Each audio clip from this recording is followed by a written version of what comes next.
Book 3, The Way of Knowing. Lesson 25. You remain as you are created to be. Now we begin. Beloved and holy friends, we come forth to abide with you as we initiate the third and final part of this formal information in the way of mastery. This information will, as time unfolds, be shared with millions. We have chosen to entitle this last group of lessons The Way of Knowing. What then is required for true knowledge to exist? How does one live in whatever dimension of creation when they abide in true knowing? Beloved friends, that which is required for true knowledge to pervade the whole of one's consciousness is simply this. Not for one moment have you ever lived life. Rather, in truth and reality, life, which is but love streaming forth from the source of all creation, has sought to live as you. Never at any time has there, in truth, been a false self. Never has there been a time in which something called the ego has existed. You have heard us say many times that what is true about you is true always, and that you remain as you are created to be, the thought of perfect love and form. You emanate from the mind of the Creator, as a wave emanates from the ocean. The great secret of your human existence, indeed, the great secret of many journeys you have taken, is that they have existed nowhere, save within the movie screen of your own mind.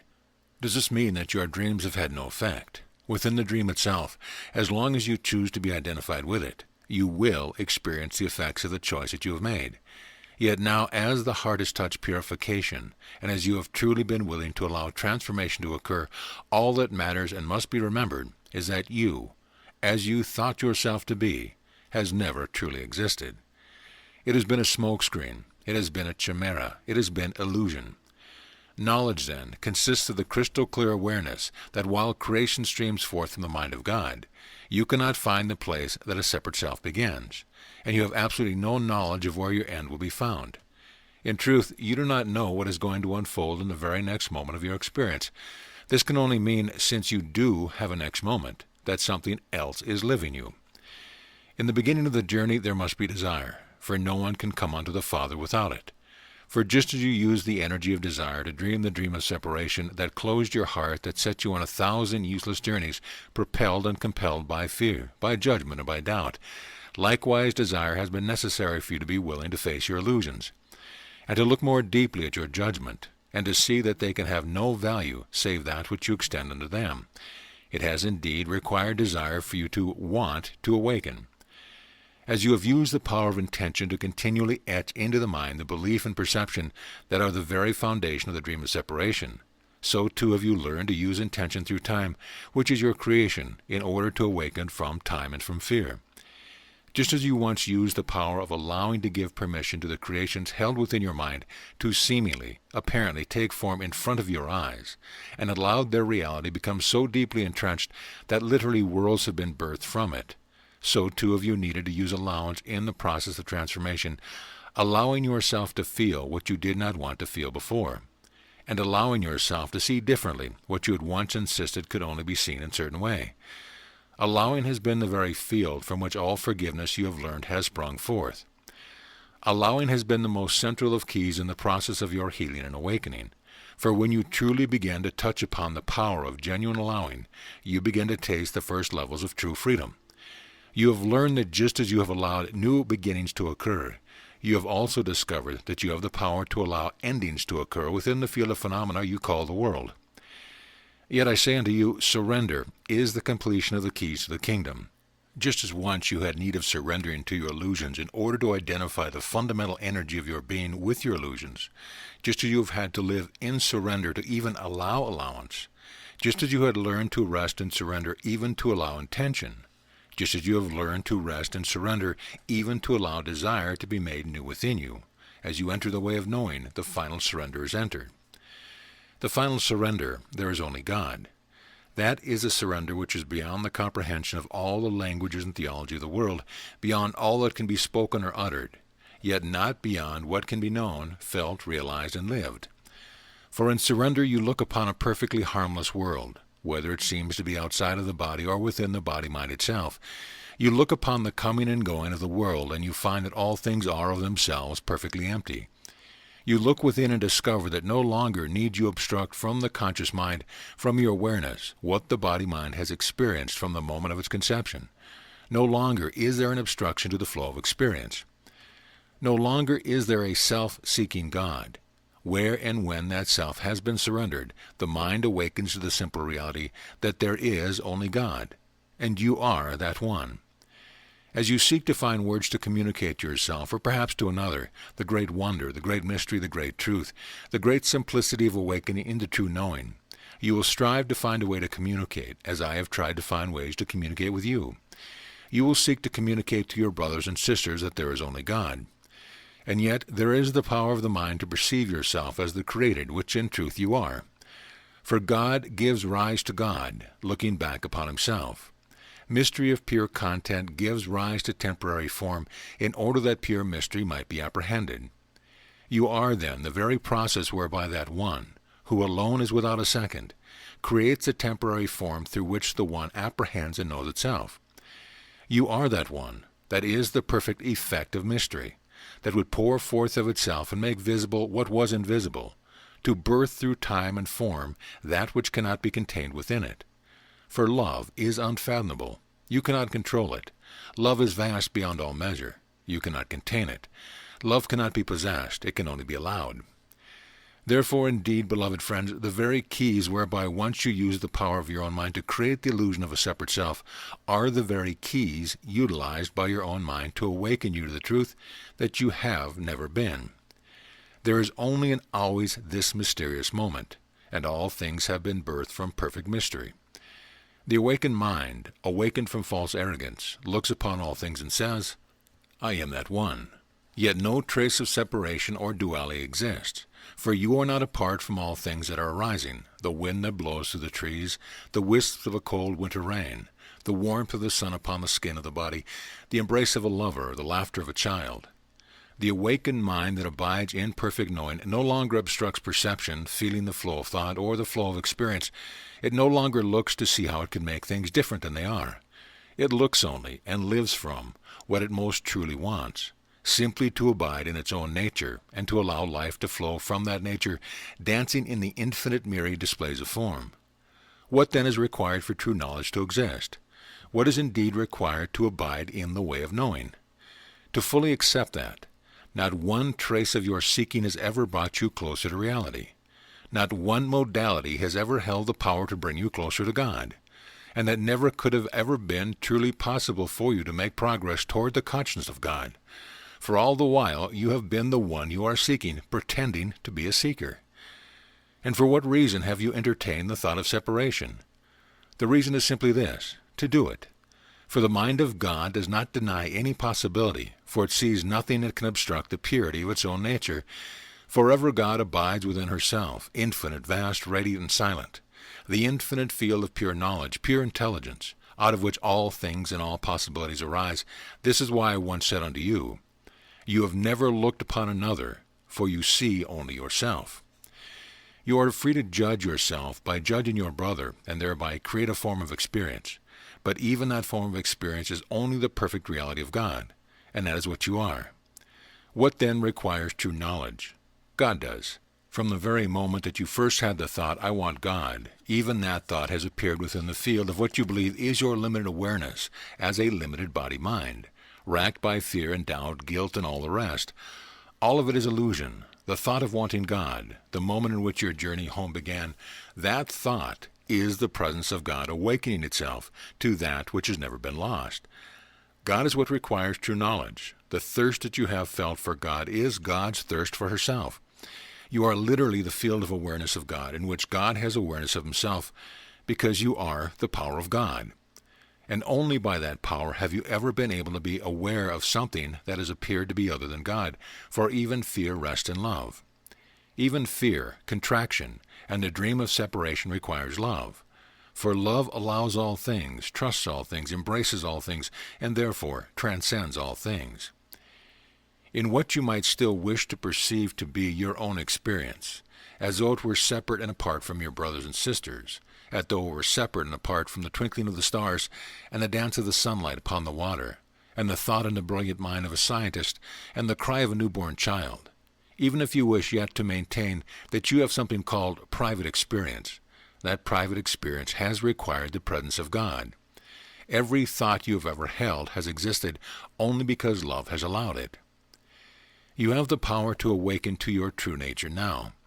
Have you suffered because God has chosen it? Not at all, for in truth, and please listen carefully, suffering does not exist. Only the reality of love can exist. You are the one with the power to be awakened to your own true nature right here, right now.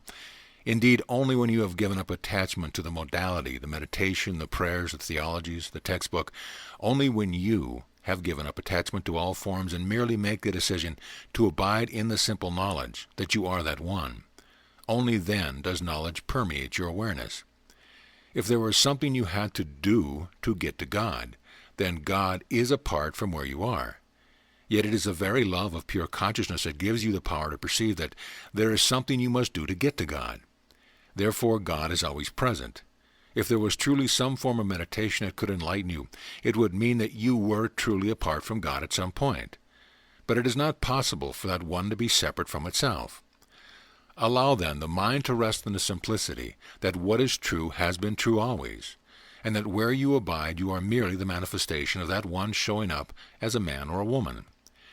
In true knowledge, in genuine true knowledge, which exists here now and cannot be gotten tomorrow, there is only the pure simplicity of the moment that is arising, looked upon with perfect innocence.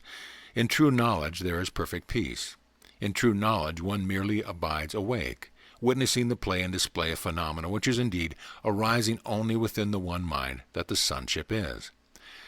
I have said often to you that you cannot truly make a wrong turn, and no one has ever made a wrong turn in his or her journey. How could this be possible in the field of pure love that is God? Only love is real. You have allowed yourself as God to formulate shapes of experience merely to experience it. Every tear that you have cried, every loss that you have felt, is yet only God choosing to have the experience. You have remained eternally free in each moment to choose again, and indeed you will choose again without end. For there is not a time that God will cease to be. For if God could cease to be, then God is not God, for there would need be a field of energy in which non-being could exist. The mind that is awakened serves only the Holy Spirit, and the Holy Spirit is merely right-mindedness. And what is right-mindedness if not true knowledge?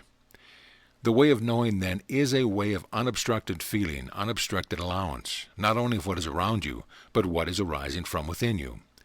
The work that I do communicating this lesson is not done because someone else is requiring me to do it. It arises within the field of the mind of God, that is the essence of all that I am as Christ. It arises, is witnessed and allowed by me, and therefore the work is done. This is no different than when you experience in your moment-to-moment experience. When you watch a raindrop fall and touch the window through which you look, you have utilized and are the presence of the power of awareness. That is no different than that which pervades me and through which this communication is manifested.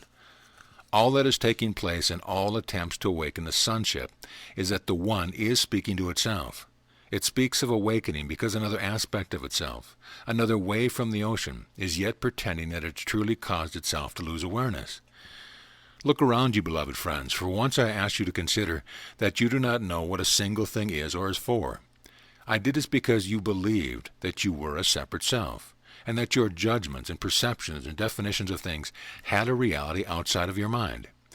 Therefore I asked of you, look around in perfect humility, for you do not know what a single thing is or is for. For if you look upon a brother or sister and see them as separate from yourself, someone from which something can be acquired for you to gain in your journey, you have truly not known what your brother or sister is for. This is the only thing that your brother or sister can be for, to be that which God looks upon and sees only himself. A brother or sister is in the field of awareness you have learned to call your own for one reason, to be loved, to be celebrated, and to be joined with to create and extend the good, the holy, and the beautiful. Does this mean that if you look upon another, that they ought to get it? Not at all. For that one that you are manifesting through them may very well choose, in its infinite perfect freedom, to remain holy and sane. And so what? Nothing can prevent you from looking with love and allowing the play and display of form to continue its dance of birth and death, joining and distancing, creating and dissolution. All things that can be experienced must finally be allowed to flow without obstruction within your mind. Birth gives rise to death, and death gives rise to birth in a ceaseless display, not of something struggling for life, but as life itself. The reality of all that you are remains utterly changeless and pure. You are the sky through which all clouds dance and play. Your literal moment-to-moment experience, even in a moment when you think you are only a separate self that is going to go bankrupt tomorrow because of decisions made yesterday, even that can be allowed, can be trusted, can be appreciated, can be witnessed from the spaciousness of the sky that can embrace each cloud from a place of perfect knowing. There can be no greater joy than to arrive in each moment with nothing to be acquired, nothing to be accomplished, nothing to be resisted. When resistance has been released, through the simple choice to release it, you will discover and know that all along, in reality, there has only been God. Living in obstructed life. How then does one live as they abide in true knowledge? One could simply answer, any way they want to. For in unobstructed life, that one is allowed to inform your choices. There is no longer anything you believe you need, nothing you believe will add something to you. For who by taking thought, who by taking action, who by belief in theology has ever added even 1 inch to their stature? For though the body arises and passes away as a brief cloud of illusion in the field of creation, you remain unobstructed and vast. How can eternity be added unto? You are pure awareness, and nothing you have ever done has increased you, just as nothing you have ever done has taken anything away. Each moment, then, is perfectly pristine, honest, and innocent. Each moment embraced and allowed without obstruction is the literal and present state of heaven. This is why I once said, heaven is spread across the face of the earth, yet mankind sees it not. Yet it requires heaven to choose to see something else. This is a slippery point upon which the way of knowing rests. It is slippery only because it requires no effort. You cannot help but be the one showing up as a dance of a temporary play of energy that appears to be separate from all other plays of energy. Yet the sonship is one. Every tree, every drop of rain, every molecule, every thought, every non-thought, these things are the sonship. Is it not time to awaken beyond a particular language that speaks only to humanity? Remember that your suffering has come only from the illusion that you are a separate body-mind subject to the ravage of time, the insecurity of the world, surely to become a victim of death. The whole time in reality you are the power by which you choose that belief. Does this mean that you can merely say, I am awake now and I don't need to feel that feeling that's coming up? Not at all. For love does not resist anything. Love embraces all things. Love desires all things. Love awakens to the truth that only God is. And God would embrace the totality of his creation through you, as you, in you, for you, and for himself. For there is no difference between God and you. You are that one. How then does an awakened one live? I gave you the answer earlier, any way that awakened one wants to. And here now, please understand, we come to the essence of what we will be doing in the lessons that follow. For no longer will we live in questions about what we ought to do. No longer will I ask you to live in questions of what went wrong, but rather in the purity of the power of the one question that God dwells in constantly. What do I want? For here in perfect surrender is the mind returned to pure desire, not the desire to gain for a separate self, but that which expresses the totality of God. What do I want is the question that God asks himself as you. Yes, it does mean you are perfectly free to enjoy the field of desire. Are you capable of knowing what you truly want? Absolutely, once you decide that you are not what you once believed you were. This requires only the decision to recognize that nothing can exist save God, and that therefore you are that one. You are whole and free now. I have often hinted to you that the totality of my life was my journey back to God. I chose it freely, not because I was separate from God, but because I had already awakened to the truth that what could possibly exist except the love of God? I chose to look upon the body, mind, and live only in the question, what do I want? The one thing I chose was to demonstrate the unreality of death. What will you choose to demonstrate? For see not in my demonstration something grand and beyond you, but rather see that everything you demonstrate is equal to that same power. For it flows from that power. It abides in that power. It manifests that power. It is the living breath and reality of God. Therefore, as we continue through the lessons, we will begin to focus attention in perfect freedom of exploring what is wanted. For the awakened mind sees that in truly living in divine selfishness, you cannot help but dance perfectly with your brother or sister, regardless of how they are choosing to respond to you. It is impossible to separate one from another. It is impossible to cause another suffering. It is impossible not to be one with the one before you. There is only the dance and the play of creation. There is only the celebration of God's eternal reality. There is only the recognition that God is joy and not depression. All depression stems from resistance, the obstruction of the flow of awareness, the attempt to limit the unlimited. The mind that allows all things, trusts all things, and embraces all things is all things. Yet though you will seem to live, yet you will not live. The one alone lives as you. You are free, you are vast, you are without birth and without death. You are as I am. You are the awakened one, the anointed, the Messiah. You are the gentle touch of love in a temporary illusion, attempting to be other than love. And why not? It is all a simple game, an innocent illusion. Therefore, we will end this lesson with the one question that we ask you to live within. Beloved friend, O Holy One, what do you want? And is that wanting generated by the freedom of love or by the ridiculous creation of a useless fear? Want only from freedom, and you will have your desire. And with that, beloved friends, peace be with you. We are most certainly going to enjoy being with you. Go then in peace. Amen.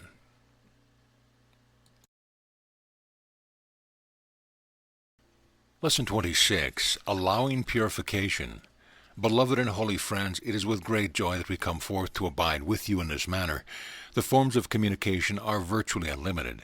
Communication requires only the willingness of any two minds to join in communion. Communion requires the willingness to rescind one's investment in being right. Rescinding one's investment in being right requires recognition that either mind does not know what a single thing is or is for. For in the journey that began in the way of the heart, continued with the way of transformation, and begins to culminate in the way of knowing, you have heard me say to you countless times and in countless ways that to awaken in remembrance absolutely requires that you choose to want above all things to think with the mind of God. To think with the mind of God requires that you be taught anew. To be taught implies a willingness to learn. And a willingness to learn implies that one is willing to create a space of emptiness within that can be filled with a new substance, a new elixir, a new alchemical substance. Cultivating the keys to the kingdom. Therefore, that pathway that brings the soul into perfect remembrance requires the cultivation of the keys to the kingdom. Desire, intention, allowance, surrender. The most essential of those keys, again, is allowance. There is no one reading these words who has not already cultivated at least a sufficient desire. It may not be 100% perfected, but the desire has been there. For no one would come into my presence. No one would come into communication with this group of beings, masters, teachers, friends, who chose as a group to be known as simply the lineage, for which I remain the primary spokesman, who has not already desired healing, awakening, and remembrance. Intention is the only place that you can begin to correctly use the will that was originally your Creator's gift to you.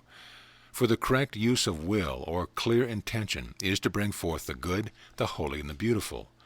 Any mind that reflects upon its experience, and has come to see that often fear has been in the driver's seat more than love, will rightfully use intention to ask for help in gaining correction of the mind, that mind itself, that soul, might again come into alignment with the will of God.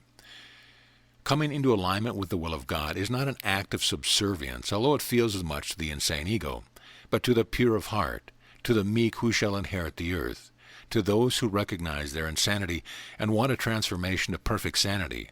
Aligning with the will of God through clear intention is to seek for that which is one's greatest good. It is not a loss at all, it is perfect remembrance. Coming into that alignment, then, is like one who gives up one of your golden coins to receive 10 million golden coins. It is as though one would give up a rag doll in order to step into a true love relationship of flesh and bone, emotion and passion. It is as one who would give up the hope or wish for a drink of water and go to the faucet and fill the cup with living elixir. Understand that intention, when it is focused wholly on wanting only God, can never take anything from you that you truly want. Rather, it will bring you that which you have always wanted, have known in the ancient past, and are calling back to you now. Beloved friends, there are many of you that have come to taste the truth of what I am to say. Allowance is the greatest of keys to the kingdom. For allowance requires a rescinding, slowly, patiently at times, painfully at times, of every perception you have ever held of everyone and everything. It is the descent into complete recognition of your ignorance, a complete recognition of your joy-filled dependence on the corrective power of the Holy Spirit. Allowance requires cultivation and time. When there has been the desire for healing and awakening, rest assured that already your Father, through the Holy Spirit, is working to reshape every moment of your experience, every single moment.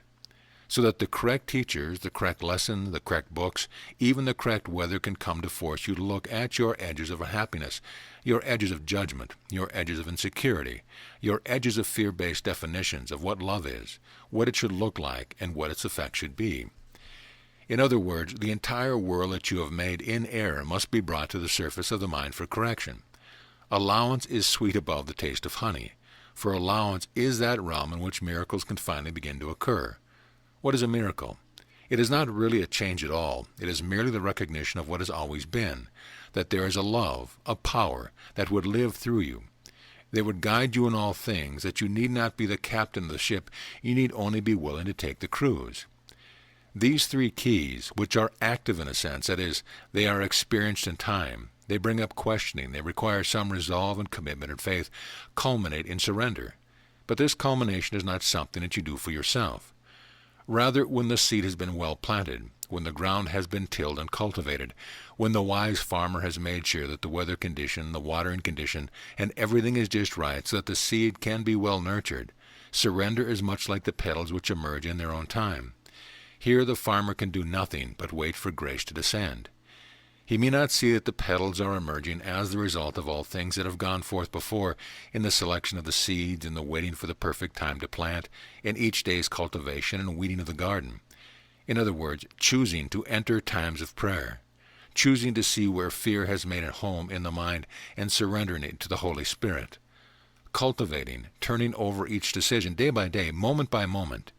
He may not see the causal connection. He will only see and witness the emerging of the petals. That emerging has been called in some cultures extraordinary gifts, such as clairvoyance, clairaudience, the ability to leave the body, the experience of communicating with beings like myself, or the ability to see and read the soul of another. But more important than all of these is peace. Peace is the culmination of the spiritual journey. It becomes the field in which one has entered the kingdom, now journeys within it in perfect freedom. A freedom that cannot be understood by the minds of humankind that still live in fear, doubt, separation, and even the most subtle trace of egoism. Peace is the goal, but peace is not passivity. It is really the seat of creative power, for you were created to create the good, the holy, and the beautiful. For a while you learned to create something else, yet that creation has occurred nowhere, save within the mind. It is merely a chimera or an illusion. But as you cultivate the power to create illusion, the journey to God requires purification, the process whereby you surrender your will, the egoic mind, over to correction by the Holy Spirit. This journey will take you into the essence of what you do not know that you do not know. That is what makes it unconscious. For you have used the power of the mind to push down out of yourself your fears, where they actually gain power, but you do not need to confront them directly. Denial or suppression, as they speak of it in your psychological language, is the very root of the creation of the ego. That which has been hidden must be made known, and in its being made known, purification can occur. As I have shared with you many times, give thanks to the Saviors that sent unto you. They come in many guises and forms. Some of you would look upon me as your Savior, in the sense that I am sent unto you as a teacher I am. But it is only the teaching that saves you, not me. Your saviors will more often show up unto you as those who evoke within you your deepest reaction, your vehement judgment, and your certainty that you are right. When these things occur and your peace is disturbed, your greatest reactivity has been triggered. Your greatest emotionality is triggered. There is the edge that calls for your attention. For remember always that nothing can come to you unless you have called it from within yourself in order to grow more deeply in forgiveness, in wisdom, in love, and in the power of Christ. As purification begins to touch the most fundamental or most radical levels, the sweetness of peace begins to be remembered, faintly at first, and then more and more. One is a realization. Remember, the whole journey is merely one with no distance to it at all, to a goal that has never changed.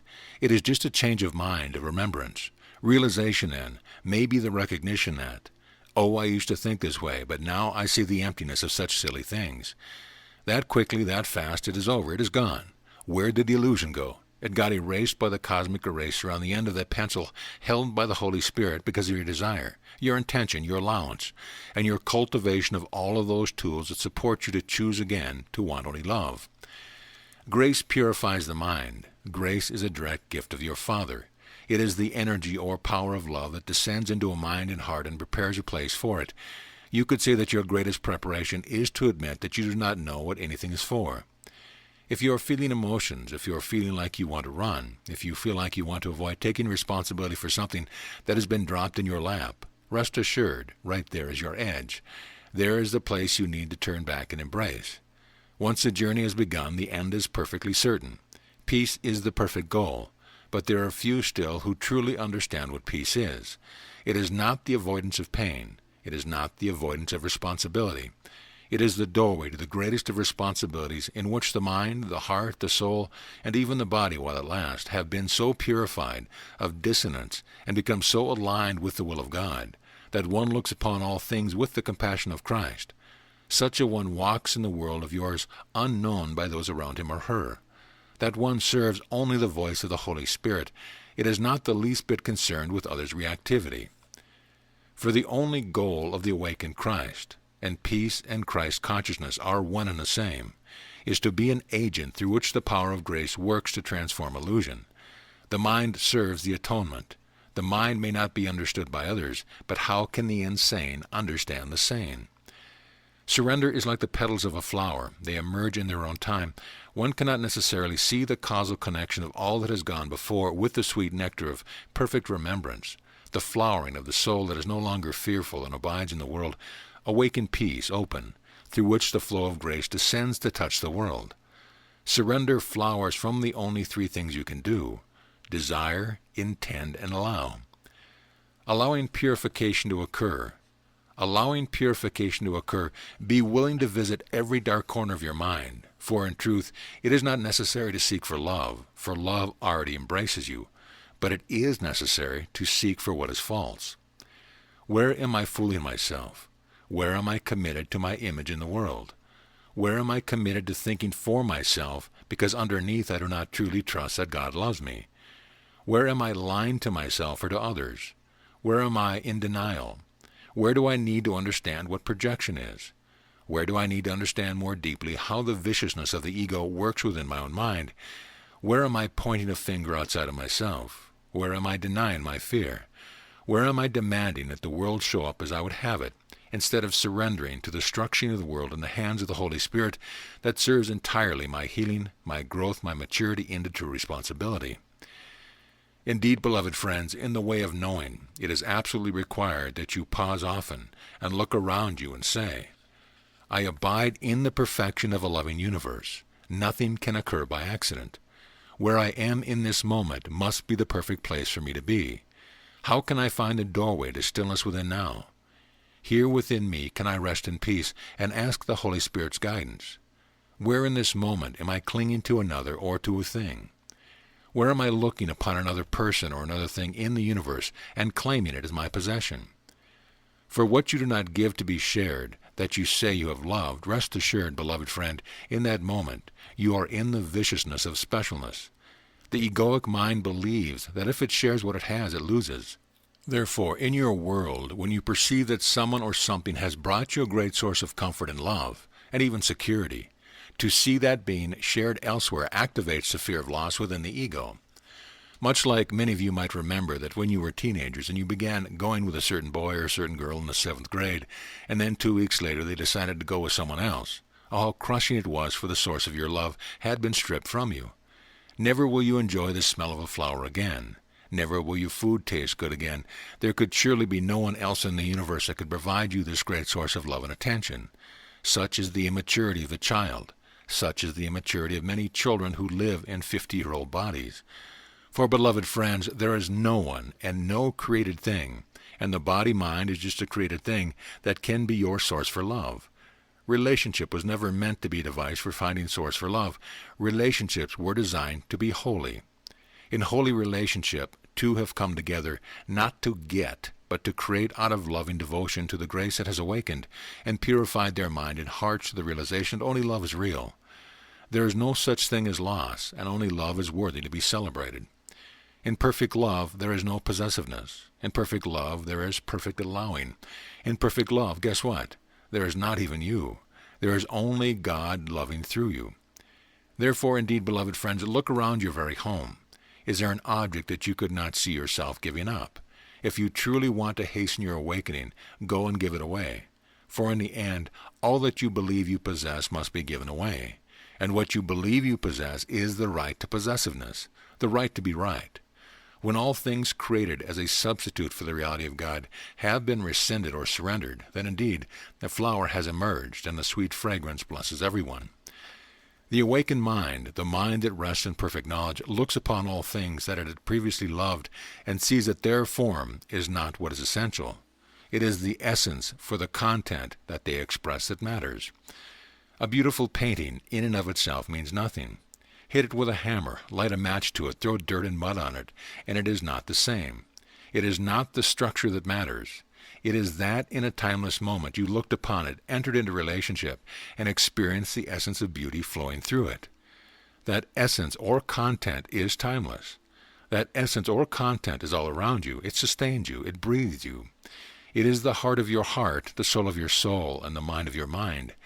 Whenever you see any object, whether it be a body, a person, a mind, a thing, a flower, a pencil, it does not matter when you feel what you call being in love, evoked within you.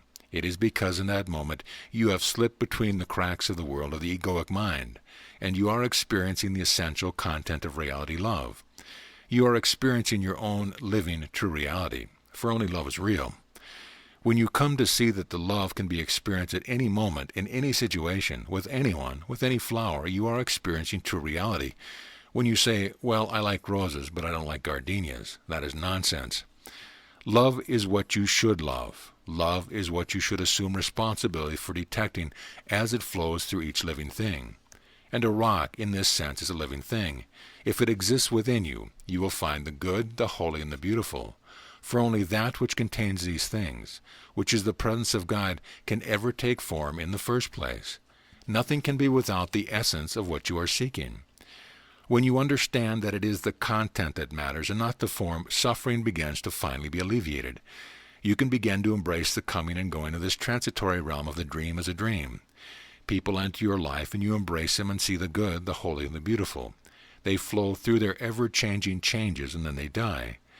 Now, death can occur not just at the death of the body. Death occurs at any moment in relationships when another changes their mind. They may decide to leave you. They may decide to awaken, which means that the being that you were relating to is dead. A death has occurred. Whether they leave you physically or not, this is really rather irrelevant. But when you come to attune yourself to the essential thread of love that flows through all things, you are abiding in the deeper sense of knowing. Whether an object, person, place, or thing enters your life and stays, or whether it flows through in a moment, or whether it flows through over the course of a lifetime, begins to be less and less relevant to you. Less and less do you grasp onto it. Indeed, the mind that is truly awakened and rests in the eternality of love, that as all things can lay the head on the loved one down, watch them take their last breath, feel a little wave of emotion pass through, that is the disengagement of the auric fields at the physical level. That is all it is, and let the little shudder of tears come through. You smile and say, oh, how sweet it is! How sweet it is, for love is eternal. And wherever two minds have joined in love, separation is absolutely impossible. So what's the big deal? And you allow something your world calls death to occur. Yet death is unreal to the mind that rests in the perfect peace of knowing. Beloved friends, you who have journeyed with me for longer than you would care to remember, it is always a journey of remembering and forgetting. That is what makes it your journey. You get a little glimpse or taste of God, you tell the world that is what you want, but then, right away, you decide to forget it again so you can experience the sweetness of seeking. You have become addicted to being a seeker, and to seek you must first cleverly push away what is always yours anyway, in order to embark in yet another journey of seeking. Giving up the game of seeking. Finding is the same as resting in knowledge, the same as Christ consciousness, the same as perfect peace. Finding requires giving up the game of seeking. Such a one cannot be known by the minds of the world. Such a one walks in the world, but inwardly is empty. Such a one is merely a conduit through which there is no longer any obstructions to the offering of God's grace. Indeed, beloved friends, many of you have journeyed with me for so long that you have taught yourself the only way to be in a relationship with me is to be dependent upon me. You have journeyed with me so long that you cannot imagine, or would not let yourself imagine, being my equal. You would not let yourself imagine letting go of me. Yet I say unto you, stepping into the fullness of love requires letting go of everything you have possessed, even if that possession is me. For love requires finally that you step through the door into the kingdom and declare, I am that one sent of the Father, created before all things. I am only love. I am not my mind, I am not my body, I am not my personality, I am not my history. I do not belong to the world. I am that vibration, that note of love. I am the Christ, and as such do I abide. I love equally. I love without reservation. I love without possessiveness. I love only to extend the presence of God, that another might touch that place within them and be set free. Love cannot possess. Wherever there is a trace of conditionality, rest assured the viciousness of fear is in the ascendancy. Therefore, if you cannot surrender your pet, if you cannot surrender the object that sits upon your counter in the kitchen, if you cannot surrender a beloved unto death, if you cannot surrender a beloved who changes their mind and decides to move to Antarctica with celebration, rest assured there is yet a place within you that requires correction. Correction requires willingness, intention, and intention requires your desire that you dissolve even more deeply into the love which is God. Be the presence of the love that God is. Listen carefully, indeed, listen very, very carefully. If you would know the love of God, you must be that love. You cannot know about it. You must literally be the presence of that love. Only then do you know God. This, then, is the essence of the way of knowing by being that which you have knowledge or direct experience of, and by choosing to be only that. This is why knowledge is a mystical experience. This is why true knowing has an immediacy. It is not mediated through a theology, a religion, a philosophy, or any words. Words are just symbols of symbols. They are symbols of ideas, and ideas are a step still away from reality. One who knows love knows it because every cell of their being is the presence of love. The way of knowing culminates with your perfect resolve to be the presence of the love that God is. Now, if you would truly know love, look upon the things that you fear, discover them, dig them up and out of yourself. Rest assured, any time you must look at another and analyze them, there is something you fear. Anything that pushes your button is a sign that something is still requiring your love. The way of knowing, beloved friends, can culminate only in the transformation of your mind to such a level of completion that you sit in your rocking chair and say, there is only God. There has never been a separate me. There could never have been. There is only this moment in which love can dance, can be celebrated, and can be extended. Father, what can we create this day that offers to the world the grace of the good, the holy, and the beautiful? I once described the highest state of consciousness, the highest state of purification, as one in which the child is awakened, and looks around him or her and sees to infinity. They see not where they begin and the Father ends, for such is their union, such is their marriage, such is their dance, the unformed and the formed, the source and the created, the creator and the creating.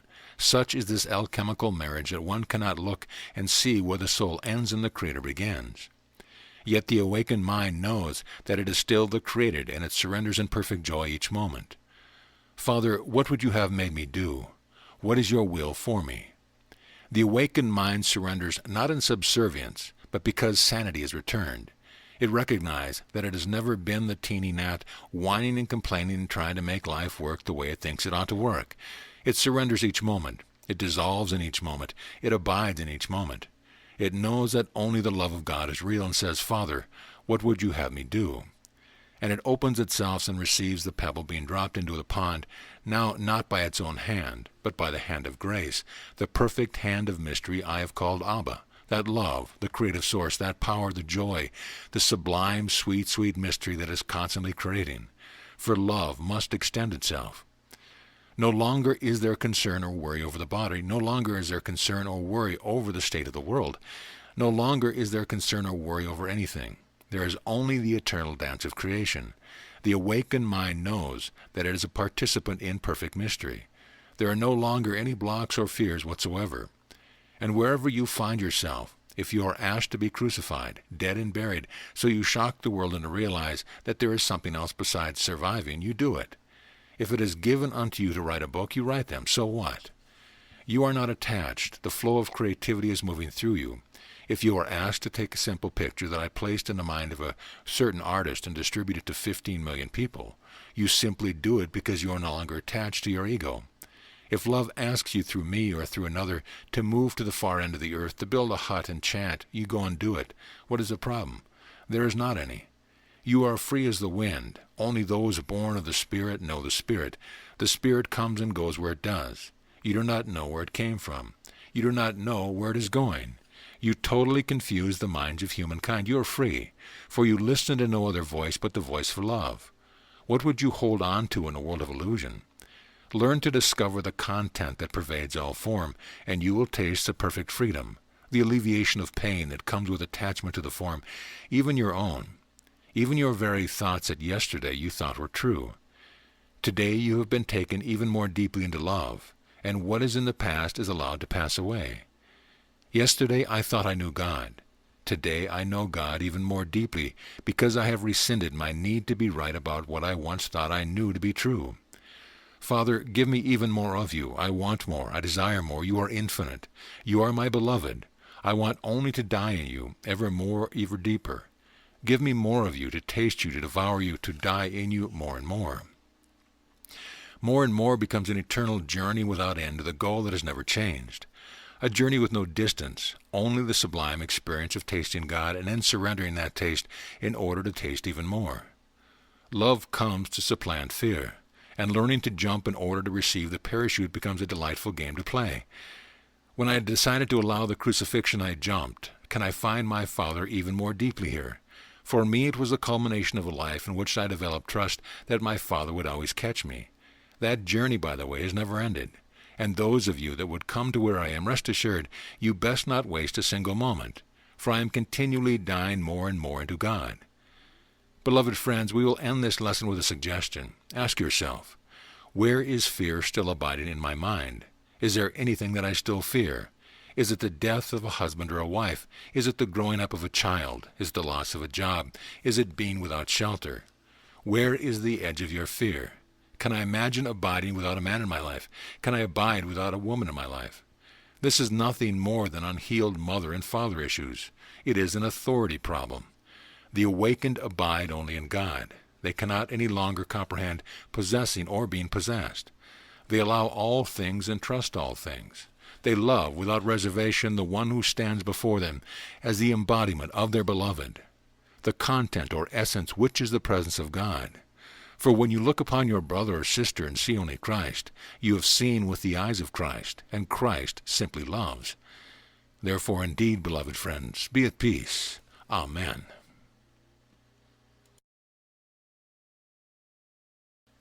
Lesson 27. The purpose of your life is to love. Beloved and holy friends, we come to abide with you in order to instruct you yet again in the way of knowing. Remember always that knowledge is perfectly certain. Knowledge is that which is unchanging, unchangeable, and unchanged forever. Knowledge is reality, and reality is love. Knowledge is the essence of your being, the essence of your soul. If anyone says unto you, I do not know, they are a liar and a hypocrite, though I would not suggest to you that you use those terms in your communication with them, but rather whether in your own life or in a relationship with a friend. Wherever doubt seems to arise in the mind, remember only this. This mind is not currently choosing reality. It must therefore be choosing something else. The something else can only be that experience, the world of the ego. For we use the term ego to differentiate the state of awareness that is characterized by confusion wearing the mask of certainty. When anyone says unto you, I don't know, or whenever the thought arises in your own mind, I don't know, rest assured that in that moment the mind, your mind, is choosing to be other than what it is. What is it then that you know? I and my Father are one. I am intimately connected with that very source from which all things have sprung forth. Because this is the truth, because it is the truth of your being, this means that for any situation that requires a decision, you have within yourself access to perfect knowledge, and perfect knowledge seeks to extend itself. Extension requires the realm of manifestation, the realm of form, the realm of individuation. Therefore, you, as a body and as a mind, abiding in space and time on a teeny planet, you are reality's decision to manifest itself in form, for no other reason than to extend its own nature. The happiness of the soul depends on its decision to extend only that which is loving. Because you are the manifestation of reality itself, of knowledge itself, of love itself. It must mean that at any given moment, there is within you a part of the mind that yet remains free from the ego's authority. That part of the mind in which there already abides perfect peace. That part of the mind in which there already abides perfect certainty. That part of the mind in which there already abides the willingness to extend love without attachment. There is already within you that part of the mind that can deliver up to you the answer for each decision. The answer that helps you extend love, first into your own beingness and then through it. For you can only give what you first receive, and in your giving your receiving is completed. Therefore, indeed, beloved friends, if you would look to see what the purpose of your life is, it is quite simple. Being only love, you can have no other purpose than to extend the treasure of your very self. Christ is God's only creation. Christ is that medium through which the unfathomable, mysterious, beyond comprehensive source that I have called Abba and goes by many names, extends itself into the creation of temporary forms to reflect throughout the universe. It reflects that which the universe itself is made of, where it comes from, what it is enveloped within, and that which it eternally returns. Because you, like a wave under the ocean, have been birthed from that reality, emerging from that reality, you are one with it. Therefore, you are Christ eternal, and that is unchanging and unchangeable forever. Within you, then, even in this very moment, there abides a part of the mind that already knows the truth that sets all things free. The part of the mind can be accessed at any time by anyone under any condition. It does not require years of cultivation, although in the field of time it can appear that you are getting better and better at it, simply because you are enjoying it more and more and giving value to the fear-based egoic ways of arriving at decisions less and less. That part of the mind is like an empty and open channel. Nothing can obscure its purity. Nothing. Nothing you have ever done, nothing you have ever thought, nothing you have ever miscreated obscures the perfect silence, the utter purity of your connection with the source of your being. For love is always connected to itself. What does this mean? First, anyone who truly enjoins the way of knowing must make a decision to accept the atonement for himself or herself. I am one with my Creator now. I choose to fulfill my purpose by extending only the reflection of myself, and I am but love. Second, anyone who would enjoin the way of knowing must also look and embrace the very fact that their attention is involved in the world of space and time, the world of the body itself. But in the way of knowing, the world of space and time is seen differently. The world is seen as something that exists external to the mind itself, not as something which has a power over the mind, or something to be feared, or that one must be conformed to. Rather, the things of space and time are seen and embraced as that which is given of the Creator to the Son, to the daughter, in order to be utilized as a device for assisting Christ to extend love. It does not matter whether it is a pencil, or a computer, or a trip to your grocery store, or a party in which you invite your friends to come and play. All things finally come to be seen as having only one purpose, the extension of love. Putting your purpose into practice. Imagine a business person sitting down to negotiate the closing of a deal, who goes to that part of the mind that is sane and said, "What price should I place upon this land that I am about to sell to this other corporation?" While his accountants and realtors have been telling him that the property is worth $1 million, he goes within, and the answer comes. Ask only $250,000, and ask that another $300,000 be donated to such and such a charity. In your world, which is the world of insanity, the businessman would say, "Oh no, I can't do that. I can't listen to that voice." But in the way of knowing, in the way of enlightenment, the businessman smiles and says exactly what was received. When the shock on the other person's face settles down, they will be quite happy to know that they have saved a lot of money, for in their world, they think that the only way to have is to possess. But in a way of knowing, and in a way of reality, the only way to have is to give. Now, you are like that businessman. You abide in the world in which the business of your reality is to extend only love. Be you, therefore, not afraid of the world. For when seen through the eyes of the enlightened soul that accepts its oneness with God, the world of space and time is perfectly benign and has no purpose whatsoever except to serve Christ in the extension of love. That is why anyone who comes to answer only the voice for love miraculously finds that the universe comes to support that one in ways that the egoic mind can never understand. Miracles do occur as creation flows from a mind unencumbered with the pressure of trying to make life go the way it thinks it needs to go. And here again we begin to touch upon the essence of my teaching. I need do nothing. This is not a passive state or just accepting the fact that I need to do nothing, so I'll just show up and follow my impulse and not think too deeply or wonder what I'm doing. I really don't need to do anything since none of it matters. That is not it at all. It means quite actively to learn and master the art of you need to do nothing, to find that spaciousness within you in which you are willing to allow that voice within you that is eternally connected to your source to be the vehicle through which you receive your guidance. In the pure recognition that you have no purpose save the extension of love. It is not your purpose to survive as a body-mind. It is not your purpose to keep the same house you have had for the last 20 years. It is not your purpose to be in a relationship with this person or that person for the entirety of the life of the body-mind. It is not your purpose to accomplish great things. It is not your purpose to be wealthy. It is not your purpose to do anything except be that conduit through which love extends itself. As you come truly to allow love to be your greatest beloved, as you set aside all other idols, the need to hold on to the house, the need to have certain dollars in the bank, the need to have certain people in your life, as you come to see that all that is part of the world of illusions, as you come to love love, you have come to love yourself. For you are love and only this. As you come to love love as your beloved more and more, you will discover that you are guided on a path of miracles in which more power seems to be getting extended through you. You will begin to witness that the universe seems to support you more and more in ways that you could have never imagined. Out of that you might indeed see the life of the body-mind changing, the car you drive, the home you live in, and the quality of the beings that come into your life. Yet you will be unattached to these things, for you will not see them as ends in themselves, but merely as the proof that the great wisdom of love that underlies all things is connecting you to new forms and new context, because it now knows that it can flow through you more powerfully, more certainly, more maturely, and more wisely. Therefore, seek not to improve your life by adding even 1 cubit upon your stature, but rather seek to improve your life by realizing your nature is love.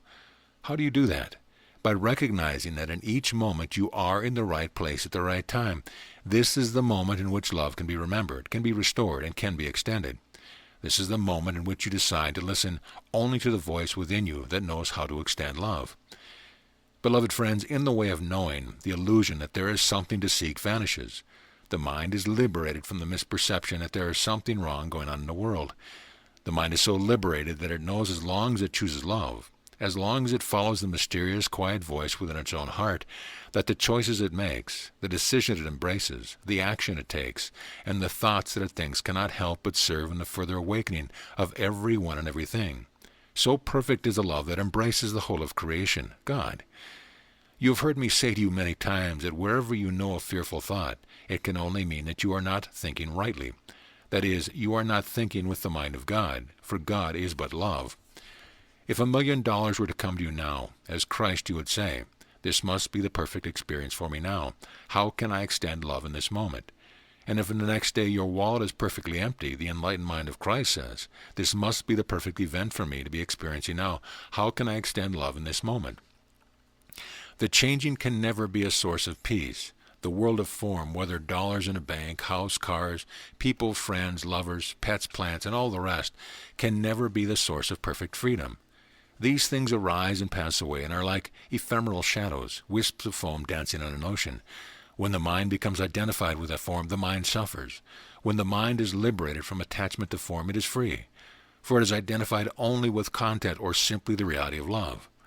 In any given moment, you have the power within you to experience the reality of love, unobstructed, unmediated now, without need of magical means, without need for the universe to arrange itself in any certain way whatsoever. In any given condition, you have within yourself the power to decide to literally feel and experience love. Love, or the experience of it, is a decision. It is not something earned, and it is not something created. It is that which is eternally present now, as the very identity of your being, the very life and existence of your being. Once I said to a beloved brother, merely stand with arms outstretched and palms up, open the heart deeply, and ask whatever you will, and it shall be given you, but ask as the awakened Christ, asking from that place that knows only love is real. Therefore, take just a moment right now. Stand wherever you are with your arms outstretched and palms turned heavenward. Think about your own heart for just a moment, and simply ask to feel and know the reality of love's presence. Breathe it into your heart, open the cells of your body, open the mind, and simply receive what is available. Good. Now you can allow yourself to sit down again if you wish. If you think you did not get it, you are simply fooling yourself. It requires only this: daily meditation and exercise. We then give you this meditation to do in the way of knowing, at least once a day. Arise from your chairs and stand with your arms outstretched and the palms up and say simply, I open and receive the reality of love for myself now. You see, self-love is the pathway to perfect peace. Self-love opens all the doors. Self-love dissolves every illusion. I am not speaking of love for the illusion of the egoic mind with which you have become identified. I am not saying that you should say, I love myself because I now have X amount of dollars in the bank. I love myself because I have a wonderful husband or wife. I love myself because I have a great dog. No. I love myself. The self that is beyond time is that self from which even the body has emerged. Whenever you are in doubt, whenever your energy seems to have dropped, try a dose of celebrating, a simple dose of celebrating that you are in a perfect universe and you abide as love. The very fact that you have a body that has emerged out of consciousness in order to be used to extend only love is pretty miraculous, and you are free to celebrate that simple, essential truth in any moment. Then ask, who can I extend love to now? How can I experience love now? It is all much simpler than you think. In the way of knowing, there is knowing. If that statement seems puzzling to you, contemplate it as a meditation. In the way of knowing, there is knowing. There is no more powerful state of consciousness to act from than the state of knowing. For indeed, beloved friends, if you truly accept yourself as Christ, you would know that you could not fail. And if you could not fail, what would you do with your time?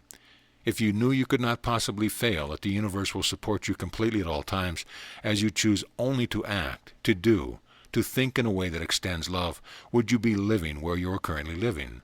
Would you be doing with your time what you are currently doing? Many of you have answered no, because you think you must survive first in order to find a way to teach only love. In the way of knowing, the Christ mind recognizes it has no purpose whatsoever except to extend love. The body-mind need not survive more than the next moment, if in the next moment you have extended love and your guidance is time to be beamed up. Those that know that only love is real are not concerned with what they eat and what they drink, for these things come into the body and leave through the body. They are concerned only with whether or not that which they consume for the sake of the body was consumed in love. For love is what allows the transmutation of anything that comes into the physical system, and allows it to be turned to what supports the energetic wholeness of the physical system itself. It is far greater to have a bottle of scotch for breakfast in a state of total Christed love than it is to have 9,000 vitamins with one teeny little fearful thought. So that is something for you to think about. For you see, it is fear that causes you to be unable to digest what you place in your body, the body of the emotions or the body of the mind. It is what causes stress in the subtle system of the body and the subtle non-physical bodies, the emotional body, the mental body, and the causal body. What causes the greatest problem is your refusal to digest what you have taken in. Just as food is a physical substance taken into the body, an experience of any kind is a food that has been called to the soul. Anything that arises that cannot pass through you, through your unwillingness to embrace it with love, to feel it completely, will cause indigestion of the physical, emotional, mental, and causal being or bodies. Therefore, beloved friends, learn to digest all things in love. Learn to digest the traffic jam in love. Learn to digest the dying of a pet in love. Learn to digest an apple in love. Learn to digest a hurtful thought in love. Learn to digest a misperception that there is something wrong with the world around you with love. Transform all things by the power of your own reality. Now I want to ask of you, what is it that you have refused to digest in this one incarnation? Was it an unfairness bestowed upon you by your mother or father? Was it the bad break at the office in which you got passed over for promotion? What is it in your life that remains undigested? There, something has come into the mind. Trust it. Stay with that one thought, that one picture, that one memory, for it has arisen in the conscious mind to be healed and transformed now. Bring your attention to it in this very moment. Look upon it, breathe with the body, and say simply within the mind, I choose now to fully digest this by bringing love to it, by actually loving the event just as it was, loving the picture, the memory, the thought just as it is. If you wish, you can stand with your arms out wide and your palms turned heavenward and receive the love that transmutes all things. Breathe that love, feel that love in, and through that picture, that memory, that feeling, whatever it is that is occurring in you, until it literally dissolves. If you do not feel that happening even in your body, there is a part of you that is resisting letting go of what has been undigested. If that is the case, you need to ask yourself, why do I need to uphold my illusory perception about this event? What in me is committed to withholding my love? We would highly suggest that you spend some time each day asking the same question, what is it that I have not been willing to digest about this life and about this world? Where am I refusing to bring my love? Is it to your government? Is it to your Internal Revenue Service? Is it to the mate? Is it to the children, the pet, school system? What is it that you have refused to bring your love to? For the greatest joy in life is to be the lover of life. For as you love, you experience love. Therefore, do unto others what you would have done unto yourself. And is that not to be loved? When you choose to love in any given moment, you are the one who gets to receive the benefits of love first. It is an immediate experience, and it cannot be taken from you. You are free to juice yourself any time you want by choosing only to love. In any given condition, you are the presence of that one to whom all power under heaven and earth has been given. Not just to extend love as a duty, for it is not a duty, it is a pleasure. It is the supreme pleasure that can be experienced in the depth of any mind, whether you happen to be in the world of space and time or like me out of it. You are the one that can experience love and let your cup overflow. You are the one that can enjoy each and every moment regardless of the condition. For the conditions are only the interpretation of the egoic mind. All events are neutral. They are there for you to love that you might experience love. That is really how simple it is. It has always been that way, and it will never change. You are the lover. The world can be the reflection of your beloved. Let each moment, then, find you in that simple, quiet, inner enjoyment that comes from the decision to love. Love the taking out of the garbage. Love the rain that hits the windows. Love the crying of the child. Love, love, love. Love embraces all things, allows all things, trusts all things, and therefore transcends all things. That is the power that abides within you when you finally choose to be the one who knows. Look well, then, this day and seize the day. Where can you simply change your mind and bring love to something that you have been withdrawing love from? For example, well, I've got to go to the office. No, you do not. You are choosing to go to the office. You might as well love it. Where, beloved friends, are you being presented with opportunities to experience love coursing through every cell of your being this day? What can prevent you from experiencing love, if not but your own decision? For in the way of knowing, the liberated mind of Christ knows. There is nothing outside of me. And with that, peace be unto you always, O holy child of God. Amen.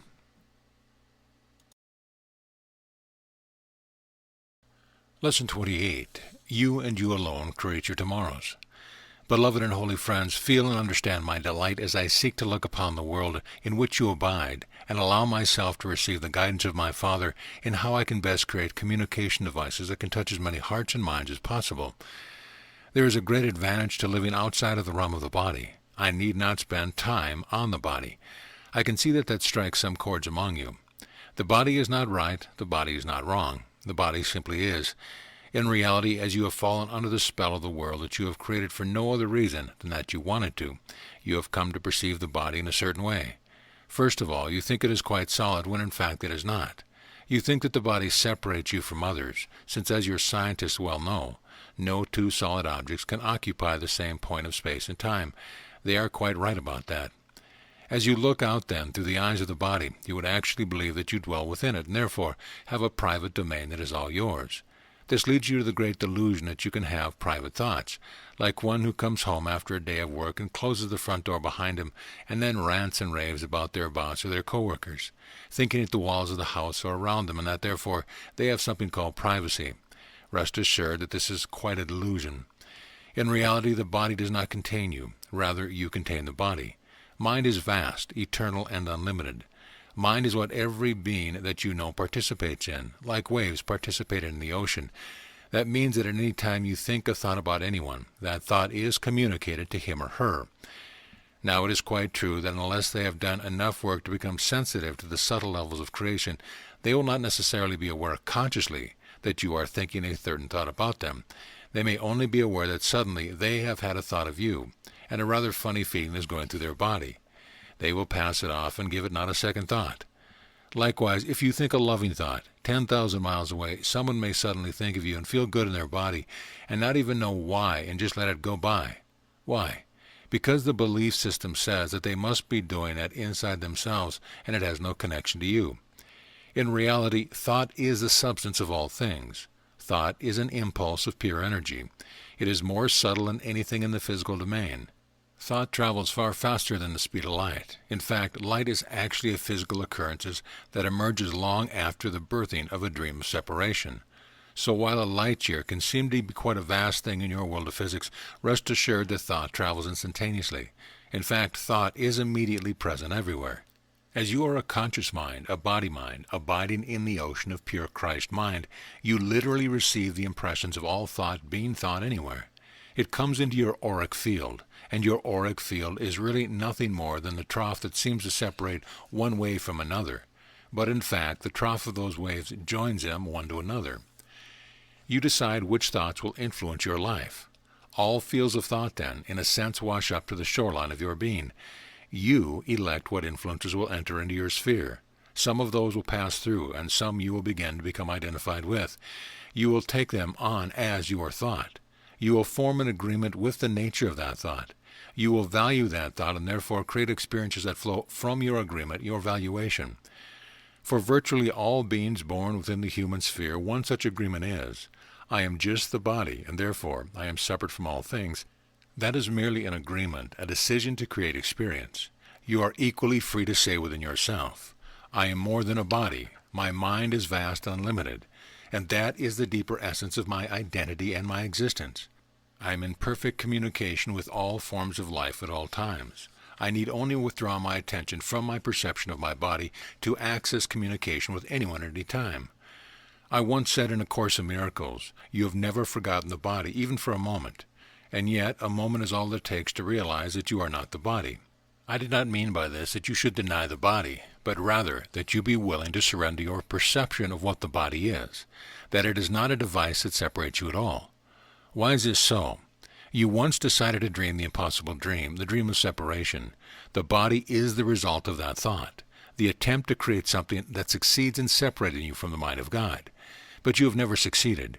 For in the moment that began to emerge, the Holy Spirit already translated into something that is not a separation device, but a communication device. You failed. The Holy Spirit did not. This means that the body itself is constantly receiving input in the form of subtle energy vibration from everything and everyone around it. You are like a giant radio station that is picking up and transmitting signals constantly. If you would like proof of this, and especially if you would like proof of how powerful thought is as it expresses vibration through the body, simply create what you call in your world dowsing rods. Take 2 pieces of metal. It could be 2 parts of a coat hanger. Bend them so they can gently hold one end and hold them in your hands about 6 inches from your body. Then have a friend stand about 20 feet away and have them think thoughts of negativity such as, I am unworthy, I'm not worthy of being loved, I have no energy, I'm not worth anything. As they are doing that, walk around them and see how close you get before your dowsing rods of metal begin to move around. Then back up and find just the edge where their energy field is influencing the rods. Then back up about 20 or 30 feet and have them change their mind. Have them begin to think loving thoughts such as, I am one with God. Love flows through me perfectly. I am so glad to be alive. They need not say it out loud. They need not move a muscle. They need only think differently. Then again walk toward them and see when you find the point where the rods in your hands begin to move about. You will find that their energy field is much larger with the positive thought than with the negative thought. Now, your body is like a divining rod, and so is everyone else's. Therefore, those with confidence, those who love themselves, those who are not concerned with the good opinions of the world, who just go forward in the direction of what they love, are the ones that seem to gain the greatest support in the universe. Why? Because when such a one walks into a bank to get a business loan, already knowing that this is a great idea, and they are going to bring the fullness of their being to it, and that they could not possibly fail, by just walking in the door, they are bringing an energy field that influences and touches the loan officer. Those that walk in thinking, God, I wish I could get this business loan, but I just don't know. I don't have any experience in this, and they're going to look at me like I'm a jerk. Walk in with a much reduced energy field. It's very weak. The quality of the vibration of the thought is emanating out and touching the energy field of the loan officer. If you were the loan officer, whom would you rather do business with? Therefore, when love leads the way, when love is the field of energy that you are abiding within everywhere you go, You are touching the universe in a way that is much more subtle than the conscious mind. And the universe will respond to you, because love responds to itself like a flower that opens to sunlight. Now, I'm not telling you anything you do not already know, but you have not stopped to consider how profoundly important it is in the nature of your own life. You know that you respond to a happy person, to a kind person, to a loving person, more than you would to a person who is being wicked. It is a simple common sense. You know that you love to be around beings that talk with unlimitedness, that talk about great vision. Why? Because they are reminding you that you too are a great visionary, that unlimitedness is the natural state of the kingdom of heaven. The problem is that you have unwittingly taught yourself to live from fear, to think negative thoughts, to believe that the opinions of the world mean something. You have literally created a world in which people are negatively minded, do not want to support you, do not think you are worth anything. Yet you are the one that is projecting that belief about yourself, and you therefore will attract a like vibration, for like attracts like. If you therefore want to attract beings who will support you and love you, decide to be a being who supports and loves yourself. Decide to open your arms wide, as we spoke of in the last lesson, to receive the love, the presence, and the pleasure of God's presence. Think only loving thoughts. Learn to master forgiveness. Dare to follow your heart. Celebrate life. Do what brings you joy. Walk as one confident in the light of Christ.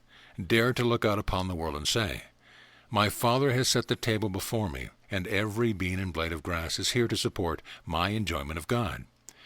As you cultivate that kind of discipline, your life will change as it must, for the universe responds to the vibrational quality that you are emitting from the radio station of your own mind. Beloved friends, you are indeed love, but when you decide as you get up in your day that you must fear the attitude of the boss, that you must safeguard the feeling of the spouse, that you must sacrifice in order to be conformed to the opinions of the world, you shrink your energy field. And the only thing that leaks out is something like the statement, "I choose to live in fear. I'm not willing to be bold, big, and happy. I don't want to laugh too much today because somebody might be offended. I won't tell you my truth because it might disrupt your energy field." All of that is delusion. You are free. You are here to celebrate. You are here to be outrageous. You are here to extend love, and love cannot be extended through a contracted energy field. Therefore, teach yourself to notice each fearful thought. Teach yourself to notice when your energy field is contracted, and do the opposite. Choose to receive love. If you start to go through a single day and you notice that by 5 o'clock your energy field is not feeling very good, ask yourself, where have I been waiting for love to show up as a gift of something or someone else to me? Stop what you are doing and be the one who gives love to yourself, simply so you can enjoy it. Nothing can occur that you have not called to yourself. The essence of this lesson is this. You and you alone are completely responsible for the quality of your experience of each moment. No one is doing anything to you. The world is not an unsafe place, and what you experience in life is a direct result of what flows from the inside out. For there can be no flow from the outside in, except that which you receive and make your own. Is there any point, then, to be fearful of something? Of course not. If you are fearful, at least accept that you have decreed it to be so by saying, "I choose to be fearful of being a millionaire, and therefore I will not take this opportunity and run with it. I am fearful of the opinions of others, therefore I will not give speeches in public." At least say, "I choose to have the experience of being a contracted and fearful human being." At least take ownership and recognize the simple truth that as the world shows up to reflect the fear to you, it is doing so only out of loving service to you. The universe is only love, and beings will respond to you according to what you want to call into your being. That is all. Nothing else is even possible. It is quite true that you may be calling a calamity to yourself because you as a soul are ready to discover a greater depth of love and forgiveness in yourself. Life might bring you challenges, but only because you have asked to bring you challenges so that you can grow your capacity to maturely direct love in this world. Nothing can occur that you have not called to yourself. I could not begin to tell you how many times I have conspired to create opportunities for many, many beings to step into the fullness of their Christed consciousness with full power and glory in the shortest possible time, only to have them say, "No, I can't do that. That's just not who I am. I have to do something else." And that something else is always something based on fear. Something the egoic part of the mind thinks that they can be comfortable with, and something that will take them many more lifetimes to reach the same results. The Holy Spirit always knows the shortest route to God, It will, when presented to you, bring up for you the deepest fears, since it is fear that obstructs the light of truth. How to dissolve the power of fear? How then do you dissolve the power of fear? By recognizing it, by feeling it, and by owning the simple fact that fear is not your master and continuing to walk on. The ring of fear, of which I speak quite deeply in A Course of Miracles, is simply that. The ring of fear is something constructed from the inside out. In reality, all power under heaven and earth is given under the holy child of God. When you are presented with an opportunity, you are not presented something in which you are asked to walk alone. If you accept the Holy Spirit's function as your own, every obstacle is removed before you reach it. Therefore, beloved friends, where in your life are you resisting the opportunity that have been presented to you? Where have you resisted and said, "Well, that's just not me. I'm not that way. I really can't do that," when in fact you are merely afraid of the world? Fear has defeated you. In the way of knowing, fear has no power. One simply abides and gives it back to God and goes on. On the day when your body-mind returns to the dust of the ground, which is an old way of saying that the energy that is holding the subtle forms of matter, your molecules and atoms together to create an appearance of something solid, when that energy of intention and will is gone, the mind is shifted somewhere else and the body dissolves. Yet you will remain as you have always been, pure intelligence, pure potentiality, pure perception. You will still be creating, and you will merely generate energy fields that will create experiences and worlds around you. You abide now in the perfect opportunity to walk through your rings of fear. Therefore look well. Where do you feel a contraction, a fear, and a hesitancy? Is it in something that needs to be said to a friend? The more transparent you become, the more you merely speak when you feel moved to speak. Do when you feel moved to do. Go where you feel moved to go. Laugh as you feel moved to laugh, and cry as you feel moved to cry. The less resistance you have to the flow and movement of life emanating from your own heart and soul, the more you recognize your perfect innocence and the perfection of all things. The more you do that, the more you will create for yourself a mindset, a state of being, so that when the body dissolves and you are in your infinite magnificence, fear will not contract you. You will simply say, "Oh well, what can I create now? I seem not to have a physical body anymore. How interesting." Where you choose to resist moving through your rings of fear, as you know they exist in your current life, you are building a prison for God's child, pure and simple. The world will tell you, do not trust the impulse of the heart, not the impulse of the ego or the mind, but the impulse of the heart. Yet it is in the heart that the guidance of the Holy Spirit speaks. The doorway to greater God consciousness. Indeed, beloved friends, in the way of knowing, there is a certainty of knowing that is the place in which fear seems to be cropping up, that is the actual doorway to greater God consciousness. If there is something that you feel fearful of sharing with another, there is your doorway. Go and share your truth for no other reason, not to persuade, not to be right, but just to do the sharing so that you can get through the ring of fear. That is all. If you feel your heart constantly calling you to live penniless on the streets of London, and it has been calling to you for 30 years, go and sell all that you have and follow your heart. Now I know that the world has not taught you to live in such a way, but the world is the opposite of the truth of the kingdom. Love all. Become the one that serves all by loving first yourself.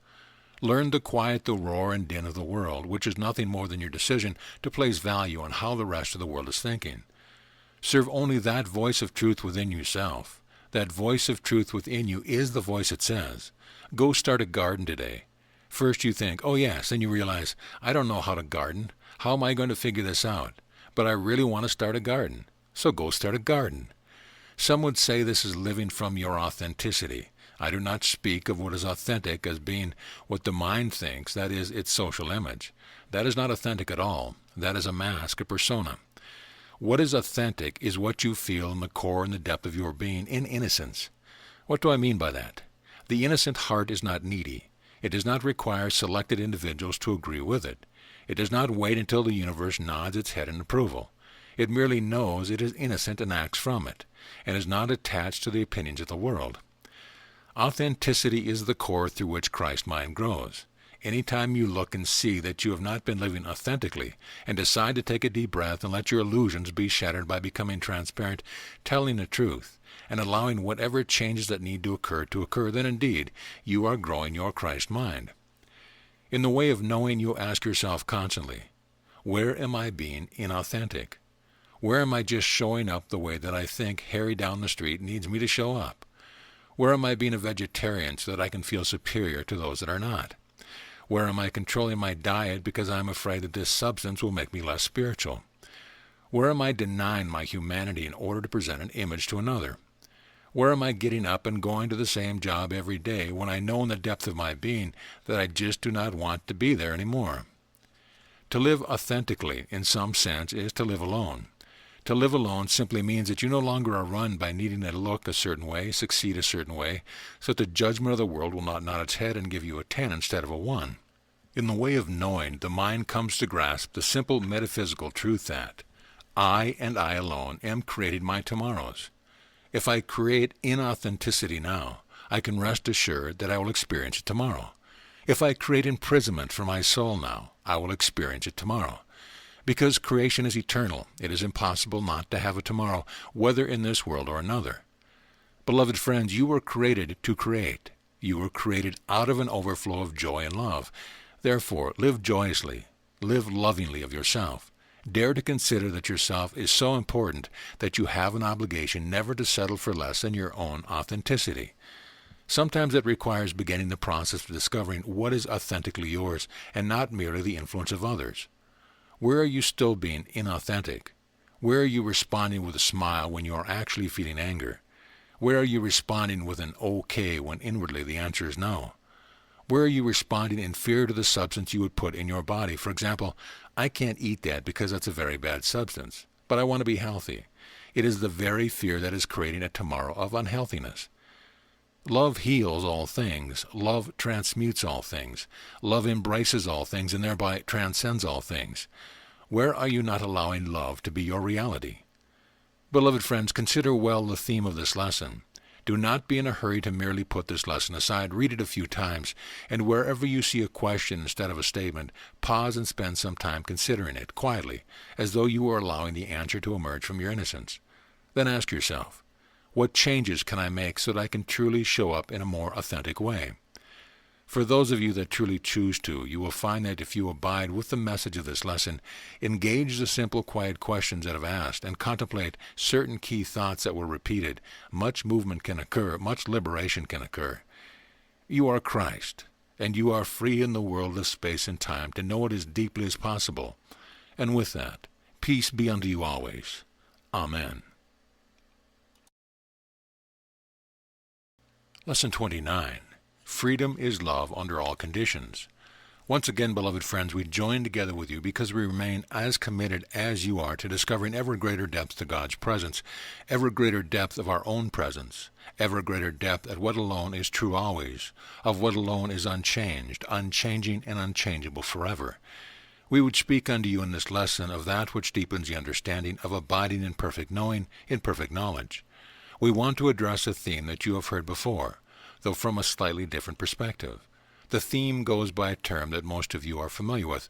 That term is karma. Karma, as popularly considered, means that for every action there is an equal and opposite reaction. For everything you put out, a similar energy returns.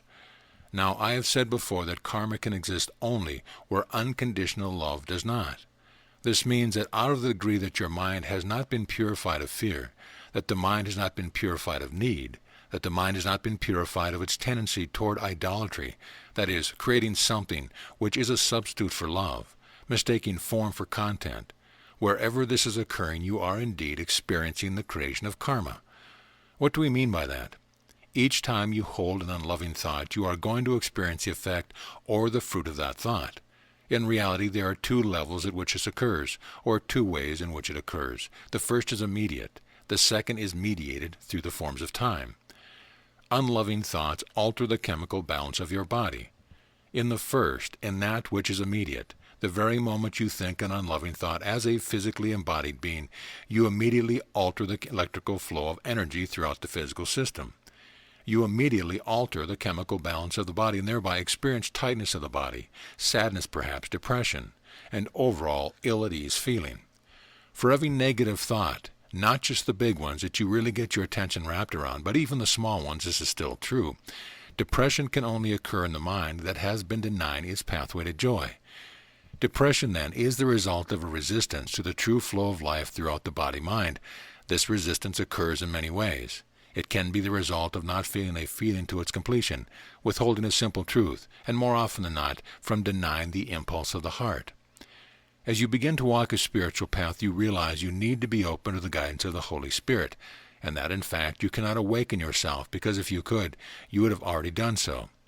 Then the opportunities are presented that contain within them all that you need to awaken from your illusion, but you resist it because it does not conform to your image of yourself. There are many ways in which you can resist and create a blockage in the flow of energy through the system. It is all around some form of negative thought. All negativity is an expression of fear. All attempts to control another are really fear. Anger is merely a form of fear. So the very moment in which the mind is used to think a negative thought, there is a very immediate karmic effect. Given that effect over a period of time, an illness is created in the body. Depression is created in the emotional field. The world will mirror your thoughts and beliefs. Second, there is a mediated form of karmic response, namely that the world around you will over a period of time coagulate, create itself in a context that will mirror to you that which seems to prove the negative thought that by now you have forgotten you even created. Then you will have the negative thought again, and you will mistakenly believe that the negative thought is there because of the condition outside of you. An example would be for someone to see an event occur in life, such as the government raising taxes, and then say, "Yes, I have always known that that's the way it is. You cannot trust a single politician."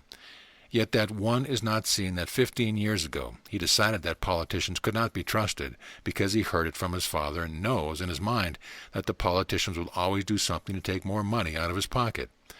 Then 15 years later, when taxes are raised, the mind says, "I knew it. I think I must have been right all along." See what they did?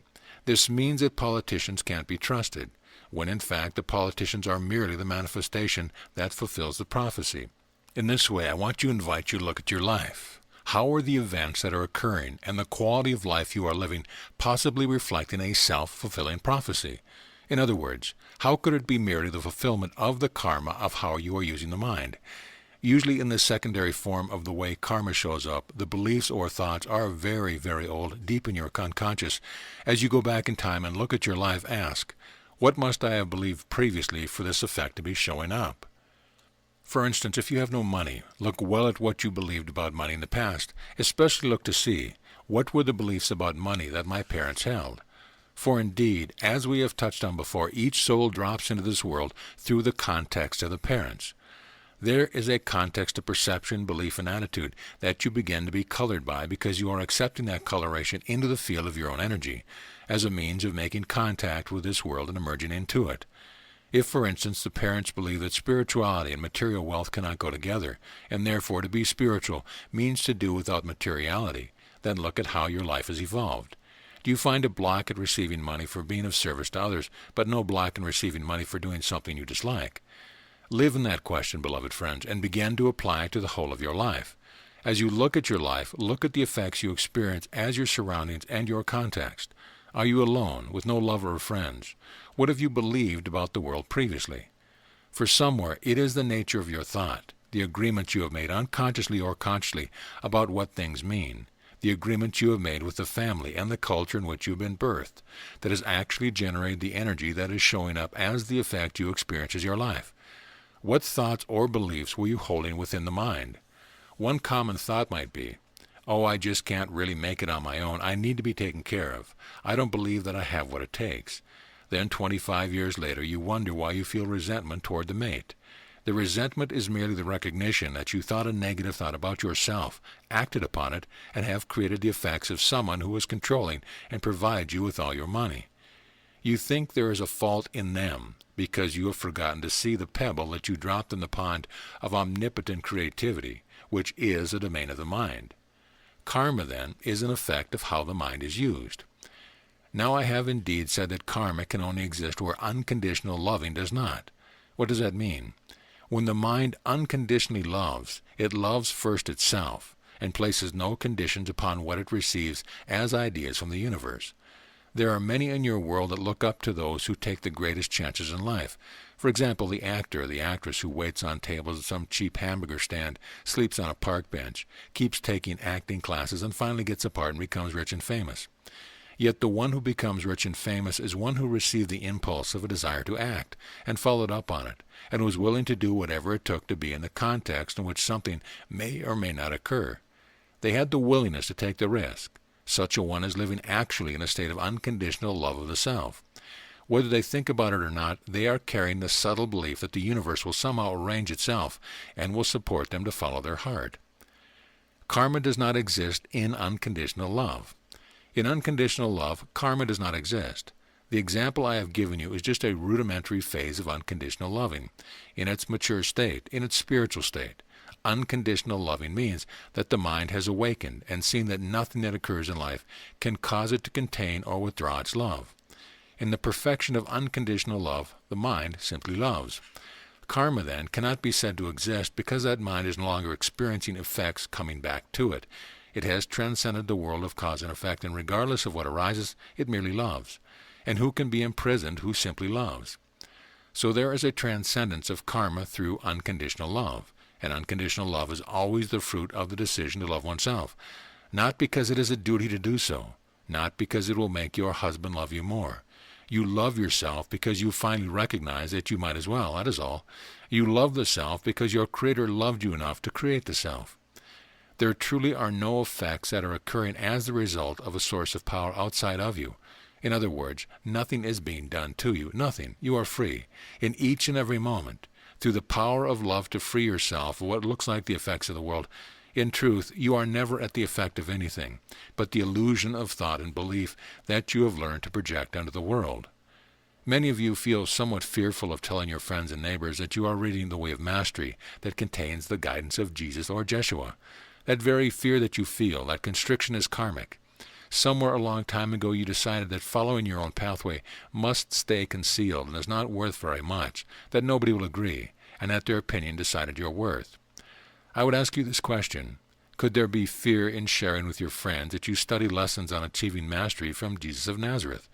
Could there be fear of sharing this if there was no prior belief that the opinions of others have the power to decide whether you are good or bad, worthy or unworthy? If that was not in place, there could not be the fear. So somewhere you have believed that there is a world outside of you whose opinions matter. Where then in your life do you limit your expression of your joy and your fun of simply being alive, because you are concerned about the approval of others? Karma is a most interesting concept, and it shows up in many, many ways. Ask yourself, where are the effects I experience in my life that are a result of karmically induced thought, as opposed to thoughts of unconditional self-acceptance? Beloved friends, the fact that you are experiencing yourself as a body-mind is, in many ways, karmic. That is, it is the result of the vast expanse of mind to dare to think a teeny, mad idea and take it seriously that I could separate myself from the love of God and create an experience that convinces me that I have succeeded at achieving separation. Yet unconditional love transforms the experience of the body into something quite different. Unconditional love of self translates the life of the body-mind, the life of paying taxes, the life of keeping your car well oiled. All of it is translated so that the world becomes not something that proves your unworthiness, your separation, but rather is a medium of communication in which magic, in a sense, is always at play. Miracle-mindedness is always at play. You go to take your car to fill up your gas tank because your heart is open, your mind is open. You are not in resistance to it, and your eyes are open. You look around you and you feel the energy of somebody at the pump on the other side of the island.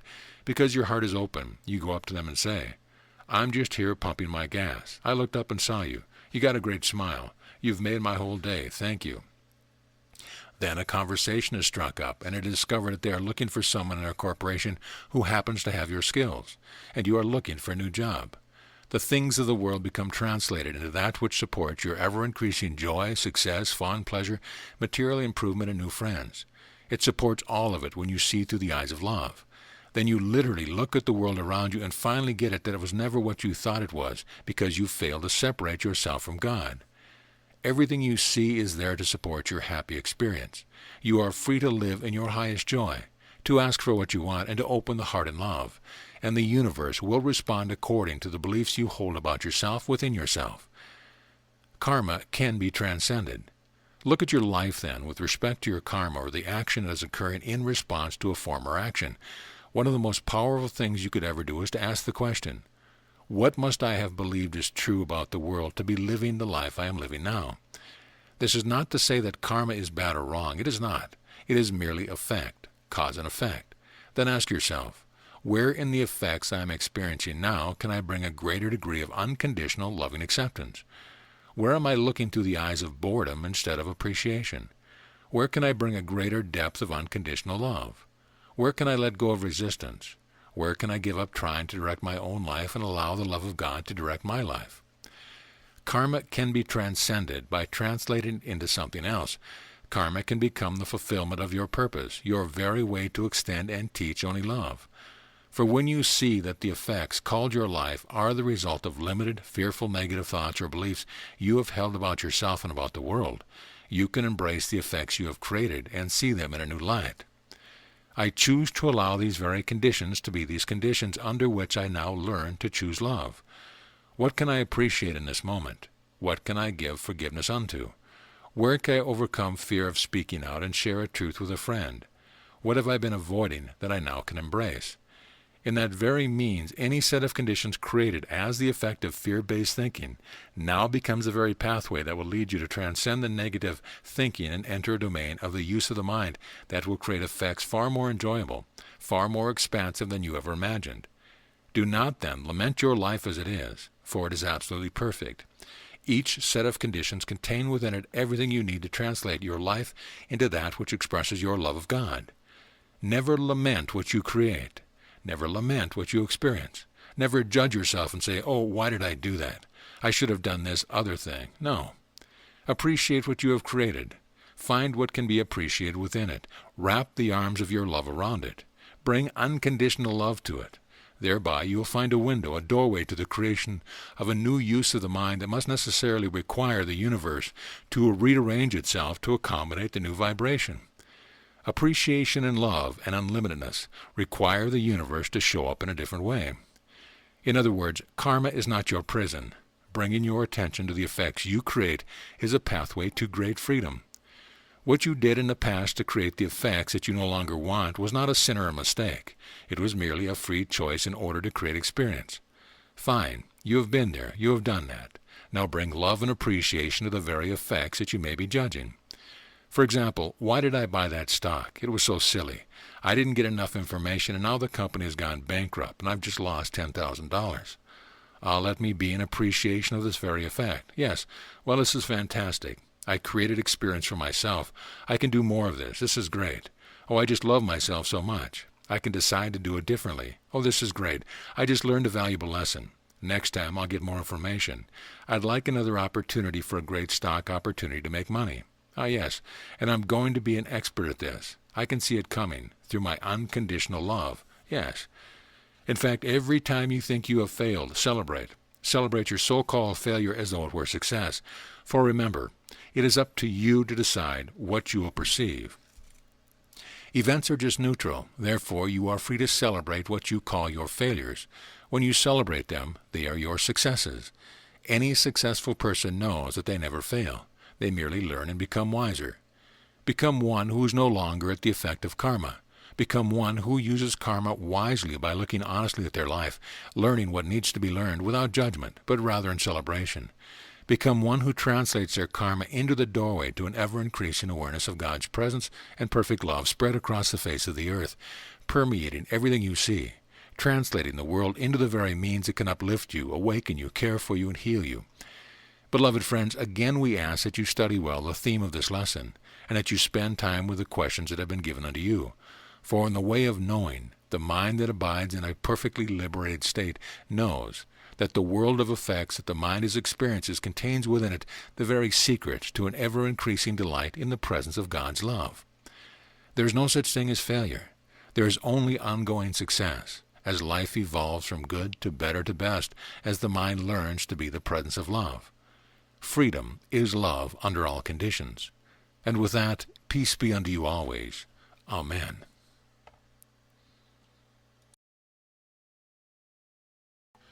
Lesson 30. You were born to create. Beloved and holy friends, I come forth to abide with you as merely your brother and your friend. Remember always that a brother or a sister is not someone who is above you, but who is your equal. Remember always that a friend is one who has chosen deliberately to see in you the perfection of Christ and all greatness that can be birthed through you until you are willing to see yourself in such a light. Then that friend joins with you in holy relationship to create, to play, and to extend the truth of reality. The difference between creating and making. For you were born and created to create, not to make. What is the difference between making and creating? Making requires a special effort of an egoic mind. Making involves planning what one wants based on what one already knows, and then setting about to find the way to bring it into being according to one's own ideas. Making always has an element of fear, since the ego itself is the fundamental contraction of fear. Creating in the way that I am using the term is quite different. When I say that you were born to create, that you were created to create, I mean that being made in the Creator's image, your only function is to serve as a conduit through which the unfathomable mystery and beauty of love can be expressed in ways that can be seen in this world. An artist can do that with a brush, a singer with a song, a writer with a word, a friend with a smile, a gardener with a garden. You are in the act of extending creation whenever you surrender your own ideas of what a thing is or is for, and choose only to do what you do in order to enjoy the presence of love and the offering of that love to whomever or whatever will receive it. Creation, then, is the process in which the Creator extends herself or himself from the world of the formless into the world of form. When you choose to invite friends to dinner and have no ulterior agenda except to be with them and to create a good salad and some soup for them just because you love them and because you are in a joyful state of being, you are extending the reality and presence of God. Surely this is much different than what your politicians do when they invite friends for dinner. Indeed, they are involved in making, while your dinner is the flow of creation. In the flow of creation, the form itself is always recognized to be secondary. It is a mere instrumentation for the control. In making, the form becomes very important. Why? Because in making, the egoic mind already believes it knows what things are and what they are for, since all things are for the ego's safety and continuance. Therefore, the form of how things are done becomes very important, for form is image and not content. In creation, the form is as you most desire it to be because it gives you joy, not because you believe that it will coerce someone else into voting for your party. Imagine, then, if those of your actors and actresses were more interested in wearing clothing for their Oscar nominations that brought them joy, as opposed to seeing how good they could look, what will be acceptable, what will be breathtaking, or what will grab the attention of others. Rest assured, many of them would show up in their pajamas. The difference between making and creating is the difference between illusion and reality. Reality is the love that is God. It is the Creator's will to extend love. You were created out of the will of the Creator, and therefore your will to express love is the will of God. They are one and the same. The egoic mind is interested in making love. It is a very set idea of what love should look like, what form it should take, how other beings ought to respond, what actions are all right and what are not all right. But in creation, love merely extends itself with innocence. When your will is one with your Creator, you are not in the least bit interested in making love.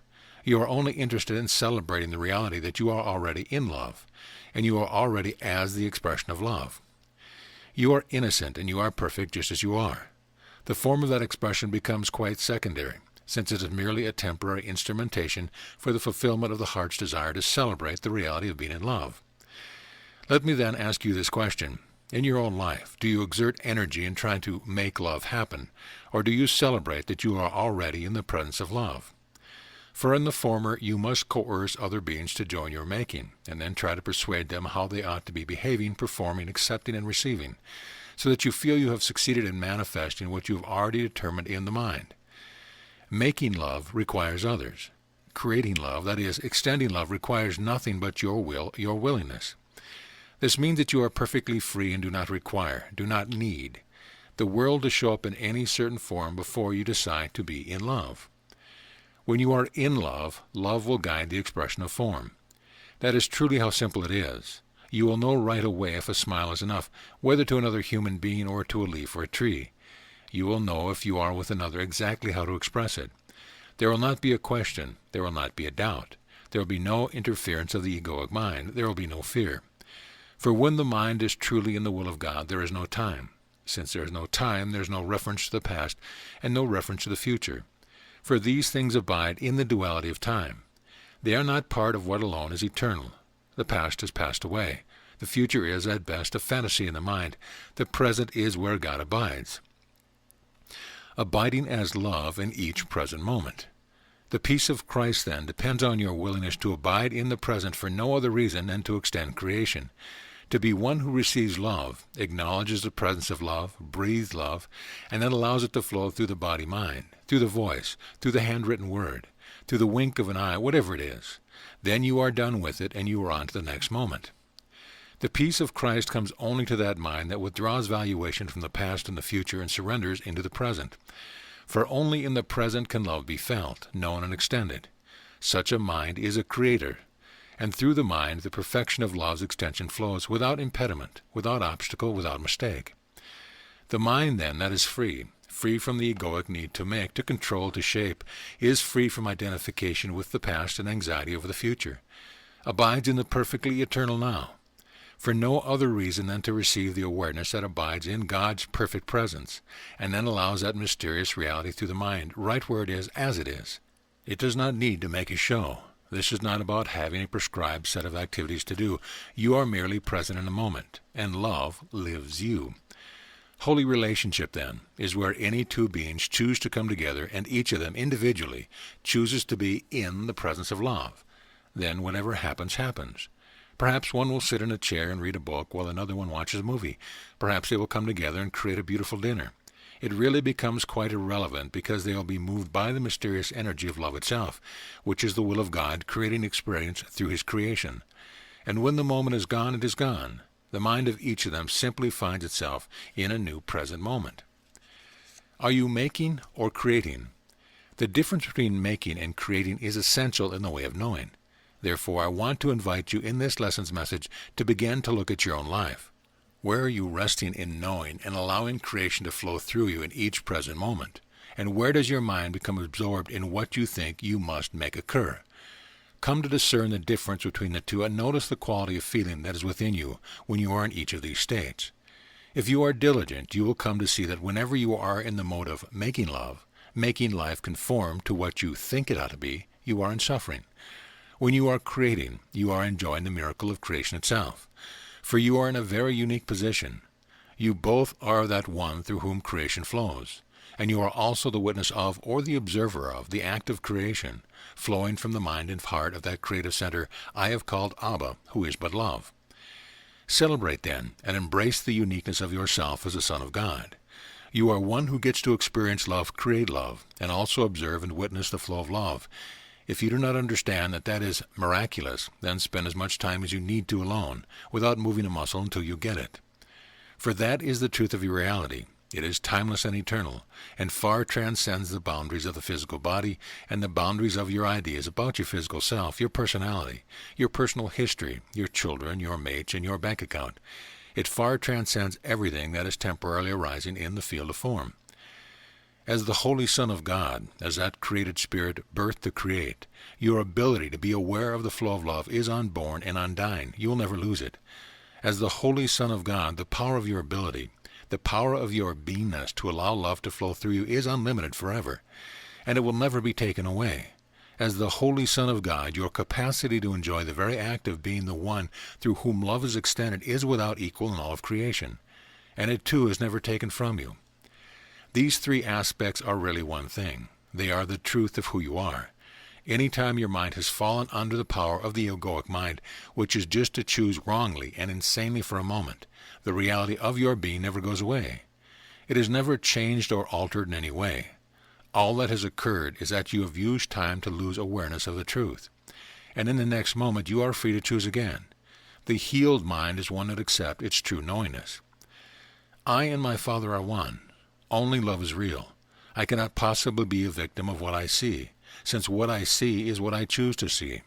And if I choose to see with the eyes of love, all I see is perfect innocence and the will of my Father clearly at work. The healed mind is simply one that rests in that simple reality. It has merely trained itself to always choose the voice for love. It does not matter what arises and passes away. The healed mind is not a mind that can make whatever it wants to happen happen. That is the egoic attempt to become absolutely powerful. The meek of heart, the pure of heart, realize that making is the illusion. Being is the reality. The choice is yours. making, doing frenetically, or creating, being the presence of love, out of which creative context emerge because it is the will of the Creator to extend himself through a myriad of forms that arise and pass away. The forms change, but the content or the essence does not. The awakened mind is awakened to the ever-present flow of content, pervading all form at all time. This is why for the awakened mind, loss is not possible and death is seen as unreal. For death can pertain only to the form. Forms begin in time and end in time, such as the body. That is the form you are very clearly aware of. Ideas have a beginning and an end. Love is the only thing that knows neither beginning nor end, being the fundamental energy of God itself. The healed mind does not plan. What does that mean? It does not mean that it does not structure a day, that is, make decisions whether it's going to make this call now or that one later, but it does not plan what the day shall be for. It merely surrenders into love and allows love to birth that day. Do you see the difference? The egoic mind arises in the morning already believing it knows what this day is for, and this day can have no purpose but the sustaining of the authority of the ego and trying again to make the world conform to what the egoic mind believes must be so. The awakened mind knows that this day has no purpose, save that which the Creator would give to it, through the Christ mind, through the Self. So it seeks first the kingdom, and then all things are added unto it. The day flows out of its surrender to love. The healed mind, the truly healed mind, is one who is like the wind. When you look upon the wind, you cannot tell from where it is coming, and you don't know where it is going. It is not a logical thing. You cannot control it. You can see its effects, you can try to measure it, you might even try to predict it, but it will always leave you guessing. A healed mind is not interested in making. Its only interest is the delight and joy of creating. It merely shows up where it is asked to be. It no more laments or complains if it is asked to work 23 hours a day at bringing forth some creation that extends the presence and love of God. It merely does what it is asked. The healed mind is no longer attached to the world's definition of success or failure, for those pertain to the realm of making. It is no longer attached to what others think of its creation, for it trusts the mystery that it has birthed it and then operates through it at each moment. Indeed, beloved friends, consider well. Are you devoted to making or creating? Exercises to observe your choice and choose again. By way of a simple exercise, in this very moment, how are you approaching the reading of this lesson? Do you remember to begin it, as we have suggested many times, as one who knows that they are already Christ, and they are merely sitting down to abide with a brother and a friend, who is their equal and sees the truth of them? Do you remember to open the heart and trust what emerges in the form of your experience as you read these words is exactly what is perfect for you in this moment? Or did you sit down determined to make yourself like Jeshua, by memorizing the words, by getting the concept? The relaxed mind absorbs all knowledge. The making mind misses all knowledge. The relaxed and healed mind is like a sponge that is constantly learning and being shaped by what it learns. The making mind has no room in it to receive anything new because it has already decided what the truth is, what it should look like, and what it should sound like. It misses the moment in which it can observe and be the conduit for, as well as the one who is creating an experience of love. In this moment, then, you are quite free to truly open the heart and relax the mind, and to realize you are present with a brother, and together we are in the field of love. All that arises in mystery and returns to its source. If you can enter into such a field of mind, in this very moment you are free, and you are indeed one who knows. If you can join with me in such a mind in this very moment, then you can prove to yourself how infinitely powerful you are. What you can apply to this moment can be applied to all moments. Likewise, if your mind is currently insisting that you cannot be that one in this moment, you are doing the very same thing. You are using the infinite power of the mind to choose to remain a maker, and therefore to reside in suffering. Either way, you remain quite right. Either way, you are expressing your infinite and perfect freedom to create or to make, to be in love or to be in fear, to abide in peace or to abide in anxiety. Now ask within yourself, would I choose to experience what is unending, myself as a creator or a maker? If you choose the path of the Creator, then the first thing you need to do is to remember that creating is not the same as making. Creating involves seeking first the kingdom of heaven. Well, it means that you have to sell all that you own, get a backpack, buy a ticket to Kathmandu, spend 17 years hiking through the Himalayan mountains until you find just the right cave, and then another 17 years of astute meditation and prayer before you begin to get your first glimpse of God. That is what seeking the kingdom involves. Or you can simply turn the mind to the peace of God right where you are and accept it, and in that very moment you will have gained what all the yogis in their caves have ever gained, what all the Buddhas in Christ have achieved in their austerities. The kingdom is but a choice away. I choose now for the perfect peace of God, and just like that, you have achieved all that needs to be achieved if you'll receive it. To create means that you are committed to seeking first the kingdom of heaven, then allowing yourself to celebrate that regardless of what your physical eyes show you, regardless of how the brain-mind is interpreting or creating perception of what the physical eyes reveal to it. Regardless of all of that, you are free, for whatever is arising is perfectly harmless. Forms come and go, love remains. Where else can you possibly find freedom, except as one who is merely abiding as a decision for love? If you would be a creator, you will need to give up striving, for striving is part of the world of making, and you will need to give yourself permission to cultivate a mastery of allowing. Allowing is not passivity. Allowing is not sitting on your pillow waiting for the universe to manifest good things in your life. Allowing is an act of turning within, appreciating your oneness with God, and simply asking, Father, what would you like to create in this moment? Suddenly a thought comes. The thought reveals you driving your car 30 miles to see a friend and inviting them to dinner. Well then, get on with it. Driving your car for 35 miles is an act that takes energies. It is not passive act at all. Allowing is a very powerful state of being, for allowing does not resist anything in the field of action, anything. And if you are asked to create a retreat center in northern New Mexico, well, you simply get on with it. Even though you have no idea how it is going to come to pass, you merely make yourself available and you show up. On the outside, a creator, a true creator, may look very ordinary. A creator may look to be one who is not getting the applause of the world. Their picture may not be on the front of People magazine. They may not be in the centerfold of Playboy or Playgirl. A creator is one who is delighting in allowing the flow of life to find ways to touch hearts and minds with love. The creator is not about storing up golden coins for a winter's day. The creator is merely about watching, being a conduit for, and being involved in the creative extension of love. That creation might require the storing up of golden coins, for the creator resists nothing of the world. Nothing is seen as good or bad. It is just an instrumentation for carrying out the will of God, which is the extension of love. When you are involved in that, your will is one with the Father. The difference between making and creating is essential in the way of knowing. It would behoove you then to spend some time in merely abiding in the innocence of observing your life, and beginning to notice when your energy gets caught up with making instead of creating. Where have you perhaps given your life over to making, wishing you could create? Begin to observe the moments in your day when you can choose to create. Remember, to choose to create means, I give this moment over to the will of my Father. I wonder how I could simply surrender into being the presence of one who has accepted the kingdom for him or herself, and then I will see where it carries me in the next second. So that you begin to see that regardless of what is arising in the condition around you, or what other minds are doing in this world, the world has no effect on you. I have said this world is a big clash of dreams, and the vast majority of minds are still far more committed to illusion than reality. There are just events arising and passing away, and in any context, your mind remains free to give up making for creating and to surrender that moment to the will of God.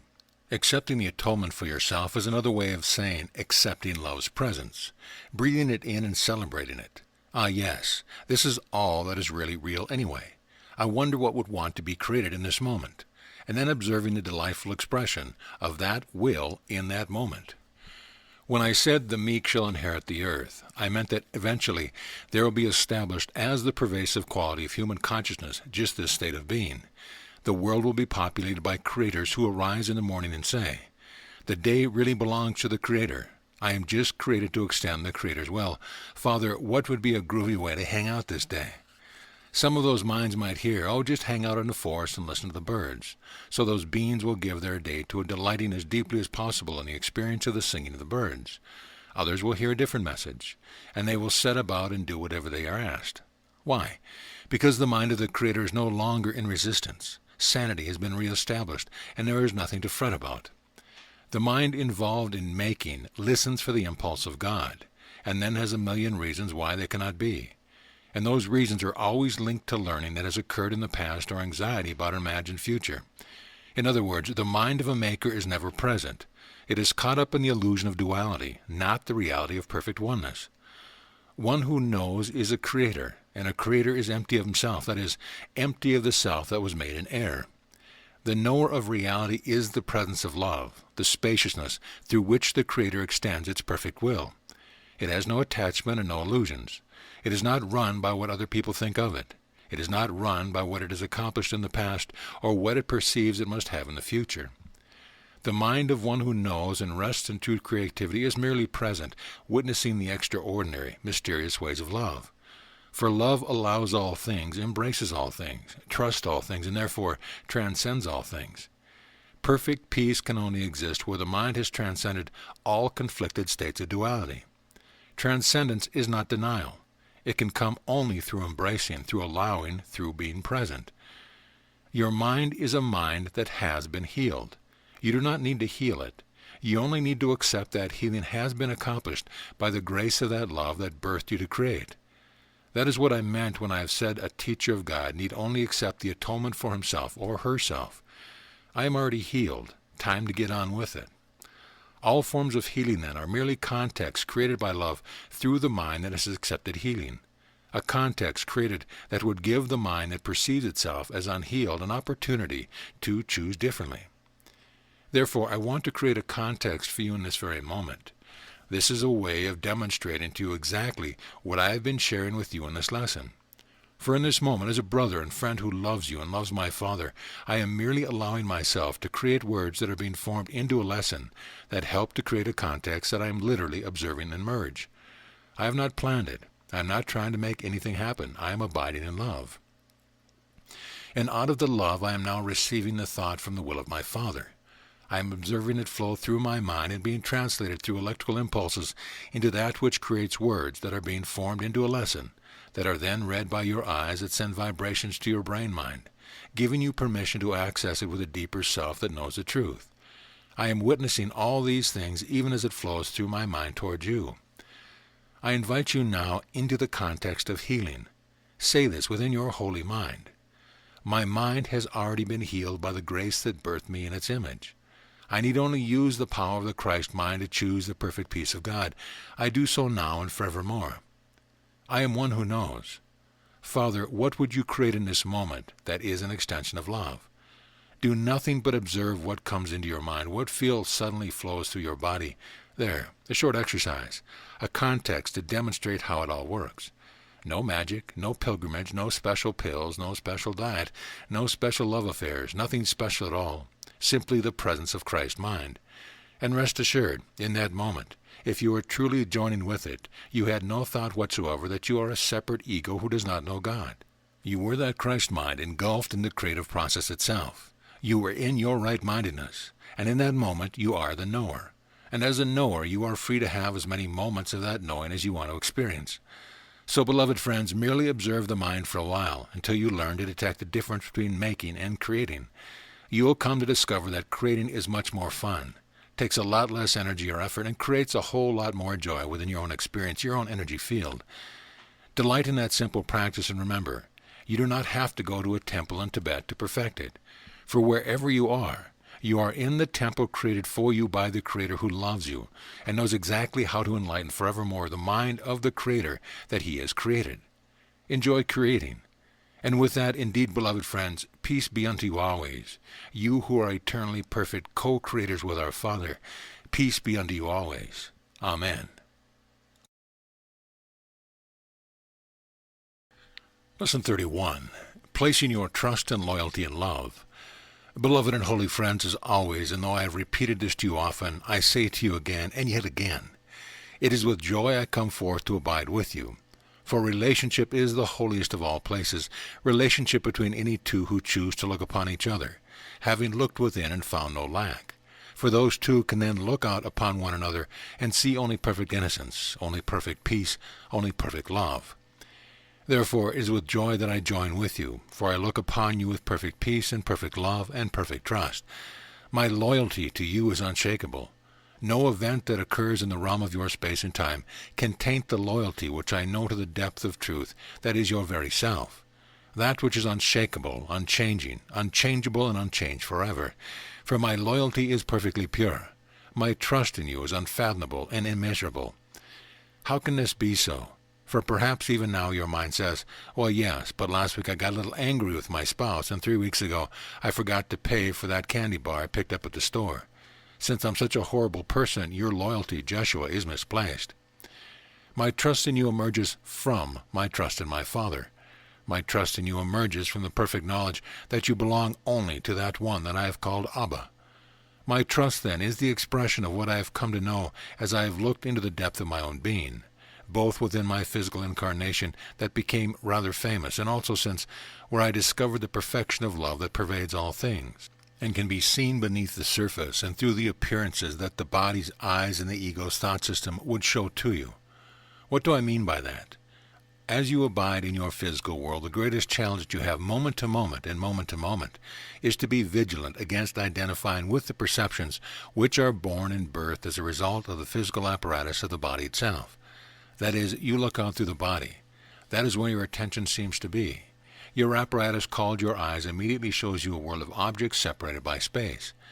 If you identify with that level of perception, you can only conclude that you are a separate one from another. When you see events happening, it is absolutely impossible to see the subtle interconnection of all events. You fall into the trap of forgetting that you live in the universe, and universe means simply one turning, or one song, one event occurring, like an ocean is but one event, expressing as many waves. So, too, do all events in the field of space and time, in the field of physical matter, merely emerge from the one universe. From the body's level of perception, the thinking mind, in association with the body, creates interpretations of what it believes it has seen. And now your attention, your awareness, is already twice removed from reality. First, you have become hoodwinked, thinking that what the body's eyes show you is what is truly real and significant. For instance, you love someone. They are here today, and tomorrow they leave. You see them pack their things and their body leaves, and your eyes show you that they are gone. Then the mind says, woe is me, I have lost my love. Neither of these is true. The soul, the level at which reality is far deeper than the level of the body, can never go anywhere. No one you have ever met or known can ever be outside of your heart through his or her own action. The body-mind, yes, can leave, but that is not what takes someone out of your heart. It can only be your decision to withdraw love. It is only the withdrawing of love that creates separation in the experience of your awareness. So you are now sitting 2 levels removed from reality. First, you have become hoodwinked, thinking that the physical eyes show you what is true. Then you draw conclusions and create interpretation of the events that the body eyes show you. This creates the emotional effect that is like a soup that runs through you and around you and will remain so until it is healed. The 3rd level of being removed from reality is a trick of the mind, in which it insists that its interpretations are facts. It is to this level of the mind that I asked within A Course of Miracles, would you rather be happy or right? For happiness can only be the result of perfect trust, and perfect trust emerges from perfect loyalty, and perfect loyalty emerges spontaneously in the mind that is rested in surrender. We have spoken often of the keys to the kingdom: desire, intention, allowance, surrender.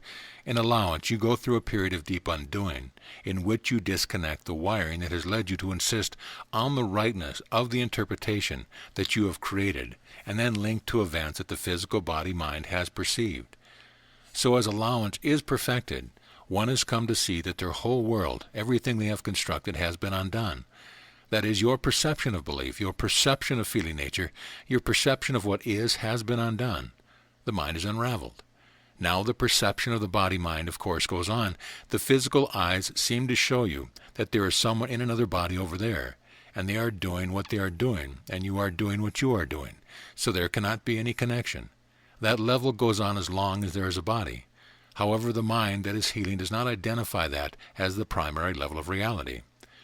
So as allowance surrenders the construct that has been made up in the mind and exists nowhere but in the mind, one rests in an unobstructed allowance of how the body-mind goes through its days until it returns to dust. But there is no longer a being hoodwinked, no longer being attached, no longer being swept up with that level of identification, because there is no longer a need to identify with the interpretations, and there is no longer, quite happily, any need to be right. As allowance comes to completion, something quite magical occurs. It is beyond all comprehension of the thinking mind. The ego could never comprehend this. It is as though something that was existing because it was contracted in fear dies and dissolves like the mist before a rising sun. and all that is left is a quiet spaciousness in which awareness has been purified. Events still arise and pass away. One continues to talk with their friends, perhaps as they always have. One notices the tendency in the body-mind to create interpretation, and some of them are quite necessary. That light just turned red. My interpretation is that it might be wise to stop. But there is now something that is wrapped around all of that, so that what is arising is seen as ultimately quite inconsequential, quite innocent and devoid of any deep value. For you will place your loyalty in what you have decided to value. And in that spaciousness, in that perfect stillness, in that deep peace, mind, or selfhood dissolves in surrender. Anyone who is awakened knows exactly what that feels like. Anyone who has begun to awaken has touched on moments of perfect surrender. For in surrender, the mind beholds that all things that are arising and passing away are perfectly harmless. They can hold no value because they abide in time. And the things of time are like the waves that arise from the ocean. Because they have a beginning, they will have an end. In their beginning, their end is certain. Only a fool would create loyalty to that which is temporary, temporal, and ultimately unfulfilling, but the wise of heart have decided to place their value on that which is eternal. And what can be eternal save God? And God is but love. Therefore, in the way of the heart and the way of transformation, and now in the way of knowing, all that we have sought to share with you has been by design, to lead you to see that love is the only thing worth valuing. Love is unconditional. Love merely loves in order to abide in its own nature. And because God is but love, as the mind disentangles itself from the perceptual level of the body-mind, from the interpretations selected and created in the mind and overlaid upon these events, and especially as it disentangles itself from the egoic need to be right about its makings, that which you are, pure intelligence, pure infinite creative possibility, shifts itself into being identified only with value in love. This is the same thing as saying, I value only God. Then the soul begins to reawaken. The soul, this drop of pure light, which is pure intelligence, begins to realize that to know God it must be God. And since God is only love, the soul desires to be only love. For in loving as God loves, God is known. As God is known, self is realized and remembered, and the dream of the dreamer is transcended. Therefore, indeed, beloved friends, my trust in you is perfect, for I have come to value only God. My loyalty to you, as the offspring of my Father, stems from having received that enlightenment for myself.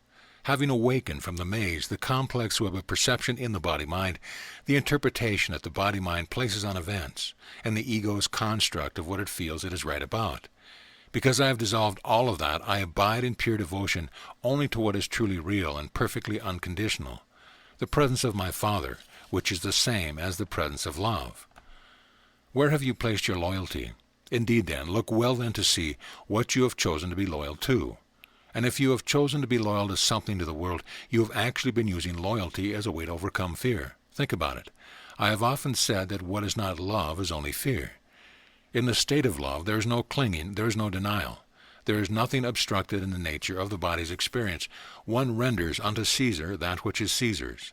One sweats in the hot summer sun. One simply is where one is. But the mind, the essence of your identity, is as love. All the rest of it is superfluous.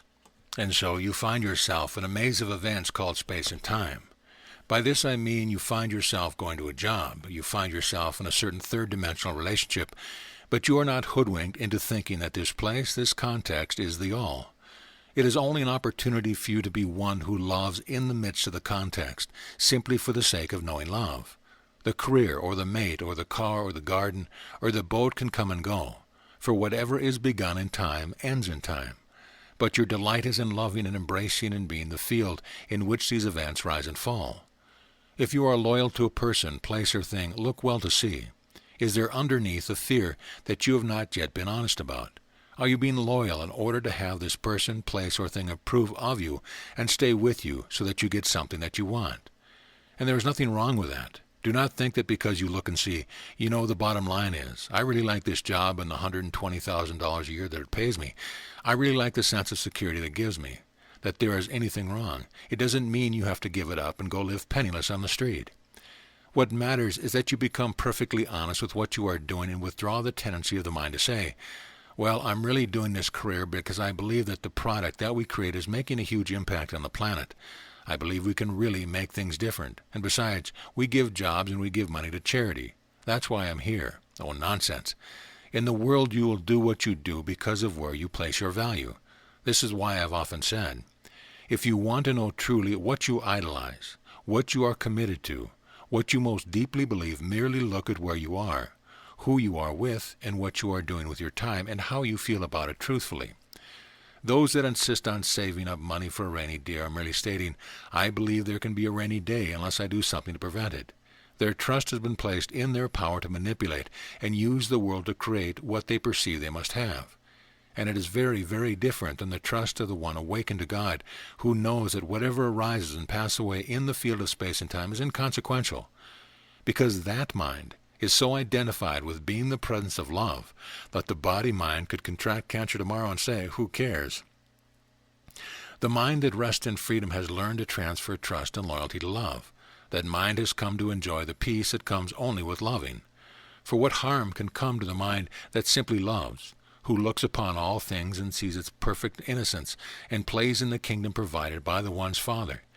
The kingdom of the body-mind, the kingdom of space and time, the kingdom of the power to choose love over fear. This is why I suggest this simple thought. Suffering comes from being identified with form, whether it be the body, a belief, a career, or a context of experience of any kind.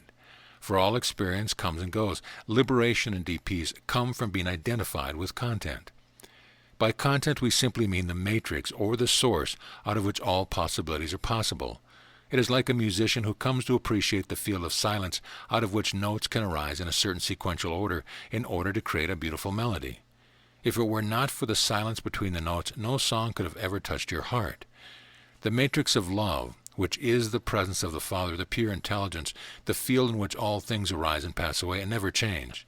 That field is like a canvas upon which the grand artist paints. But the master artist knows that without the canvas there is nothing, and therefore honors the blank canvas first.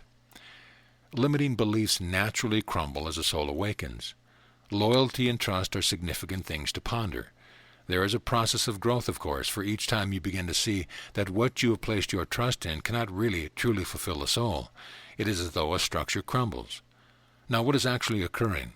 You as infinite being have merely realized that you have been hoodwinked, and you are withdrawing value from what you placed your trust in. That feels like a crumbling, and it literally is a crumbling at the subtle level of energy that constructs a perceptual belief system about the nature of experience. For instance, to give you a simple example, if one believes that they must have coffee every morning in order to get going, and then later in life, for whatever reason, they come to see that they have never needed it at all, they may go ahead and enjoy their coffee, but it will never be the same reason. That structure of belief will crumble, and they will literally see life differently. Each and every one of you can pause in this lesson right now and merely ponder what structures of belief have crumbled in your life. Has it not always led to a sense of greater expansion, deeper wisdom, a more certain knowing? In other words, life proceeds from illusion to reality. As the soul awakens, it literally feels a sense of expansion and growth. But the growth has nothing at all to do with the body getting bigger or the bank account growing or having more children. You all know that as wisdom is reawakened into mind, there is a sense of growth, and that kind of growth becomes all attractive to you. Place your trust in a love that birthed you. When you become so much a lover of the wisdom of perfect union with God, so that is all that matters to you, you are already 90% free of illusion, and the world will never have the power to truly bind you again. Place then your trust in the love that birthed you. When I say birthed you, I am not talking about the body. I am not talking about your personal history or ego. The you that I refer to exists within and prior to all of that. It is as though your Father has created you as the powerful ocean in which you have been, knowingly or unknowingly, emanating all the waves that have become your particular experience as a soul. That is what God has created. Trust the one that created you as an infinite source of awareness that is perfectly free in every moment to decide what experience it will have. Why is this important? Your world would teach you, and the level of perception of the body-mind would say, well, I want to have an experience. Oh, I just had a thought of having an ice cream cone. Well, I've experienced driving my body to the ice cream store and eating ice cream. That event does occur. But if you look closely, you will discover that your experience is the value you place upon the event. I know that seems subtle to you, but it is very, very important. Experience actually occurs nowhere but in the field of the mind. You could just as easily go to the store and eat ice cream and have your mind on a book that you were writing, or the remembrance of a great love affair, or a great movie from the night before, and never even notice the taste of the ice cream. You get home and your wife or husband says, "Well, dear, did you have a good trip to the ice cream store?" And you reply, oh, that's right, I did stop at the store. You know, to tell you the truth, I don't even remember what I had. So where does experience occur? It does not occur at the level of the body-mind itself. It occurs at the level of mind. And mind shapes experience according to what it chooses to value. Now, does that mean that you must drop doing anything in the world? No. An awakened being in the world simply delights and has fun, from a state of clarity of knowing that whatever they choose to do with the body-mind is merely a free choice based on what they are choosing to value in the moment. And if they own that valuation, they can totally enjoy the experience they are having. Then they have come full circle. If they want to design a website, if they want to be a banker, if they want to be a dancer, a prostitute, or a farmer, it no longer matters. For the mind that is awake, while the body lasts, merely sees experience arise and pass away. It takes total ownership and realizes that it has the power to create its experience as being delightful, fulfilling, and a blessing, regardless of what the body-mind is actually doing.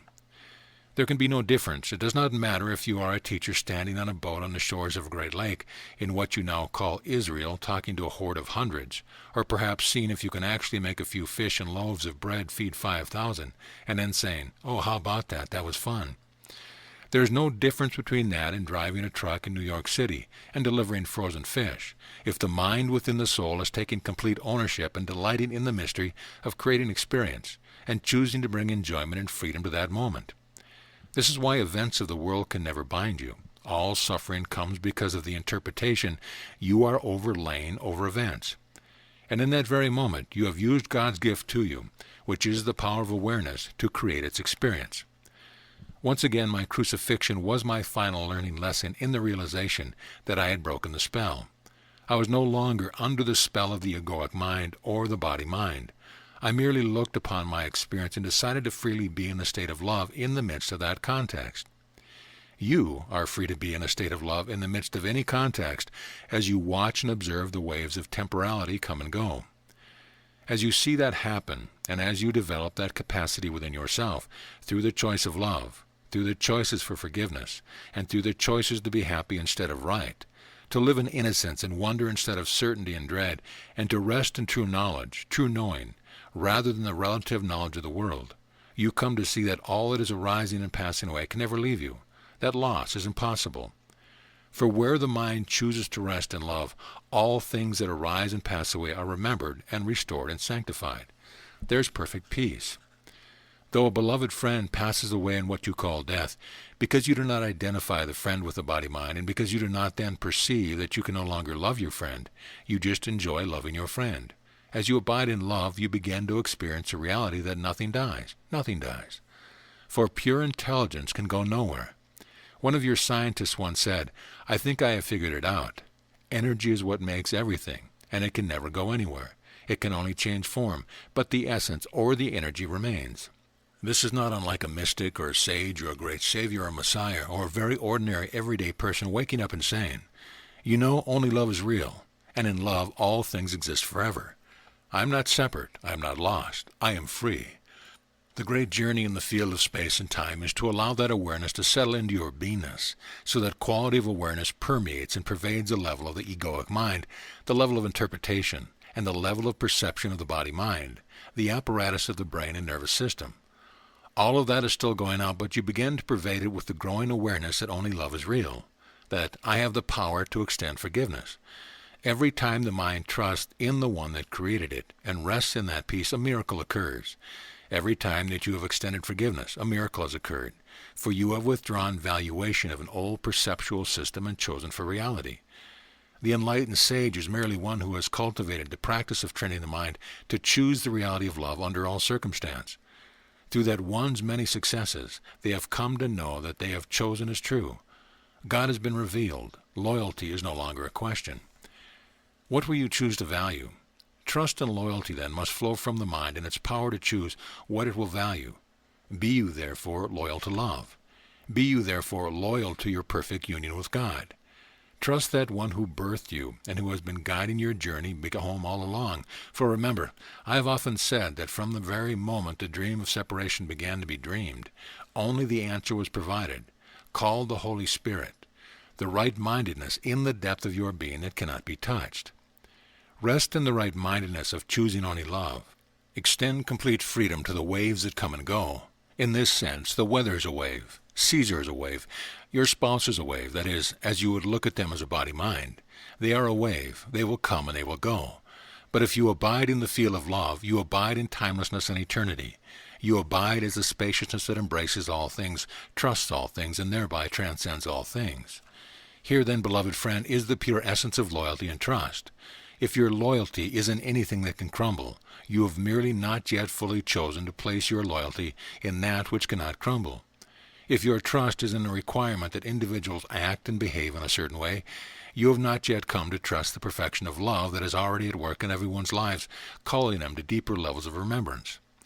See then the perfection of all events, for the waves that arise in the temporality called the world have no power in and of themselves.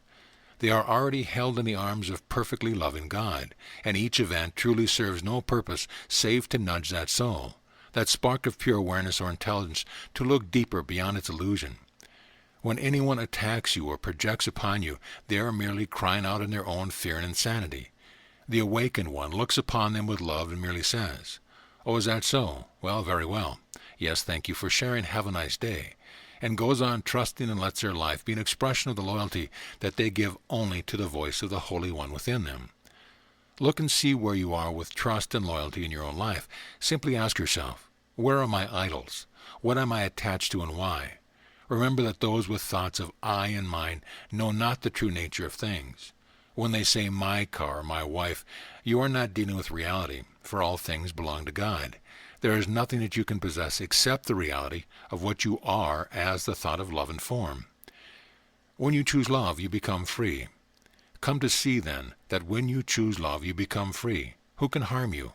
What gain or loss can affect your peace? In each moment, as you remember love, you give love. Everywhere you go and everyone you see is touched in a quiet and secret place. They may not know why they feel attracted to being in your presence, but you will know. You are simply choosing to be. And mark my words well here, you are merely choosing to finally awaken and be God incarnate. For God is but love, and when you love, there is only God.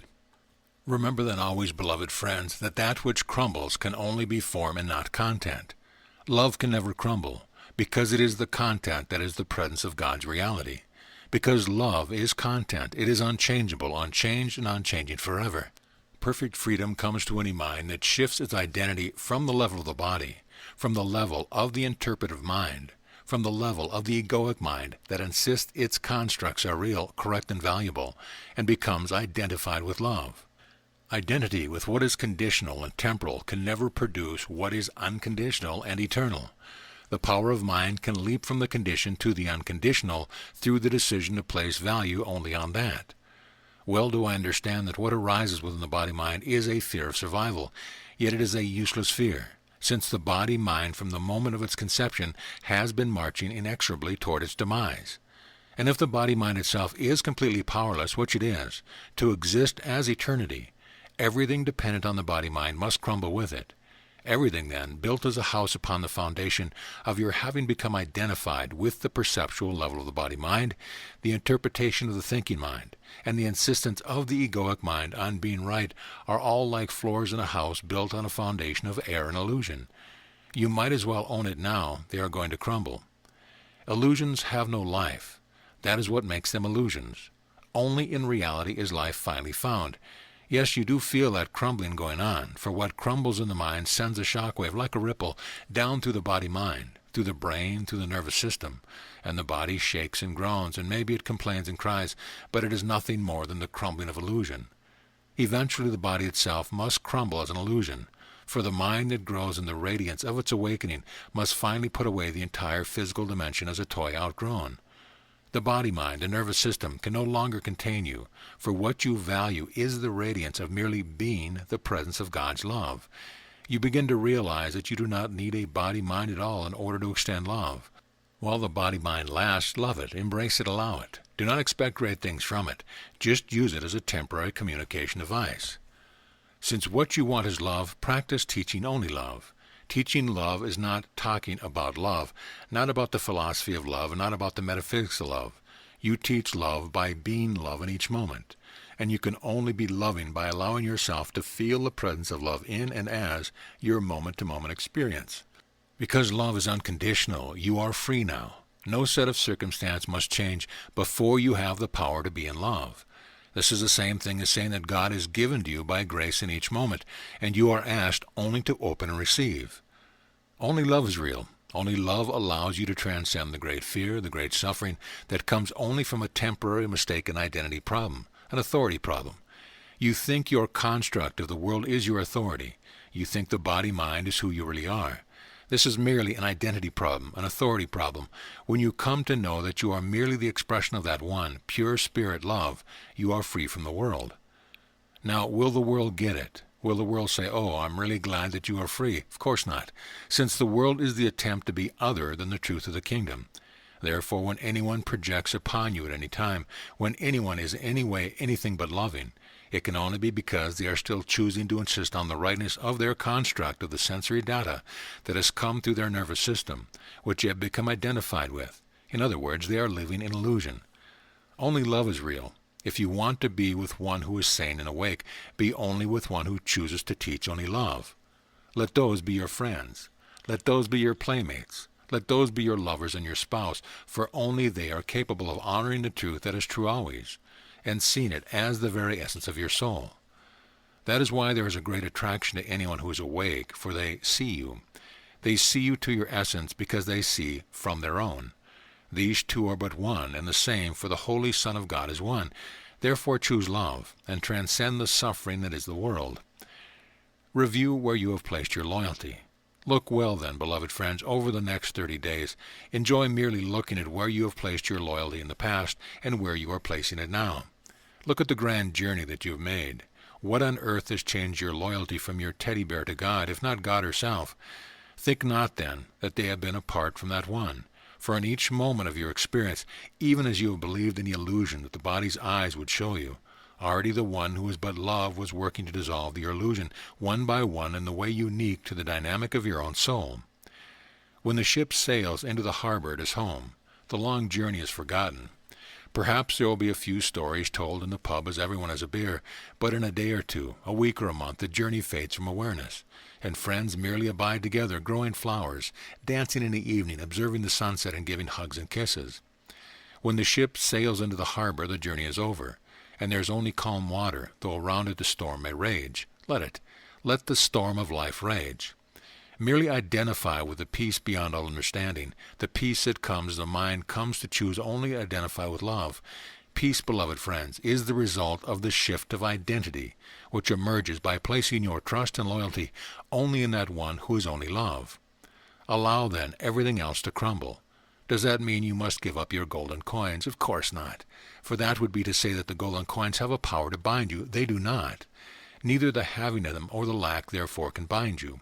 Only your decision not to love can bind you and make you suffer. Give, then, perfect freedom to all created things, for they belong not to you, nor were they given to you to give you security or to boost your ego or to make you happy. They are given for your enjoyment and for your bless. For the Christ who walks this earth knows that his or her primary purpose is to bless the Father's creations, to set all things free in the sanctity of their own deep and perfect union with God. Seek to possess nothing or no one. Seek to change nothing and no one. Seek only to love, and in love you are set free. So then, as you conclude this lesson, simply make the decision to spend 5 minutes doing nothing, but loving at all you see through the body's eyes.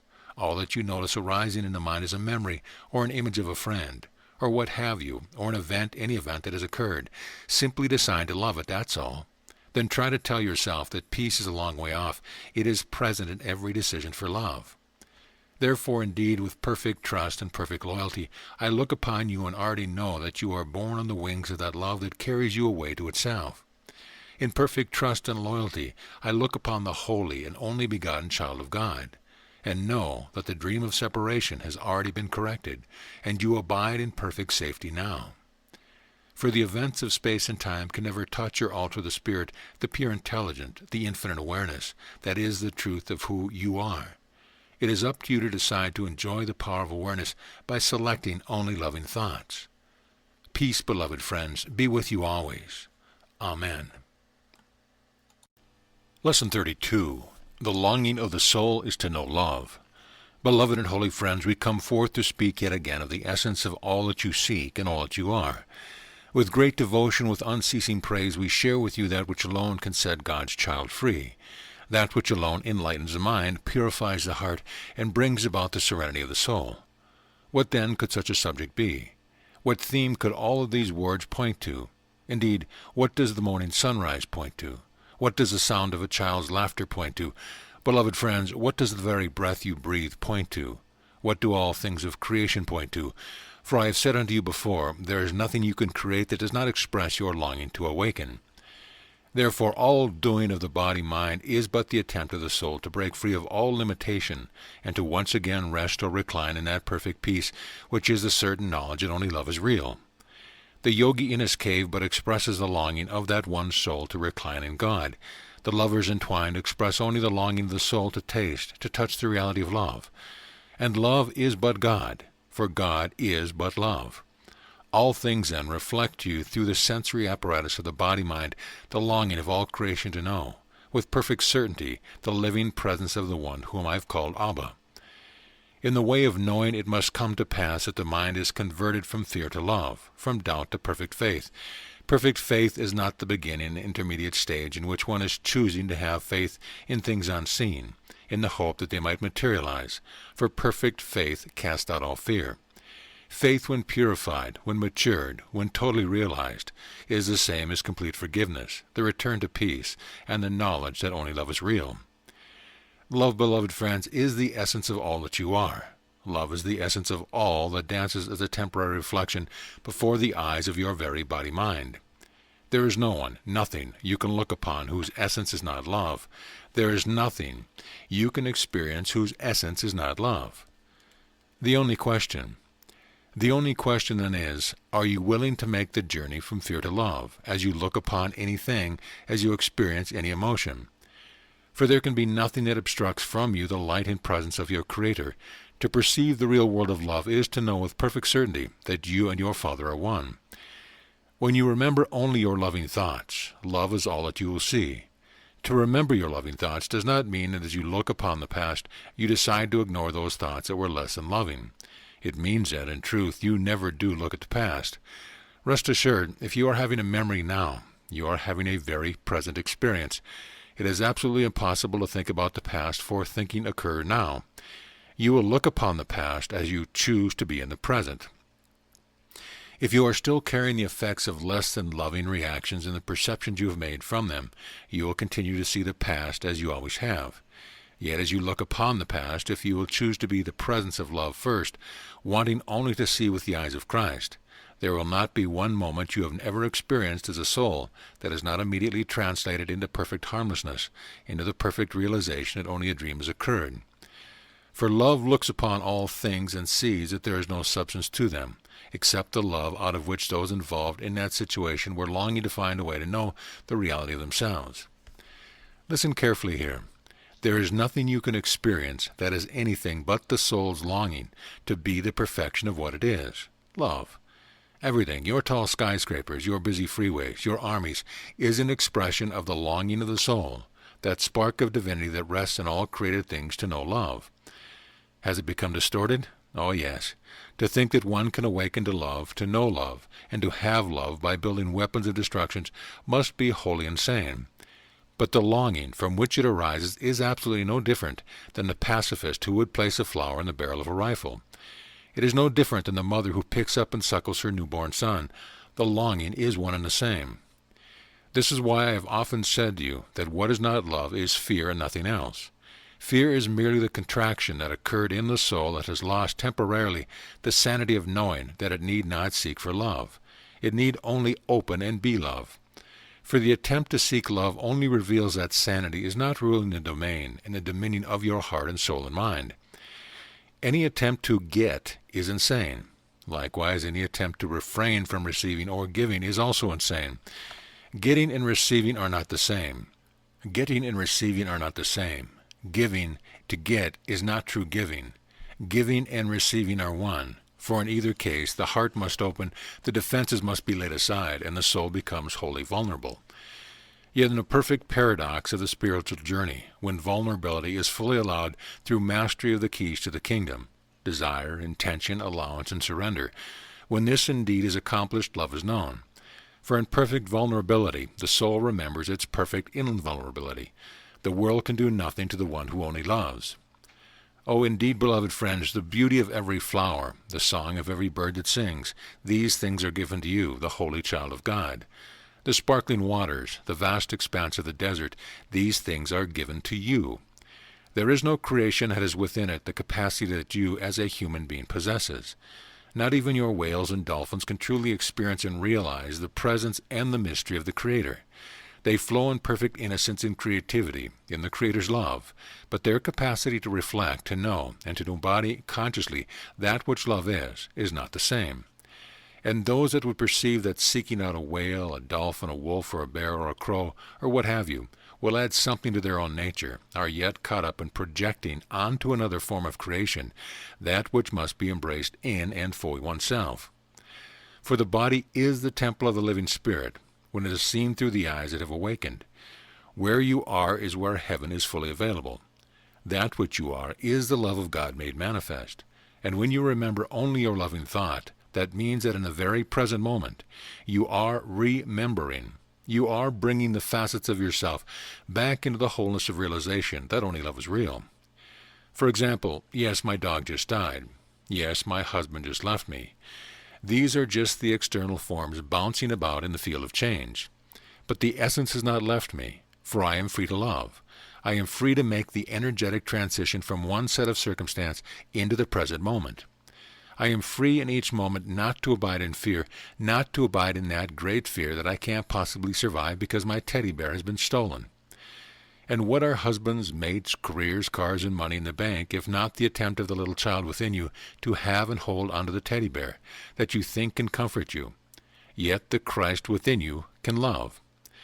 In each moment that you seem to be confronted with a challenge that brings up within you your deepest fears of security, your deepest fears of managing the estate, the domain that you call your life, these things come not by accident, and they must come without ceasing in a world of unceasing change.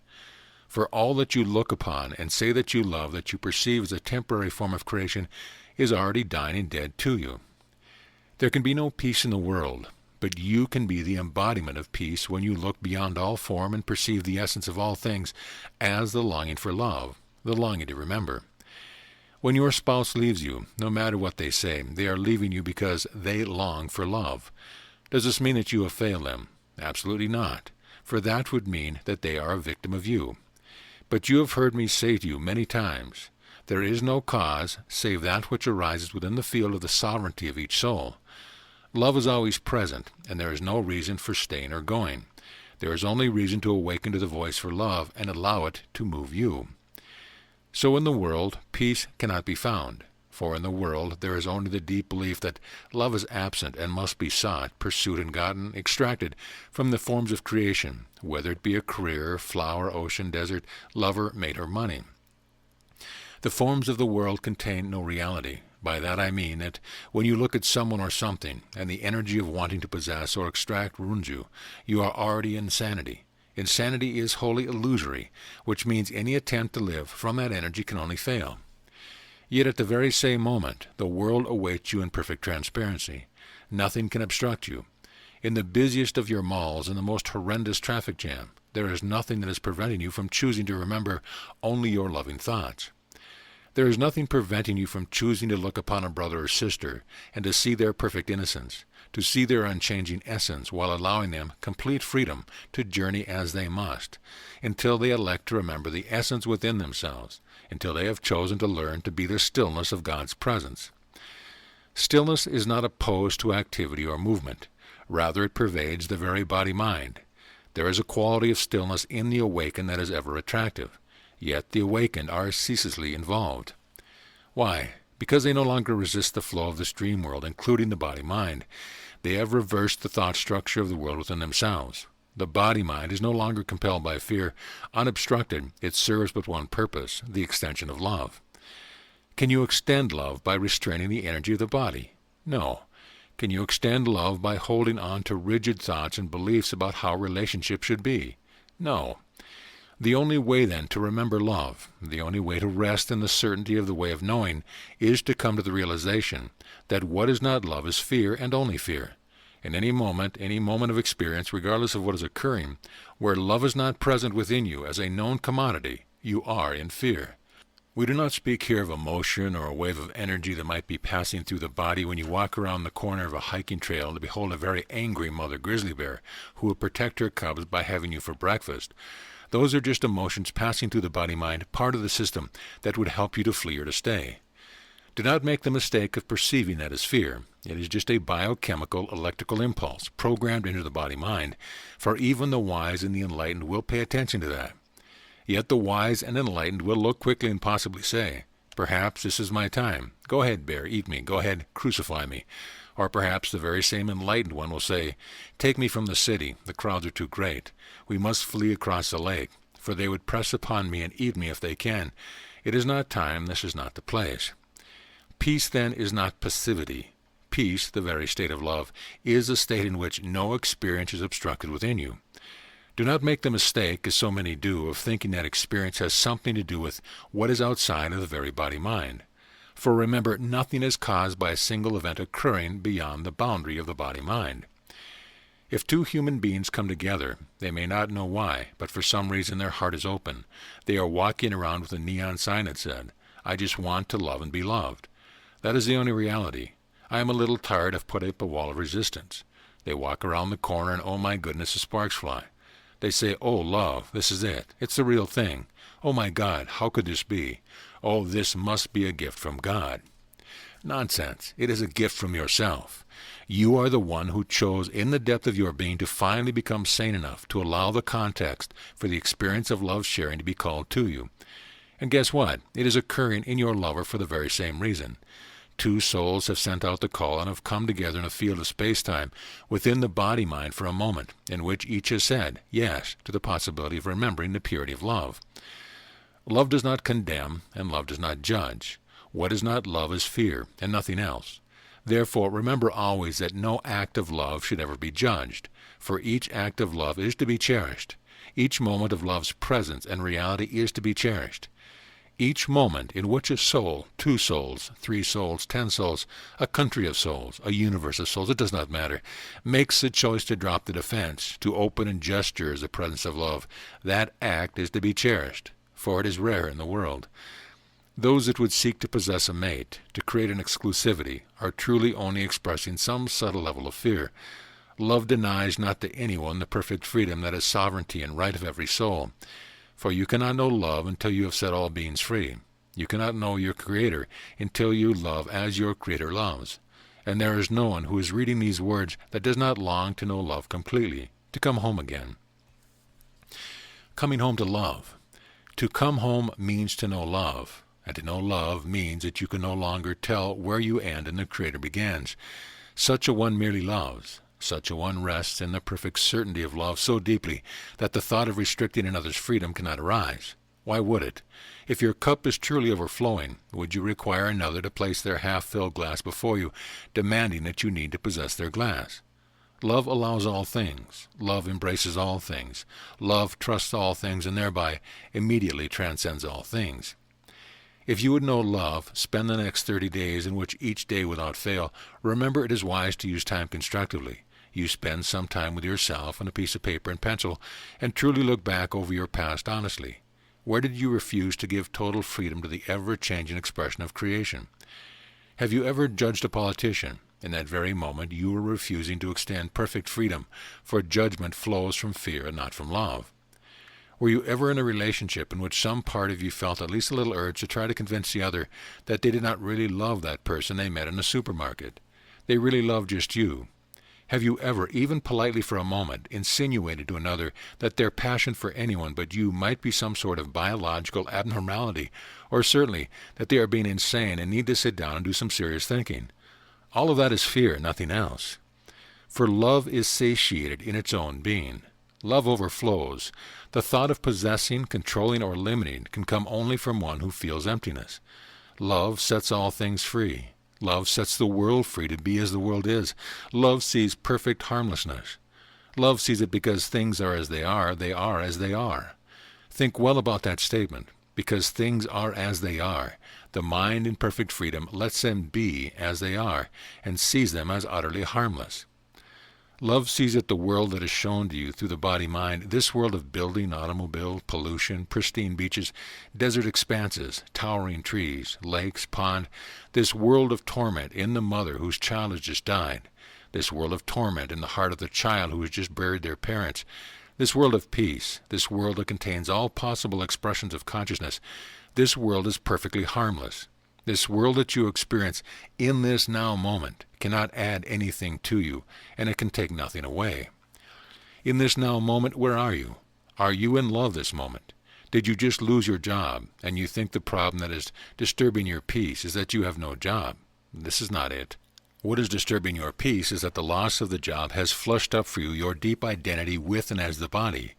You think the body must survive and continue, and perhaps you say, darn it, it has to do in the same level of material comfort that I knew yesterday. Can you understand that when your love is so complete, it no longer matters if the body-mind exists tomorrow? For where would you go? You are but the field of love itself.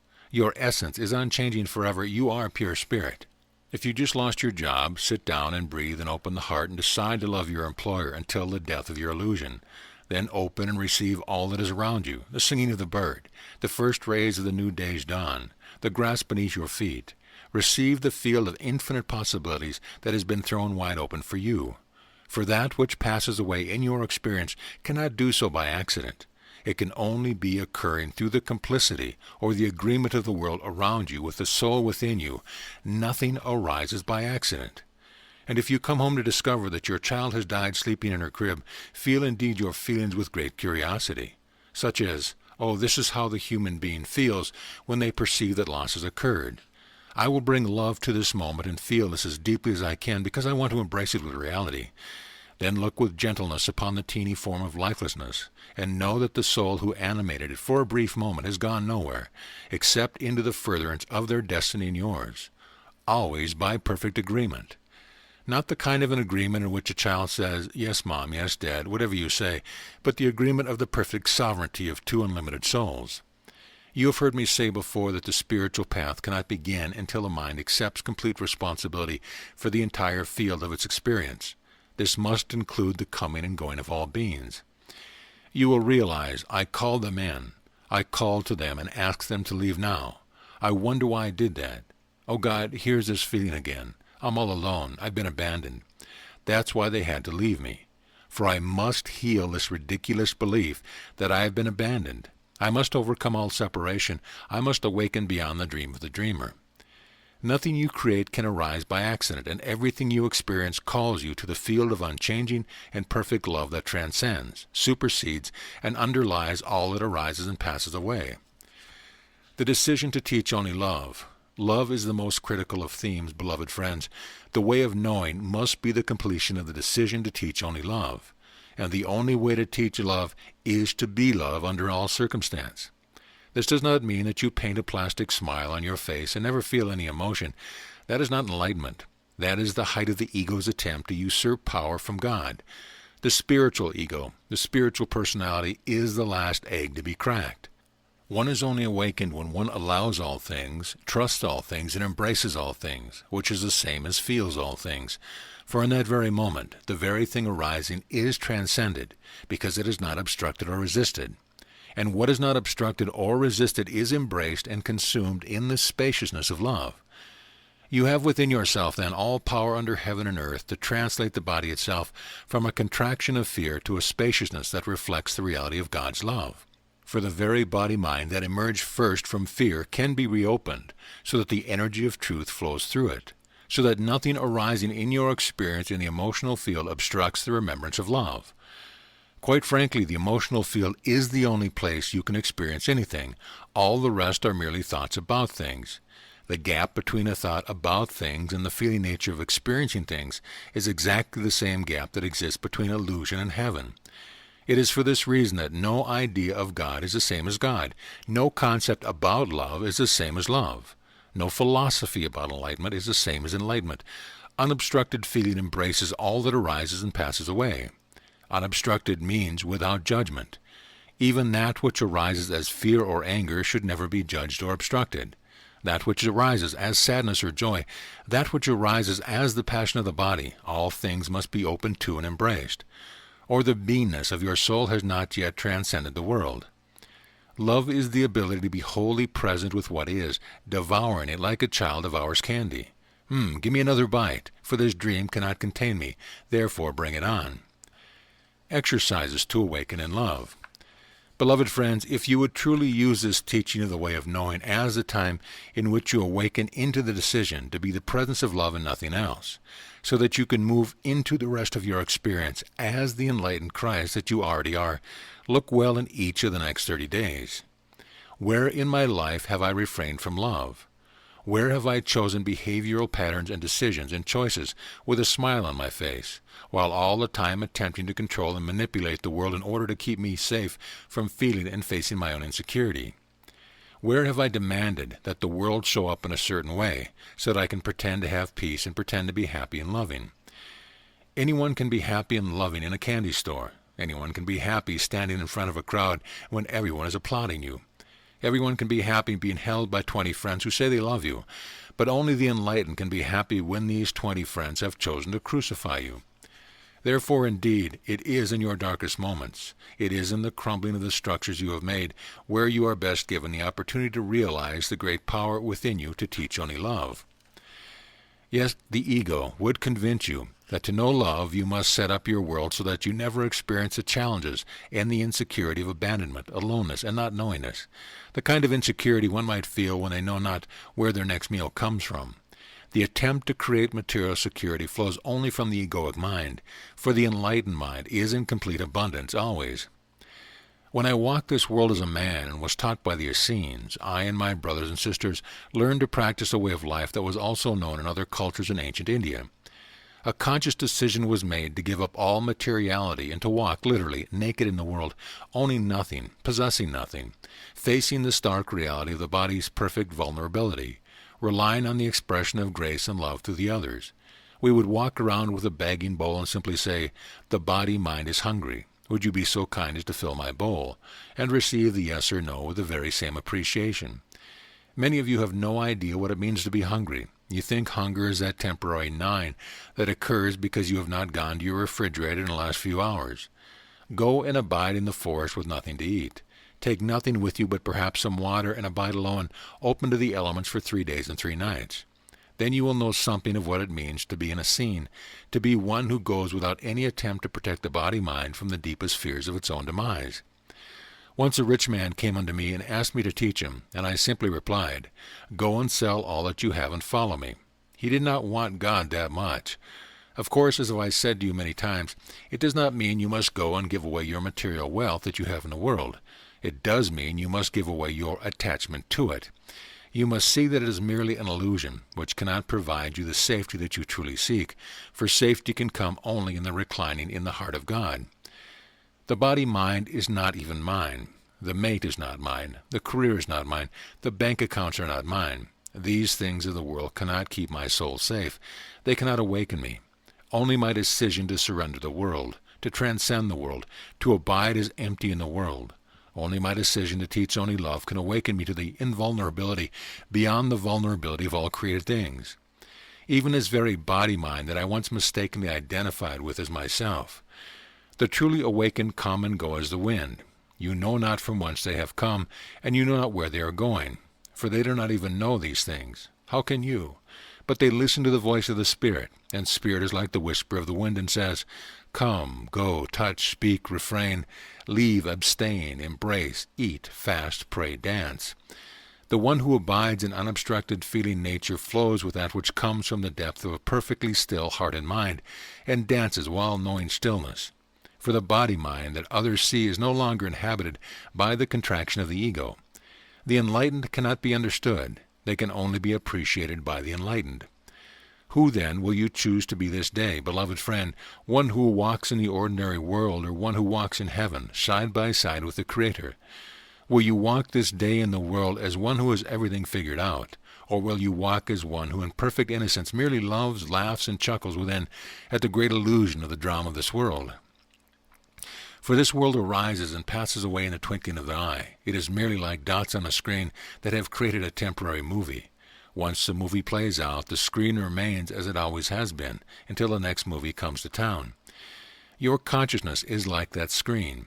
It witnesses that which arises and passes away, even within the body-mind itself.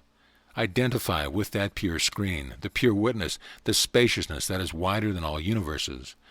Notice that part of you that is simply aware of what is arising, a feeling, a thought, a word, a song heard, a car crash witnessed. It does not matter. Anything arising in the field of your experience arises in the field of the spaciousness of awareness that is God's gift to you as your very existence. For pure spirit is awareness itself, and that awareness can be fueled by the decision for love or the belief in fear. Beloved friends, if you have truly chosen to enact the way of knowing, do not waste time. Look well over the next 30 days. Look deeply at the truth of what has been running you. What are the patterns that created the choices, the reaction, the responses, the rationalization, the great words, the great seeking, the great striving, all of it? Look well and perceive and know that which is birthed from fear, no matter what it looked like, for indeed the wolf can come in sheep's clothing. Where have you been a ravenous wolf coming in sheep's clothing with false smiles in order to get another to give you what you believe you lack? Where have you refrained from love? Where have you refused to become perfectly vulnerable? For it is only on the other side of that decision that your perfect invulnerability arises. You are love and nothing else. At any moment that you behave, speak, or perceive yourself to be other than love, you have used the power of your awareness to decide for you what would attempt to stand against the kingdom of God, and you are the one that has suffered for it. Love, beloved friends, so many of you that have read my words look upon me with such great love. You look upon me and say, "Oh, Jeshua, he just loves so perfectly." Well, of course I do, because I have come to see that there is nothing else worth doing. I know that sounds almost simplified, but the truth is simple. You must come in your own Christed nature to see that in perfect innocence there is not anything else to do but love. To love without limits, to love without fear, to love by extending perfect freedom to all of creation to be, and do what it wants to be and do. Then and only then can you know that nothing can betray you, nothing can hurt you, and nothing can bring anything to you or take anything away. You have the infinite and perfect freedom to love, and in that decision you know your Creator and can say quite simply with me, "Behold, I and my Father are one and the same. Now let me give you a hug. Now let me set you free to have your experience. Now let me watch this great movie. Now let me enjoy my salad." It is all so very simple. Never identify yourself with your doing, but let your doing be infused by your being. For while you are in the world, the body-mind will do. Its very nature is action and activity itself, just like it is the nature of a leaf in autumn to fall from a tree to the ground. Would you say, "Oh, well, that shouldn't have happened. That leaf shouldn't have had to die. It shouldn't have had to change color. Oh, what's wrong with this universe?" You are like a leaf on a tree, and you are already falling in the moment of your death. How much more time will you waste before you decide to break through the chains of fear held in the very tissue of the body-mind? How much longer will you wait to enjoy the dance of the fall from the branch of the birth to the ground of death of the body-mind in order to experience the total freedom of the fall? For the great fall from grace, the great dream of separation must finally be embraced and lived with perfect love, obstructing nothing, knowing that the very momentary experience of the body-mind in a perfectly insane world is all right because it is illusion. To resist illusion is to insist that the illusion is real. It is only in the full embrace of the illusion that the illusion dissolves before your eyes. Love sets all things free again. Over the next 30 days, do only this. Dedicate and commit each moment of each day to teaching only love. Take upon yourself the commitment to discipline the mind and the heart, while opening the body without obstruction. In each moment, set all beings free by being only committed to love. See how much joy you can experience by being the lover of all life. Want nothing from no one, need nothing from anyone. Express your passion, express your longing. Look upon the falling leaves, if they are happening in your neighborhood, wherever you are. Look upon all things and decide to love the hell out of it, for the hell in it is only what you have projected upon it. Take back your projection and embrace it with love. For 30 days you can do it. For 30 days, such a small time frame in one human life. Would you not give yourself permission for 30 days? This is not a difficult assignment. Anyone with any degree of intelligence and maturity can surely decide each morning for one day to teach only love and string 30 of them together. If it is in truth the transformation of your soul that you seek, so that only Christ is present where you are, complete this one assignment. And when it is done, simply do it again, again and again, worlds without end. Heaven awaits you. Love waits on your welcome. Yet that welcome is but the decision to finally embrace yourself and to live the truth that has already set you free. Love and give all things complete freedom to be and to do as they will. For there is no other doorway to the perfect freedom that you have sought for, such a long, long time. Let time end, that eternity might be remembered. Only love can set you free. And indeed with that, beloved friends, peace be unto you always. For indeed it is dripping through the ethers of your very atmosphere, waiting for you to drink it in. Peace be with you always. Amen. Lesson 33. There is only God, and you are that. Beloved and holy friends, as always I come forth to abide with you because you have asked. As always I come forth to abide with you because in truth there is nowhere else that I could be. For where you are I am, and where I am you are. We abide then as one mind birthed from the very heart of Abba or God. There is nothing outside of us, and from within there is nothing hidden. Though the dimensions of creation are infinite, they abide within the mind or the field of consciousness that we share as one. The simple truth, because this is true, and I assure you that this is, there is only one task that must be accomplished, one realization that must be realized, one reality to be expressed and lived. The simple truth is that there is only one, that there is only heaven, there is only love, and that there is only the perfect peace that passes all understanding that keeps your hearts in mind.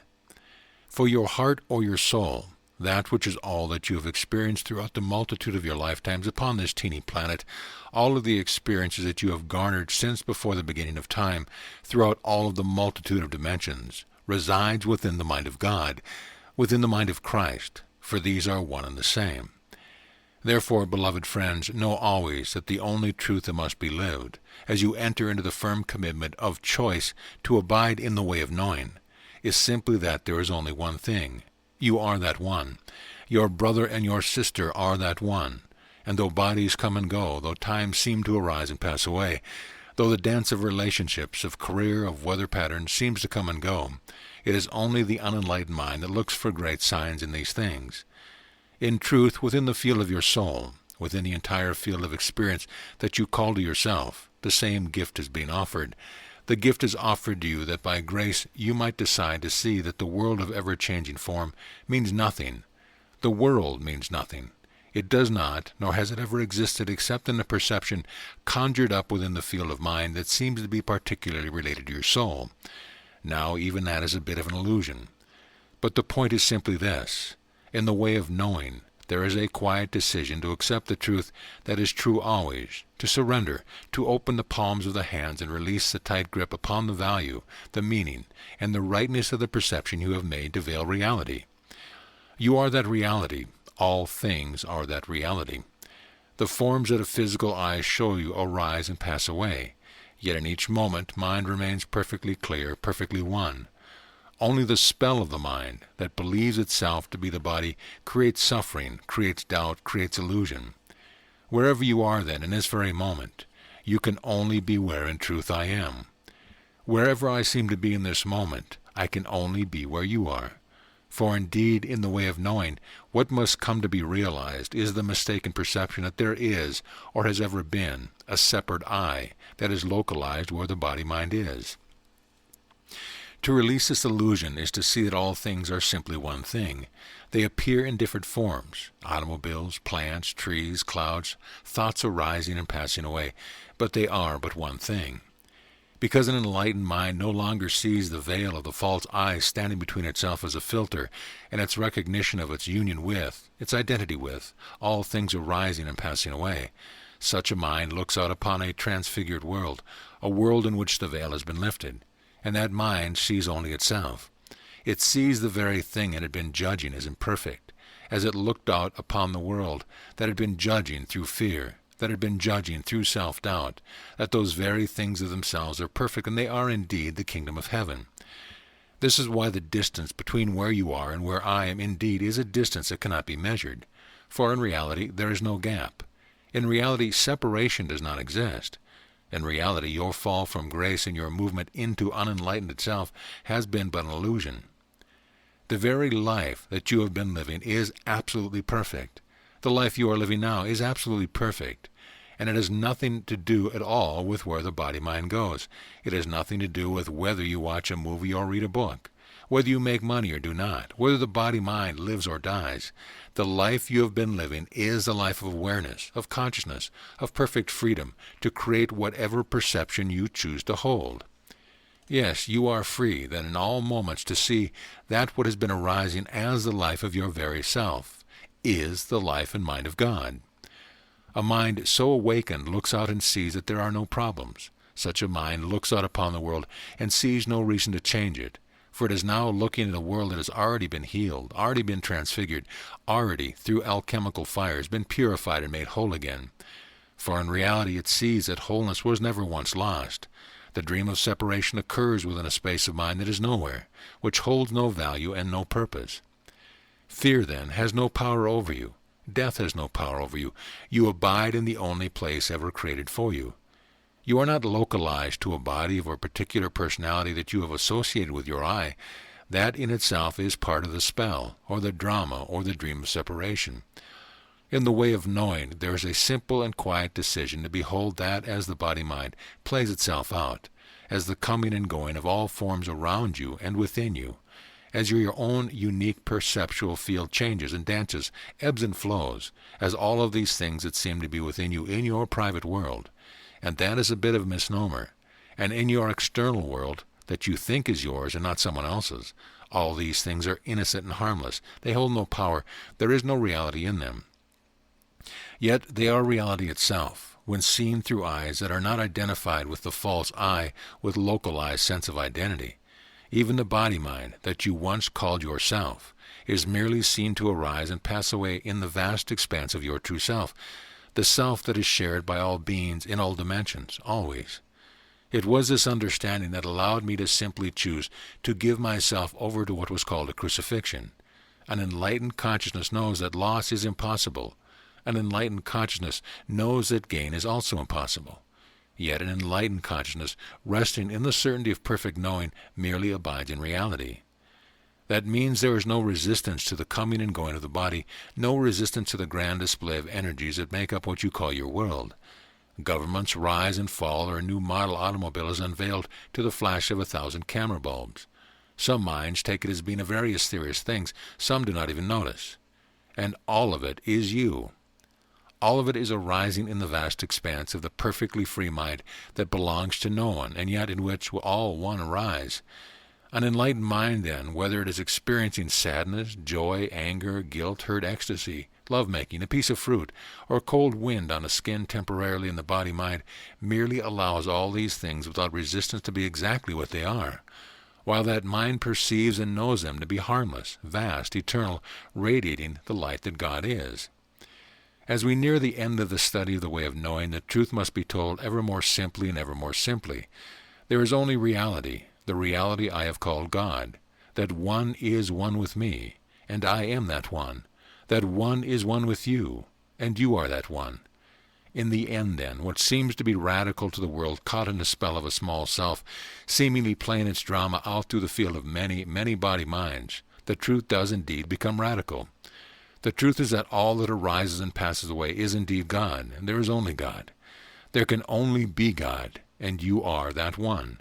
For in the end, even the creative teaching device of God and child, creator and created, begins to slip away, as duality becomes the one, as illusion, the last traces of illusion finally give way to truth.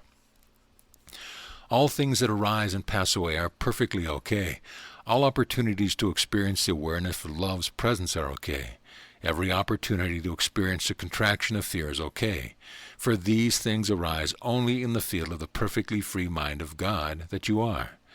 So in the end, it is not so much about cutting out certain experiences and having only certain ones that you have decided to hold value.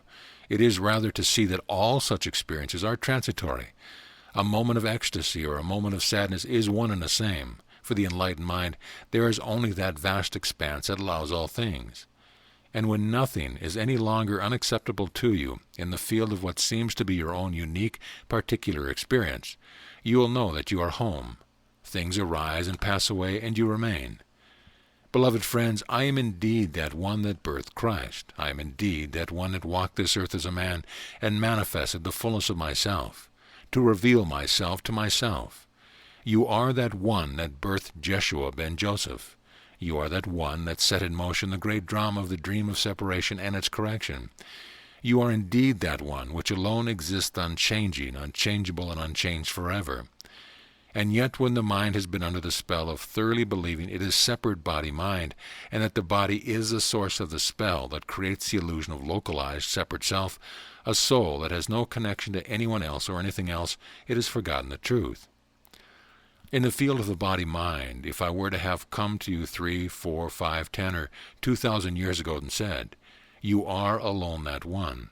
You are God, and only God exists," your fear, already present, would have been heightened, and so I came to you in the guise of a man known as Jeshua ben Joseph. I played out a perfectly clear drama, like so many body-minds. I allowed myself to be perceived as a unique individual, since you believe that unique individuals exist. You saw me as separate from you, so I appeared in the way that you could see me and understand me. And I have gone on without ceasing to appear in ways that you can see me and understand me, to speak in languages and words, metaphors and parables, teaching tools that you could receive without increasing your illusion of fear. Even the appearance of myself as Jeshua ben Joseph was but a teaching device, a temporary teaching tool.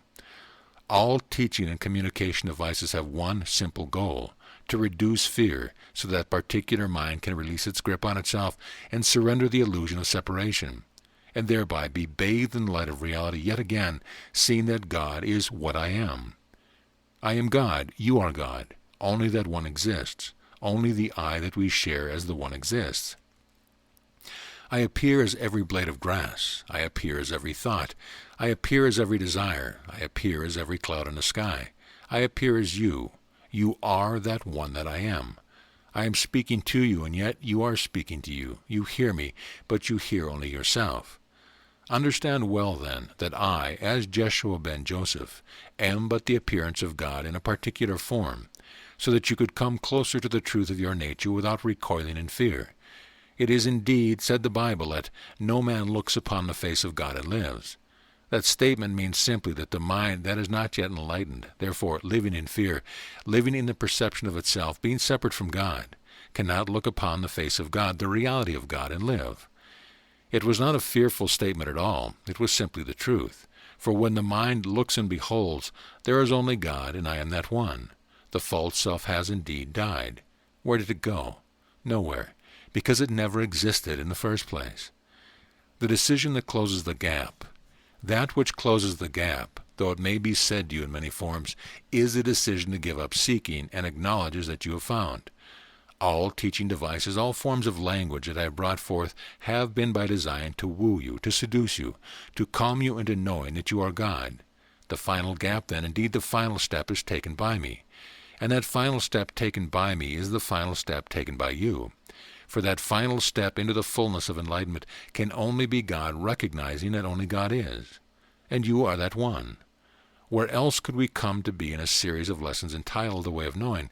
It was never intended to be a set of lessons that will someday get you there, but rather the very way of knowing to walk the journey of creation, knowing that it is God doing the walking, and to walk in the knowingness that all things that arise here are in God, and you are that one, and to finally be willing to look at a tree and know that the eye of God has seen you, and the tree of God is being eyed by God. You are indeed the one, infinite, eternal, unbounded, so intimately linked with every one of your brothers and sisters that there is no such separation, nor anything to fear. And there is yet this infinitely magical process in which the mind is realized within a body-mind. That is, you can be perfectly enlightened now by simply seeing the truth that the thought you have held of yourself has never been true. It was only a temporary spell, God forgetting, God playing to be other than God. And yet that play is the very fullness of God. For in the end, the fall from grace, the separation from union, the very thing itself cannot be outside the mind of God. All that your eyes show you is innocent and free. All that the mind can conjure up as thought is innocent and free. You are free to be that one who has the mind of Christ, which is God, and shows up in the transfigured body-mind. Where once there was a false sense of I, now there is only the free, unobstructed field of awareness of God observing creation through His creation. God observing His creation through His creation. Imagine then that you are indeed the one, and you chose to pick up that particular body-mind that everyone thought was called Fred or Nancy or Harry or what have you. You put on the body-mind for the simple enjoyment of looking out through it to observe what creation is like from that perspective. Not unlike one who would go to a costume ball, puts on a certain costume just to play at being Louis XIV or Lady Godiva or Mother Mary, if you want to be very radical, Jesus of Nazareth. You have already put on all these costumes. You are the creator of all these costumes. You are God. There is only God. There can only be God. And as you read the words which produce insights and pictures that are flowing through the field of the mind, the you who is reading and the I who is speaking are all one thing, God. Fear not, beloved friends, fear not the coming and going of the life of the body-mind, for that life in itself is already perfectly unobstructed and free. It cannot hinder the truth of who you are when you choose to see from the truth of what you are. As we begin to conclude this study of the way of knowing, dare to live the impossible dream. Dare to begin to see that you are God, perceiving, looking out upon God's creation, and God's creation is only God. Yes, in the end, you can even say that God has created nothing, for nothing can be outside of what God is. I have given unto you many clues throughout these lessons. I have told you that if God forgot to think about you for one moment, you would cease to be. Think about what that must mean.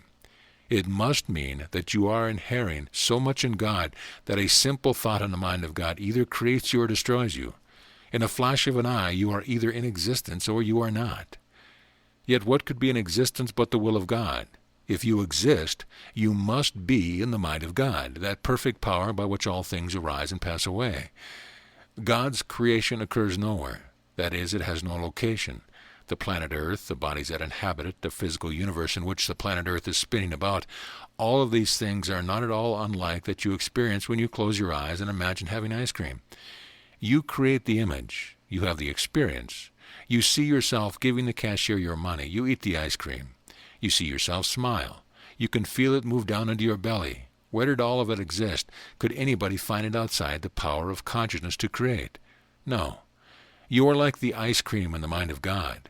God sees itself appearing as you, doing exactly what you are doing in each and every moment. If God, for one split second, dropped the thought of you, you would entirely disappear. And all of those beings around you who you think are different people would instantly have no recollection of you whatsoever. Realizing all power in heaven and earth resides within you.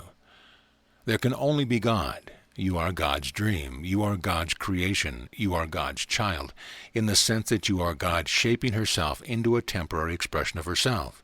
And for what purpose? To simply extend creation. You are that one. All power in heaven and earth resides within you. When you bend to pick up a glass, God is embracing God. And if God were not choosing that in that moment, you would cease to be. Even the body would vanish from view. As Jeshua ben Joseph, then, I have appeared to you to be your brother and friend, because you have believed that you needed someone to be a brother and friend, who will let you know that you are safe so that you can give yourself permission to nod your head, yes, and say, I can accept that now. Thank you for being here, Jeshua. Yet in truth, you are God merely playing out that field of relationship, the quality of experience it seems to require an elder brother who has gone through quite a change and now has the voice of authority. But I have no voice unless you give it to me, And what can give such authority if not the mind of God? For it takes one to know one. You have heard me say that many, many times. It can only be the Christ mind in you that could perceive the Christ mind in Jeshua ben Joseph, and the Christ mind is the extension of God's perfect being into and as creation. When you look lovingly upon anyone, you are God, for God is but love. You have also heard me say many times, love is the essence of what you are. If God is love, and love is the essence of what you are, this can only mean that the essence of you is God. Right here, right now, with not one thing that must be done to earn it, to shape it, or to get it. That is why no form of technique brings the Son to the Father. This is why I once said in the Jeshua letters that no prayer or supplication brings the Son to the Father, but only the release of illusion. And that illusion, when you have peeled it all down in the way you have insisted on peeling it down, is to come to see that the notion you have held of yourself, as having a separate existence, being a separate I, has been false. It is a smokescreen, a guise, a veil, your perception or belief, and that is what you were, as opposed to being everything else, is the illusion that must be released. Choosing to decree that only God exists. In the way of knowing, what I am offering you as indeed your Creator, and the essence of all that you are, is the opportunity to choose this context to decree that only God exists. To choose that the very body, mind, and the self you once thought you were is now embodied, inhabited by the Creator itself. That when the hand moves to pick up the glass, it is no longer I, but God. It is no longer me as a separate struggling being, but God who moves the hand. It is God who is aging the hand, and God who is aging of the hand. All things can only be that which I am. I am one and singular and whole.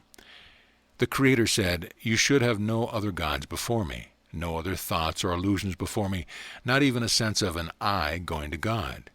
Then there is only God, and reality has descended to make its home in the field of awareness where once you thought there was something else. We created the way of the heart to begin to speak in such a way to you that would not elicit fear, to which you could nod your head and say, yes, that sounds true to me, I'll accept this. Then we spoke to you the way of transformation, where you perceived yourself as one in need of transformation. Again you nodded your heads and said, we'll accept this, yes, I am still in need of transformation. I'll buy into this in the context in which I receive more of the truth about myself. And now in the way of knowing, we begin to bring you in full force into that which you have chosen to bring yourself, to stand at the doorway of the temple of heaven, to begin to open it, to let the golden light stream out. As you look into that sanctuary to see, it is yourself upon the throne.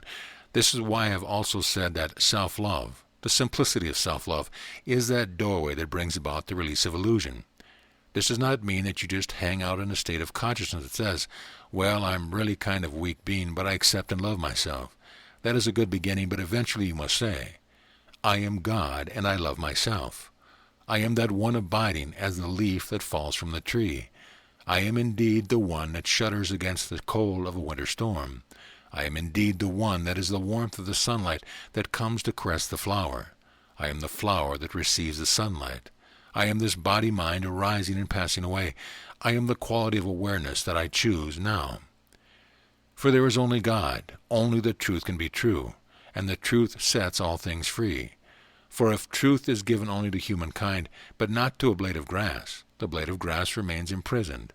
But the truth that sets all things free does so because all things are the truth.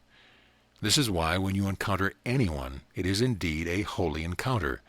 Holy means wholeness. In wholeness there is only one. I hope you are beginning to see how simple it really is. Each moment of relationship is holy, not because the mind decides to hold the thought. Well, I heard this was holy, I guess I better be a nice person. No, that is egoic thinking, and the ego is the dream of separation. Who is dreaming the dream? You are, and you are God. Each relationship or each moment is a holy encounter, because there is only wholeness showing up as the one thing. Existence is not really two beings coming together and having an experience. There is only the one thing, which is the experience itself. Do you know that all along you have never forgotten me for a moment?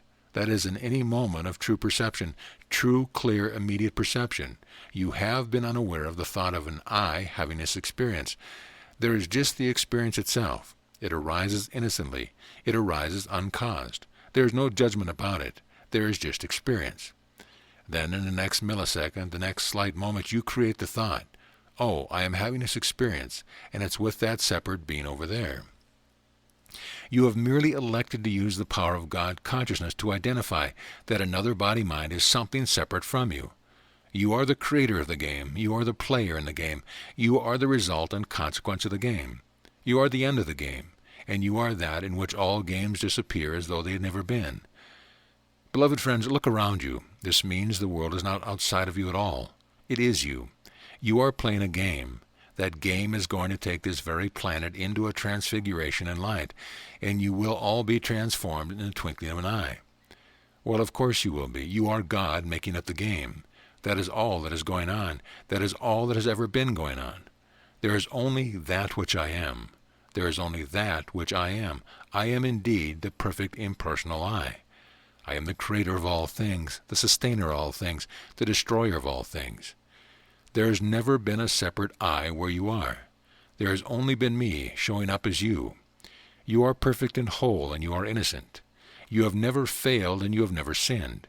How could these things be, that I have spoken to you time and time again as Jeshua ben Joseph, unless you are already whole? And wholeness is God. You are it. You are the destination of all you are seeking. In the beginning, the mind, which is me, which is God pretending to be separate, plays itself out and tries to make itself be as separate as it thinks it can be. But separation never succeeds. The first step in the awakening process is to hear the Word. You will hear the Word when you decide as God to have the experience of being awakened into the truth. Everyone reading these words has indeed heard the Word, and the Word will be given unto you in the form that you choose. Everyone reading this way of mastery chose to hear the Word through me, as Jeshua ben Joseph. That vibration received by you set on your course toward perfect remembrance and enlightenment. You are the one that created the drama of the crucifixion. You are the one that set in motion the return of Jeshua ben Joseph as the primary teacher in this world. Why? Because you are that one that has decreed that it is this context in which you will give yourself permission to edge ever closer to the reality that the whole thing is God and you are that. What has been playing out then for the past 33 lessons, and even longer than that, indeed been playing out for 2,000 years, is your creation. It is the game of God, remembering God through the guise of God's creation.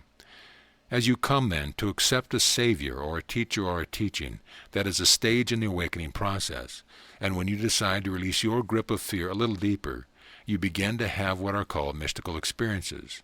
You begin to realize that you can be aware of someone else not in the room with you physically. You can begin to have a unique and extraordinary experience of communicating with beings that do not have bodies. And oh my goodness, it all looks to be so incredible, yet even that is but a stage of the journey. Opening the door to the temple of heaven. As the mind becomes more and more transparent to itself, the more it is simply choosing to release illusion and abide in reality. It must come to the door of the temple of heaven. It must open that door, which is to release any final sense of being outside the sanctuary of truth. It must come to bask in the light that flows from the source and essence of all it is. The separate seeker, the one who would know God, realizes that they already know God perfectly, and that they have indeed been God, seeking God, for the enjoyment of finding and knowing God again. Yes, that is your challenge now. Would you be willing to simply be God? Do you know what that requires? Absolutely nothing. How then do you show up as God? If you are thirsty, drink your water. If it is cold, put a sweater on. If you want to make love, make love. If you want to sleep, sleep. There is no difficulty in this. The only practice is to be that which you are, and you are the light of the world. How many times have you heard me say that to you? Be that which you are, and you are the light of the world. You've heard the words and said, oh, now, if I could only be who I am, then I'd be the light of the world. But I'm not being who I am, so I must be the darkness of the world. But the whole time you are indeed being who you are. You are the light that lights the world, for in being whatever you have chosen to be at any moment, you are that which generates awareness of experience. And that is all that we are as the mind of God, that which generates experience. For experience is the extension of creation. You have not failed in separating yourself from self. You have not succeeded in shaking the hand off of your own arm. The joke has been on you because you wanted to be joked. In each moment of your existence, you have been the perfect expression of God. even in the moments of your deepest so-called suffering, when you believed that everybody else had it and you did not. When you perceived yourself as being light years from knowing God, you were the very power of God creating that perception. You are also that one who has dared to be bold enough to allow Shanti Cristo into your life, a rather radical organization. You created it as the context for your awakening, and you are free to use that context, that organization, to enlighten the entire planet if you want to. You are also free to let it crumble into the ancient echo of memory. There is only God, and you are that. God extends creation without ceasing. You will, therefore, always continue to exist as the one who creates experience. This is why there is only one question worth asking. What do I truly want? For you will experience the answer to that question. In fact, your experience is the answer to the question. You can lay in bed with the flu and ask yourself the question, what do I truly want? Well, as body-mind has the flu, I am experiencing exactly what I have wanted. And you can embrace it and love it, and see it as perfectly innocent because that is the truth of it. Having the flu is not a sign of failure. The death of the body is not a sign of failure. It is just what is arising as the extension of creation. So the final and greatest truth that can be told sounds like complete nonsense. It is unacceptable to the egoic mind that wants the power of making the false, separate self all-powerful and invincible, standing against the world. In other words, the gnat shouting at the universe. For the mind that is awakened to the reality of God allows all things, trusts all things, embraces all things, transcends all things, and sees the shimmering perfection literally showing up as all things. You are perfectly free in every moment. Nothing can imprison God. If you choose to leave a relationship, you are merely using the complete freedom of God to generate experience. If you choose to stay in a relationship, you are merely using the freedom of God to generate experience. Neither is right, neither is wrong. Both options are totally free and uncaused, and each expresses God. It is indeed time to give up perceiving some things as being more perfect than others. There is only God. There has only been God. There will always be only God. When a wave is cast up out of the ocean, it does not lose its wetness. And who would say that this wave is better than that wave? Yet I say unto you that mind that chooses one wave over the other is the mind of God creating creation. For in the very moment when one wave is chosen as having greater value, experience has been had. And experience is the extension of creation. You, therefore, are a creator, and you create without ceasing. You remain today exactly as you were when you were created by the Self. You remain free to create whatever you want to perceive, and you do it from within the mind, and you extend it out. You radiate it out with every thought you think. When an enlightened master shows up on the planet, it is simply that God has given up playing the game of the separate self through that body-mind. That is all. An enlightened mind realizes that there is only God, and that in that freedom, it is free to show up as the body-mind in whatever may it wants while the body-mind lasts. Whether it shows up with saffron robes or a beggar's worn-out clothing makes no difference. An enlightened mind is an enlightened mind. It might smoke a cigarette. It might drink carrot juice. It becomes irrelevant. And the one smoking the cigarette looks at the one drinking the carrot juice and smiles. The one drinking the carrot juice looks at the one smoking the cigarette and smiles. And in that smile, there is only the one beholding the one. You then are free to be at peace. You are free to release all judgment. You are indeed free to give yourself the exquisite experience of being the one who allows all things. You are the one who is free to embrace the innocence of each moment. You are the one who is free to require sunglasses against the morning sunrise. You are the one who is free to be free. And to be free is to be authentic. And to be authentic is to demonstrate the reality that only God exists. There is only God, though it seems that you are receiving information outside of yourself, yet I say unto you, you have received information only from yourself, God. Only the mind of God exists, and you are God choosing to remember that you are God. If you would go back and read the Jeshua letters, not all of those communications were from the perspective of Jeshua ben Joseph. There were also direct communications from the mind of God, given as clear and obvious signs unto you. Things were said even in that book that reveal the truth that there is only God. If you looked past it and did not see it, it is because you still thought it would be too fearful for you to know the truth that set you free. You need to perceive there was an individual who had an experience opening to Jeshua ben Joseph as you were receiving information through the medium of a channel. And yet I say unto you, you have received information only from yourself, God. This is why all giving is receiving. This is why loss is not possible, and why death does not exist. God can only dissolve into God. And in that realization, the final step, beyond even the way of knowing, is to release resistance to creation itself and learn to show up as God in individuated form, to have a good time, to love, to create, to extend. Therefore, indeed, beloved friends, our love will be without ceasing. Our creativity will be without ceasing, for we are the one showing up as creation for the joy of the dance.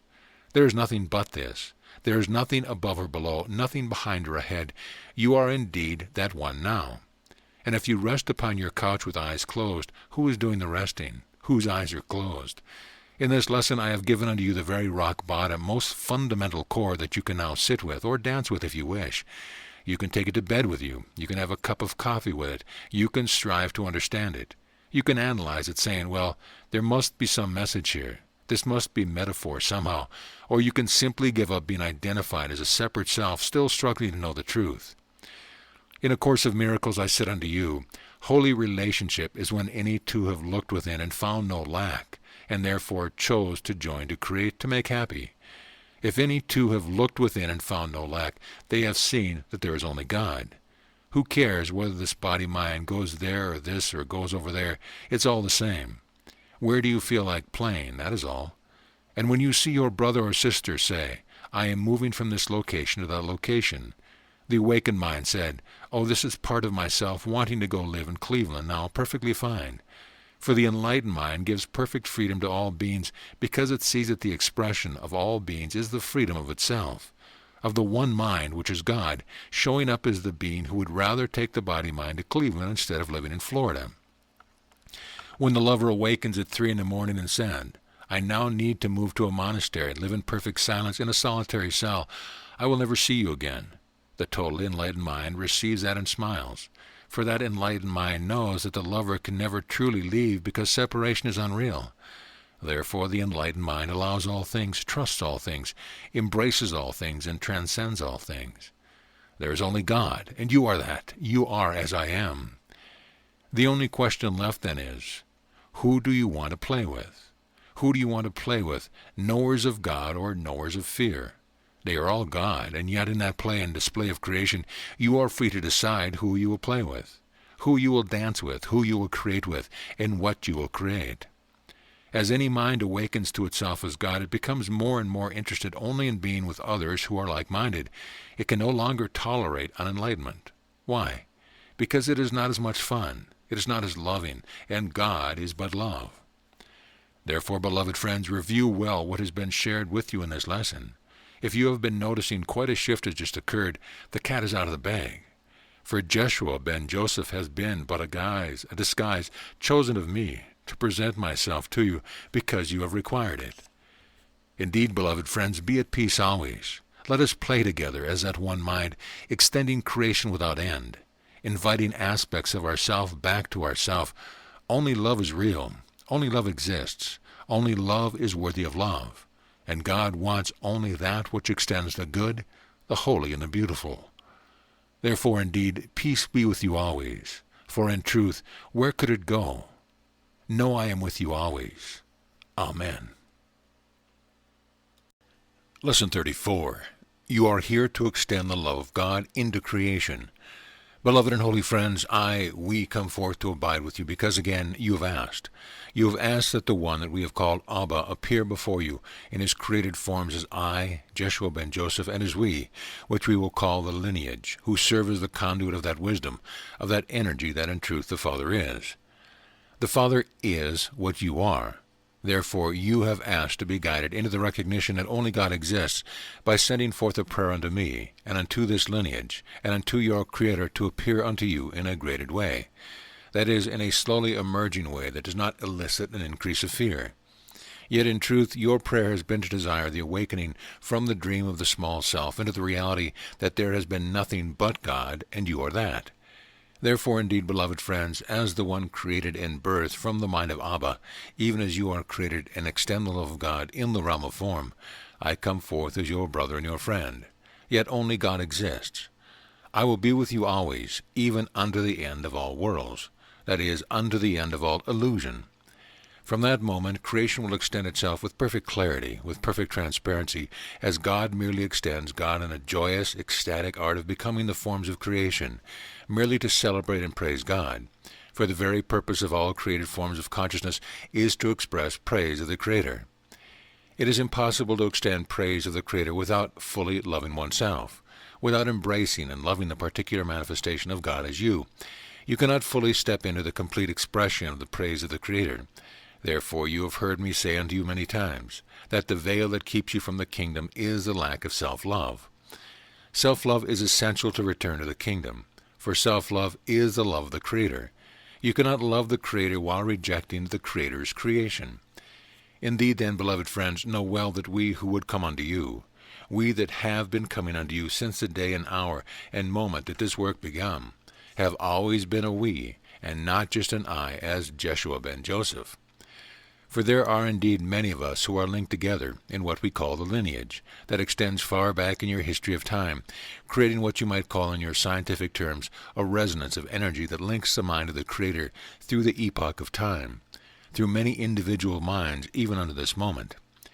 It is indeed the lineage that brought forth the strand of salvation that culminated in my incarnation as Jeshua ben Joseph. The script was written thousands of years before.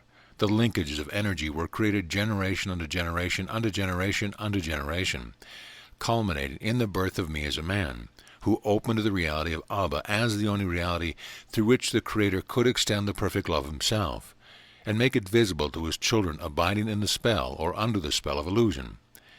That work has never ceased, and indeed let it be known that this work that is done through Shanti Christo is an extension of and a collaboration with the entirety of that lineage. That strand of light extending from the mind of God into the forms of time with one purpose, to awaken every aspect of the sonship. And what can the sonship be but the extension of God into form, into that which appears as an individual, that which can create, that which can enter into holy relationship, that which can remember the fullness of Abba, while being the particular individual in the field of space and time. The purpose, then, of the lineage has never changed, and it has indeed gained in power through practice and through adding to its numbers. Imagine then a field of energy that attracts minds floating by it as those minds begin to resonate with the message of the Word of God. As is being expressed through this energy field, this lineage, they become like unto the field of energy itself. As one of us once said, and is still recorded in the Bible, "Let that mind be in you, which was also in the one we have chosen to call our Lord, the one known as Jeshua ben Joseph, or the Christ." When Paul wrote those words, he was referring to just this process in which you, under the spell of separation, release the spell and begin to resonate with the mind of the Christ, and you begin to take up your seat within the expanding lineage of light, a direct descendant, a direct disciple of God. You are part of something extraordinary, ultimate transfiguration. Therefore, indeed, beloved friends, understand well that the role that you play wherever you are upon this plane, you may be living in a farmhouse with very few neighbors, you might be living in a condominium in New York City, and yet wherever you are about something extraordinary. You are about the process whereby from the moment the teeny mad, serious thought of separation was dreamed, you are about the very process through which the Creator is correcting the illusion of separation. There is nothing occurring upon your planet that is not about that. It either expresses separation, or it extends the correction of separation. There is only heaven or the illusion of hell. Therefore understand that you are an extraordinary being. You, right where you are given opportunities moment to moment to be the truth of who you are, and therefore be the light that lights the world. You are part of an ancient lineage that stretches back to before creation began. That strand of light has never been broken or lost. I, as Jeshua ben Joseph, am merely the culmination of the expression of that in the field of space and time. From that moment it has begun to spread out and to seep into more and more minds as the sonship is awakened to the resonance with the field of energy that is the Christ mind. You are in the process of ultimate transfiguration. You are part of an ancient lineage with but one purpose, the complete transfiguration of human consciousness into being the literal field of Christ's mind, extending creation throughout the physical dimension. There are many extraordinary things ahead for humanity. There are many extraordinary things ahead for you, no matter how deeply you have stepped into this journey, no matter how many transfigurative experiences you have had, as the false self melts away, and the reality of Abba is birthed in the mind made by God. There is always more. There is always more. For the Father never ceases in extending himself into the forms of his creation, never. That which the soul is, even beyond the lifespan of the body, can never die, nor will it ever be completed. For creation is an infinite process of extending the good, the holy, and the beautiful. Understand well, then, that you are not an ordinary person. You no longer walk this planet asleep. You may have thoughts saying, I'm still not there. I still don't quite get this way of knowing. It takes my breath away to hear there is only God, and I am that. Let it take your breath away. Enjoy the experience, knowing that that is precisely the most perfect thing that can be occurring in the process of transfiguration that you are undergoing. You are part of a very ancient family. You are already in the hands of Abba. You are already embraced and supported by many, many beings abiding in a non-physical dimension that are part of this expanding circle of energy that we call a lineage. Our numbers are numerous. Many of our names are known to you. Who are we then? Well, you know me. You know that of Saint Germain. You know that of Mary. You know that of Abraham and Moses. There are many, many others. You know the names of the prophets of the Torah. The entire lineage expressed itself down through the birthing of what we call the Jewish nation, which carries the great strand of the Messiahship, culminating in the birth of me, Jeshua ben Joseph. You are a part of a very ancient family. You are becoming one and the same as that field of shimmering, radiant light that is the purity of the love of God, shining through consciousness into the realm of matter, into the physical dimension. This makes you not ordinary, but extraordinary. For without fanfare and without external ritual, which often casts only a spell over the heart and mind, the ego loves ritual. You have indeed gone through many initiations. The day and the hour in which you first opened to me through this pathway, you underwent an initiation. You gave your consent to your Creator to transfigure your beingness so that it becomes the conduit through which the Creator extends himself. And God is but love. God is the wisdom of the Christ mind. God is the sonship. I want to invite you in this hour to know, to accept wholly, that you are in extraordinary company. You are not sleepwalking on the planet any longer. You have already begun to see beyond illusion, to penetrate what your eyes used to tell you were just the form and dance of matter and molecules, personas and egos and bodies. You have begun to see the invisible strand, the invisible dance that is truly going on. You have begun to have visions and dreams. You have begun to feel inspired. You have begun to learn forgiveness, healing, and even self-love. The perfection of all spiritual practice. Self-love is the perfection of all spiritual practice. Self-love is the final, shining ray of light that illuminates the heart of the individuated ray of light that you are. Self-love transfigures the mind, the emotional body, and even the physical body to the degree that it strongly shines in the cells of the body. Therefore, indeed, beloved friends, as we enter into the last part of the way of knowing, we have come in this lesson to share with you that we do not so much come to a culmination or an end, but to a springboard for what shall be. In this way of mastery, we have sought to help you to dismantle your illusion, to soften your heart and your mind, and to be more and more willing to be less fearful. By becoming less fearful, you have indeed opened more and more to the guidance of the Holy Spirit. Every choice for love has been the result of a transfiguration that has been going on in the alchemy of your soul. You are an extraordinary being. You have been initiated into the stand of light of the lineage, the sacred family dedicated to the manifestation and the fulfillment of the atonement, the awakening of the sonship as the mind of Christ. And that you do in each moment when you dedicate yourself, whether you be living in a farmhouse or in a condominium in New York, adds to the field of energy being created that will one day tip the balance and dissolve all illusion from all minds. Your life, then, is a life in service to the sonship, regardless of the form in which you find yourself living. Your only task, then, is to decide each day to surrender anew, desire the atonement, intend the atonement, allow transfiguration to occur, and surrender into the truth. Abba, you are the only thing that exists. Therefore it makes no sense even to say, not my will, but thine, for yours alone is. How shall we spend this one day? Each experience that you go through is the reshuffling of the cards as your life changes and ebbs and flows, and miracles begin to come. Old friends go, new friends come. All of it is the process whereby your particular expression of Abba is being transfigured into the power and purity of Christ. The power of the lineage is available to you. The second thing that I wish to share with you this day is that the power of the lineage is available to you. For in the first moment you choose to read these lessons, you entered through the portal of an initiation, and transfiguration has continued from that moment, to the degree you have been willing to allow it. In that moment, you plugged into the circuitry of the lineage. We are with you wherever you go. I want, then, to invite you in this lesson to recognize that it is not just Jeshua ben Joseph who has manifested the fullness of the Christ mind, but there are a host, a heavenly host. That is where all the language came from within the Jewish Torah and even the New Testament, taken over by something called Christianity, which is not something I know much about, since as a man I was a Jew. But beyond that, I am at that strand of light expressing itself through the tradition of the Jewish family, and all of this has been by perfect design of God. It is not the only strand. There are others, universal strands that encompass the entirety of human experience. All souls have their lineage. There are strands expressed through India. There are strands expressed through Tibet. There are strands or lineages that extend themselves through the South Americas. There are strands or lineages that have extended themselves through the North American Indian. All of these strands are like spokes emanating from the hub of one wheel, reaching out to the farthest reaches of the dream of separation, attracting and calling the sonship back together, so that whatever one is, an Incan or Mayan or an Anasazi or Tibetan or Indian or Jewish, or even if you are from New York, you are beginning to become part and parcel of one mind that recognizes the reality of the invisible permeating the realm of the visible. You are indeed taking up your place at the right hand of God. The phrase in your language, the right-hand man, or the right-hand woman, means one who is in alignment and acts only to fulfill the will of the one in charge.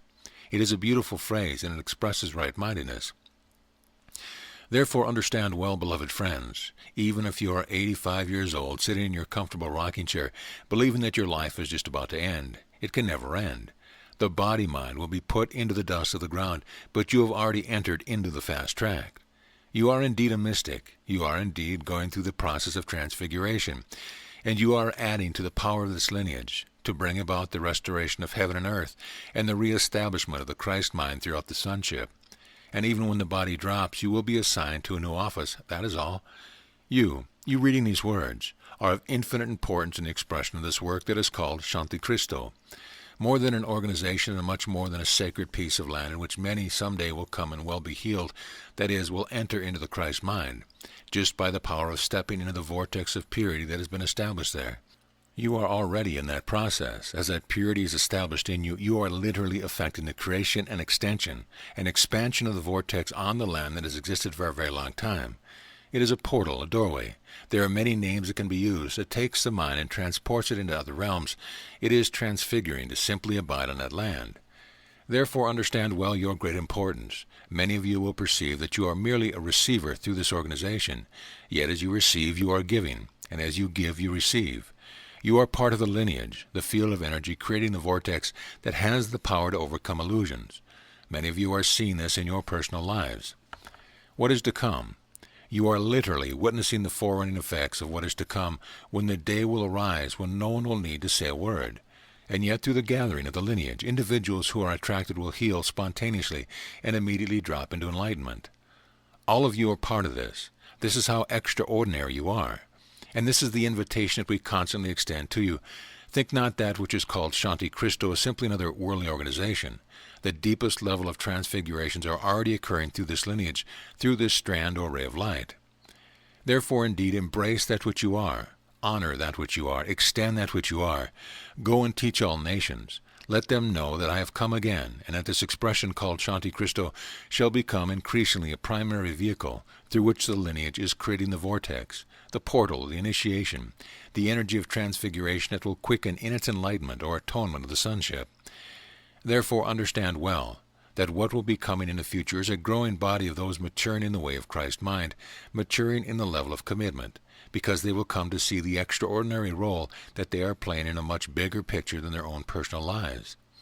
The family will indeed grow, and much is being put into place for this to occur. The lineage never ceases working and establishing a network of light that allows the expression of this light, visibly through this vehicle called Shanti Christo. We recognize well that as you live your personal lives, seemingly many, many miles from one another, often with little third-dimensional contact, it is easy for the mind to cast a spell upon you that is not much is occurring. And yet I say unto you, it will occur with or without you. The invitation, then, is to take up your rightful place by stepping into full commitment for this extraordinary expression that shall indeed eventually touch all corners of your planet. That has been its purpose since long, long, long ago. The birthing of Shanti Cristo is perfectly an expression of that which was just and important. Call my birth and my crucifixion and resurrection. It is all part of the same script. Something in you has attracted you to me. Something in you has attracted you to the lineage. Something in you resonated with Shanti Cristo.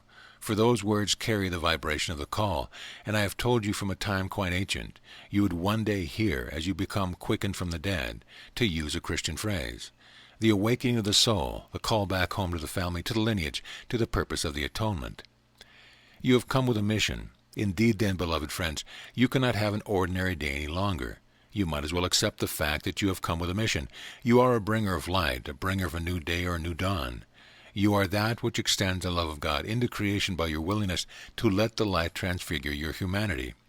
Your humanity is transfigured as you embrace your humanity and see it as all sacred.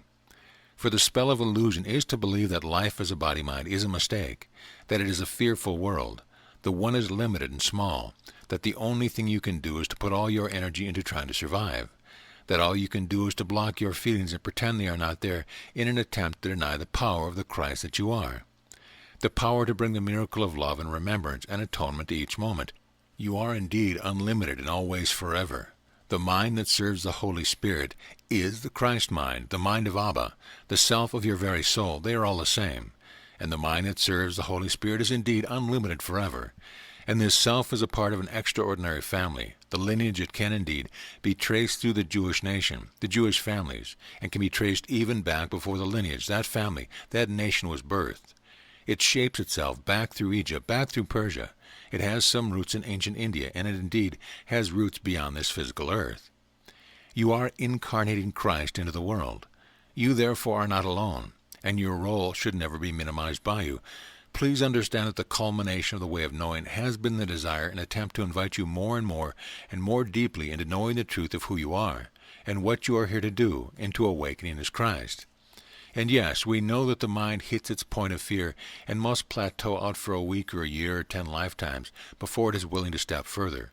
Yet you are free, even in the midst of your deepest fear, to say yes to transfiguration. For darkness holds no power over light. It is always when you are at the point of your greatest sense of darkness, or your greatest feeling that the light just cannot quite get into you, that you could not possibly ever be enlightened. It is at that moment that you need only invite the light, and the light begins to transform the darkness. It is when you are at your edge of darkness that the dawn is but a breath away. As you transfigure your humanity, you are transfiguring the energy field of humankind, pure and simple. You are incarnating Christ into the world. You are resurrecting and awakening the dead into life eternal. Take up, then, your rightful place and begin to give up hiding your light under a bushel. It is indeed time to start standing up to be counted as one who is committed to the transfiguration of human consciousness through the lineage of the Christ mind, pure and simple. Step forward. You are extraordinarily important. You must begin to discipline the mind to not perceive yourself as a small part, not to perceive yourself as separate from one another, to begin to take action to create the lines of communication, even in the third-dimensional realm. It is time for you as an individual to step forward into the birthing of Shanti Cristo, instead of waiting upon the handful that seems to have gone a little further ahead. You are that one, you, the reader of these words. If you will but step forward, the whole power of the lineage will support you.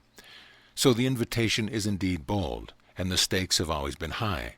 It is the great dream to transform the dream of separation into the dream of perfect remembrance. You are not small, and you are not alone. Many of you are beginning to be more deeply aware that you too hear me. Let that process continue and deepen. Become an equal conduit which extends the atonement through the mind of Christ, through that which is called Shanti Cristo through you. For this work to reach its fulfillment in the quickest possible time requires the invitation of this lineage to you, a part of this lineage. Where can you step forward with greater boldness? Where can you find your edge of fear and call in the support of light and move through it? Where can you drop the pebble into the pond that radiates the vibration of this lineage through you out into the world? For the world holds no power over you. I hope in this simple sharing that your mind has been a little shaken and you have been brought to a deeper stillness, that your mind has been brought back to the reality of what attracted you to this vibration in the first place. For in that moment your heart was thrown open through the portal of initiation. Your soul is what was attracted you back to me, for your soul has always known the truth, and it has simply answered the call. Yet it takes vigilance and discipline to always remember each day not to fall asleep again, for the temptation of the world is just that, to begin to think that all those walking asleep in the world have greater knowledge than you. And since so many of them are asleep, maybe being asleep is the way to be. It is not. For all those sleeping will be transfigured in the twinkling of an eye. The sleeping call out in their slumber for someone to stir them from their sleep by modeling and expressing and communicating the quickening vibration of light, which is the presence of God. Indeed, you have chosen to come into the dimension as a part of a very grand work that is going on multidimensionally. You are indeed part of a rather large family. Many of you will continue to deepen your ability to communicate with me, honor and love one another. Recognize that you have come not to live ordinary lives, but to play out the greatest drama ever enacted upon the human plane. That is your role, your function, your purpose, and your life. It has indeed been a great honor to be the one selected of my Father to undergo the laser beam purification, called the crucifixion and resurrection, as part of a much larger picture. It has been a great honor to be the one through whom you have opened your heart to the love of God. It has been an honor to serve as a Savior and a Messiah, but in truth, that is not the end. For the end can come only when perfect equality as Christ is established in all hearts and minds. Join with me, then, in this great work. Join with me. Do not shy away from that which your heart would call you unto. Rather, dive deeper. I will never leave you, and you will never take my hand from this work until all is indeed completed. I love you always, and I participate with all minds called to awaken. I am but your brother and your friend, ever dedicated to revealing that which my Father would reveal to you through me, in just the right way at just the right time. You are as I am, and together we transfigure humanity. I was a prototype for what is to come, an expression in space and time of what all of you are destined to be. Yet that destiny is but the remembrance of what you have always been beyond the veil of illusion. Peace is with you always. Hear the call. Accept the invitation, and let us continue to the greatest story ever told. Amen. Lesson 35. Living as a Sovereign Master. Beloved and holy friends, I come forth to abide with you because I love you. Always and forever we are joined in the place of love. Always and forever we are joined in the place of reality. Always and forever I am but your brother and your friend. You have many brothers and many sisters in what you call the disembodied state, who know you and who love you, and do not come closer to you than you are willing to allow, and that allowance is always the result of your decision to claim your worthiness to have communication that can enlighten you. You are indeed entirely sovereign at all times. You and you alone create the thought, the belief, the perceptions that you wish to experience. These then crystallize into the form of your experience, even into the physical dimension. Remember, then, in this conclusion of the way of knowing, that there is never a time that you see anything that exists outside of you. Everything you see originates within you, since the only thing you can see is the way in which you choose to cloak or drape the mysterious energy of creation. Every neutral event, every moment of arising, is merely energy given to you on a silver platter, given to you freely that you as consciousness might choose to have the opportunity to create experience by cloaking that energy that has been presented to you with the perceptions and belief that you have chosen for yourself. You have heard me say unto you many times that only love is real. You have heard me say unto you many times that it is not necessary to seek for love, but it is necessary to seek for what is false. Creating as a master. In all the previous lessons you have been given many, many tools and much deep and profound understanding to assist you into the simple decision of complete responsibility for every moment of your experience. For in the end I can give you only this. I cannot relieve you of what you may perceive yet to be the burden of the fact that you are constantly creating, that you are indeed a creator. Likewise, I would not wish to unburden you from the incredible, shimmering awareness and responsibility, the freedom, the fun of knowing that as a sovereign master of your domain, you are free to create whatever your heart most truly desires. The secret, then, as I shared with you many times, is to practice seeking first the kingdom. Never let a day go by in which you fail to ponder the great mystery of God's presence. Never let a morning go by that you fail to begin your day except in this way. Surrender all thought of what you know and have believed. Rest in gratitude to the one who has birthed you. Ask only to be revealed for your greater truth, greater wisdom, greater capacity to know, and extend perfect love, perfect trust, and perfect peace. In the way of knowing, we come to the great culmination that you are indeed as I am, that in each moment of your soul's journey you have literally created the worlds of your experience, just as I did when I walked upon your plane, just as I continue to do now. How then has it occurred that this form of communication could take place? It is not so much that I cleverly set up a labyrinth of doorways to draw you to this teaching, so that I could connect with you, but rather I rested my desire to extend the atonement. By creating that desire, I began to create a vibrational field emanating from my mind out through creation. That vibration alone is not enough, but where it resonated with the deepest desire of my brother to know the Christ mind, to find a way to serve, to indeed heal and awaken from any last trace of illusion, a connection was formed. It is like two wires dancing about, their dance caused by the movement of energy through them, until their energy touches, joining the tips of the wires together. This process has occurred between my mind and yours, or you would not be reading this book, you would not have heard of Shanti Cristo, and you would not have heard of me. Recognize, then, your own power, for you have attracted me unto yourself, as I have attracted you to me.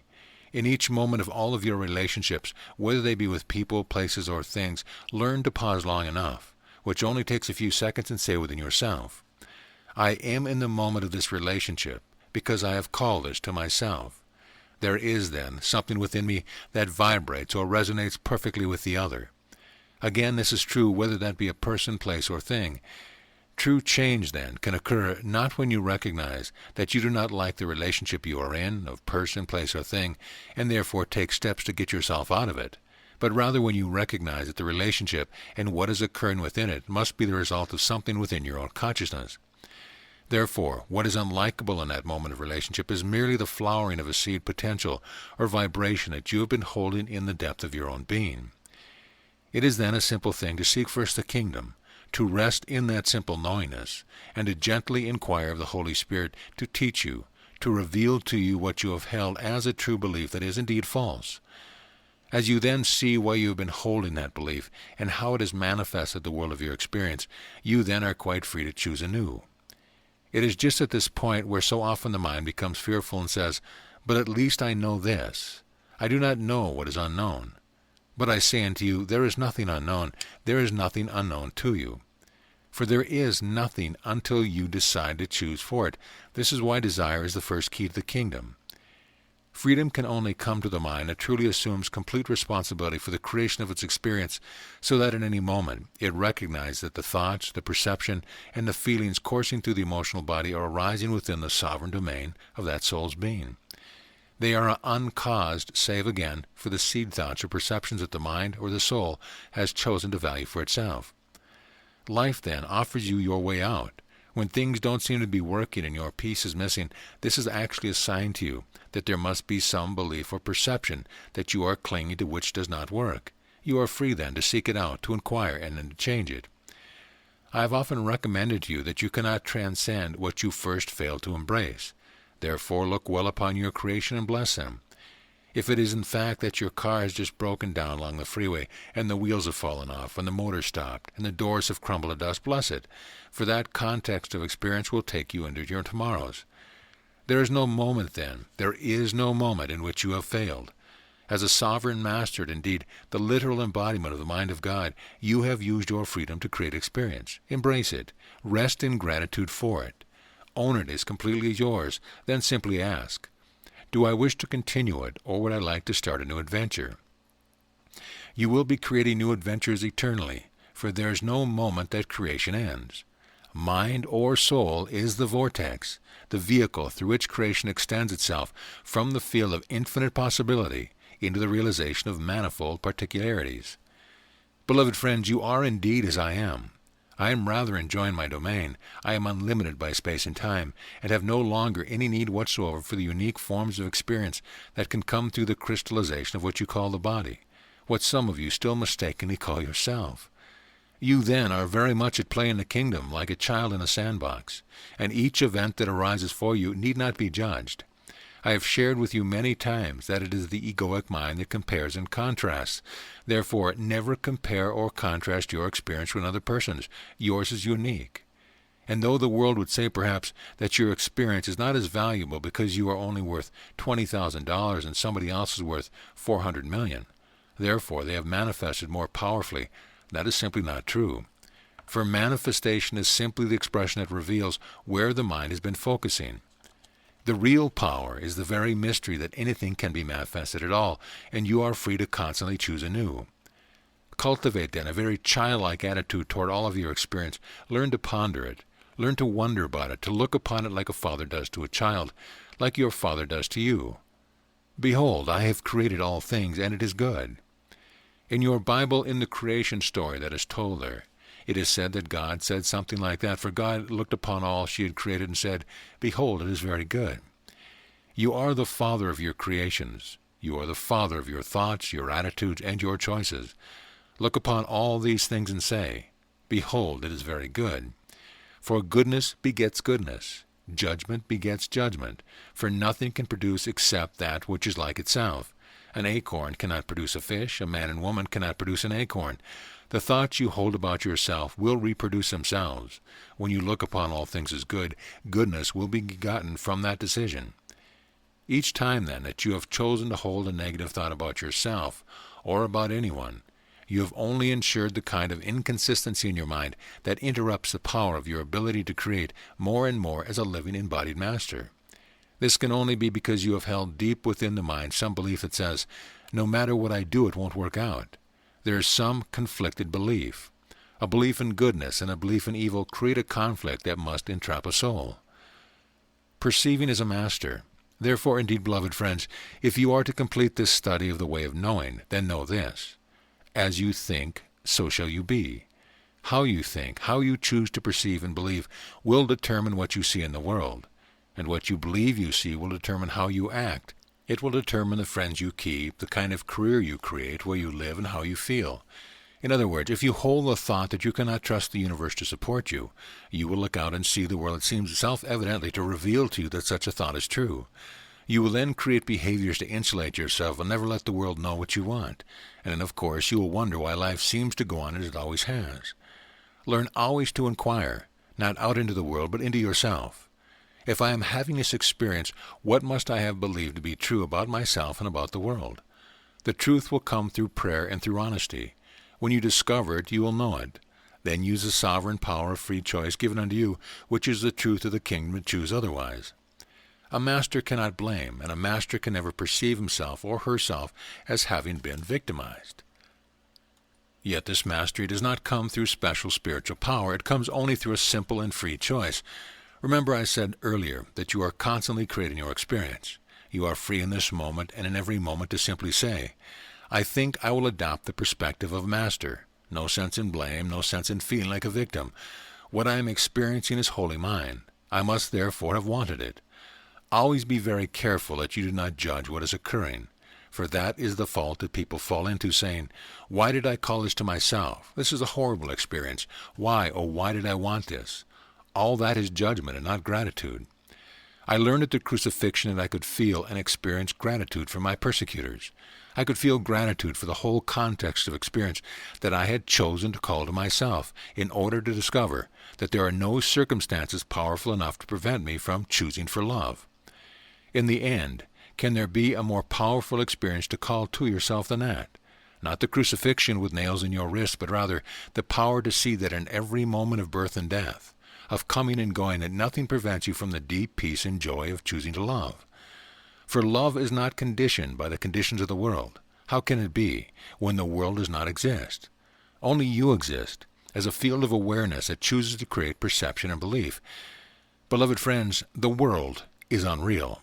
In the end, the body is unreal, at least as you perceive it to be. For the body cannot limit you in any way. You already extend so far beyond it that it seems unimaginable and completely unbelievable. You are indeed the thought of love and form, but that form is not the body. It is merely the thought or a reality that is Christ. Christ is the essence of your higher self. Christ is the truth of who you are. The role of the body, then, can only be to bless, to comfort, and to extend love. Two lovers find the fulfillment of their love-making in your physical plane when each delight only in blessing, comforting, and extending love.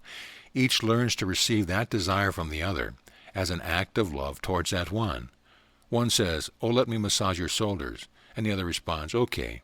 For relationship is the means of your salvation, and holy relationship is always a simple, joyful dance of two who recognize truly that only love is real and they want nothing else. You are indeed a sovereign master of your domain. You cannot fail at any moment. Any form of experience that is unfolding for you is merely the fruit of the seeds of thought that you have planted within your mind. Look at the outcome in order to discover the thought. First say, "What a good girl am I," or "a good boy am I." That was a rich experience. Then merely ask, "I wonder what I might most want to experience now." For rest assured, you will experience it. You can either claim dominion over your life and become the conscious director of your life experience, or you can abdicate it to someone else, such as your government, your employer, or what have you.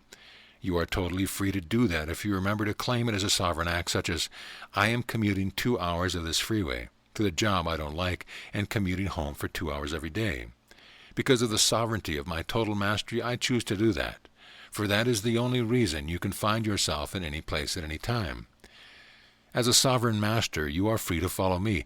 You are free to choose only your loving thoughts. You are free to remember only your loving thoughts.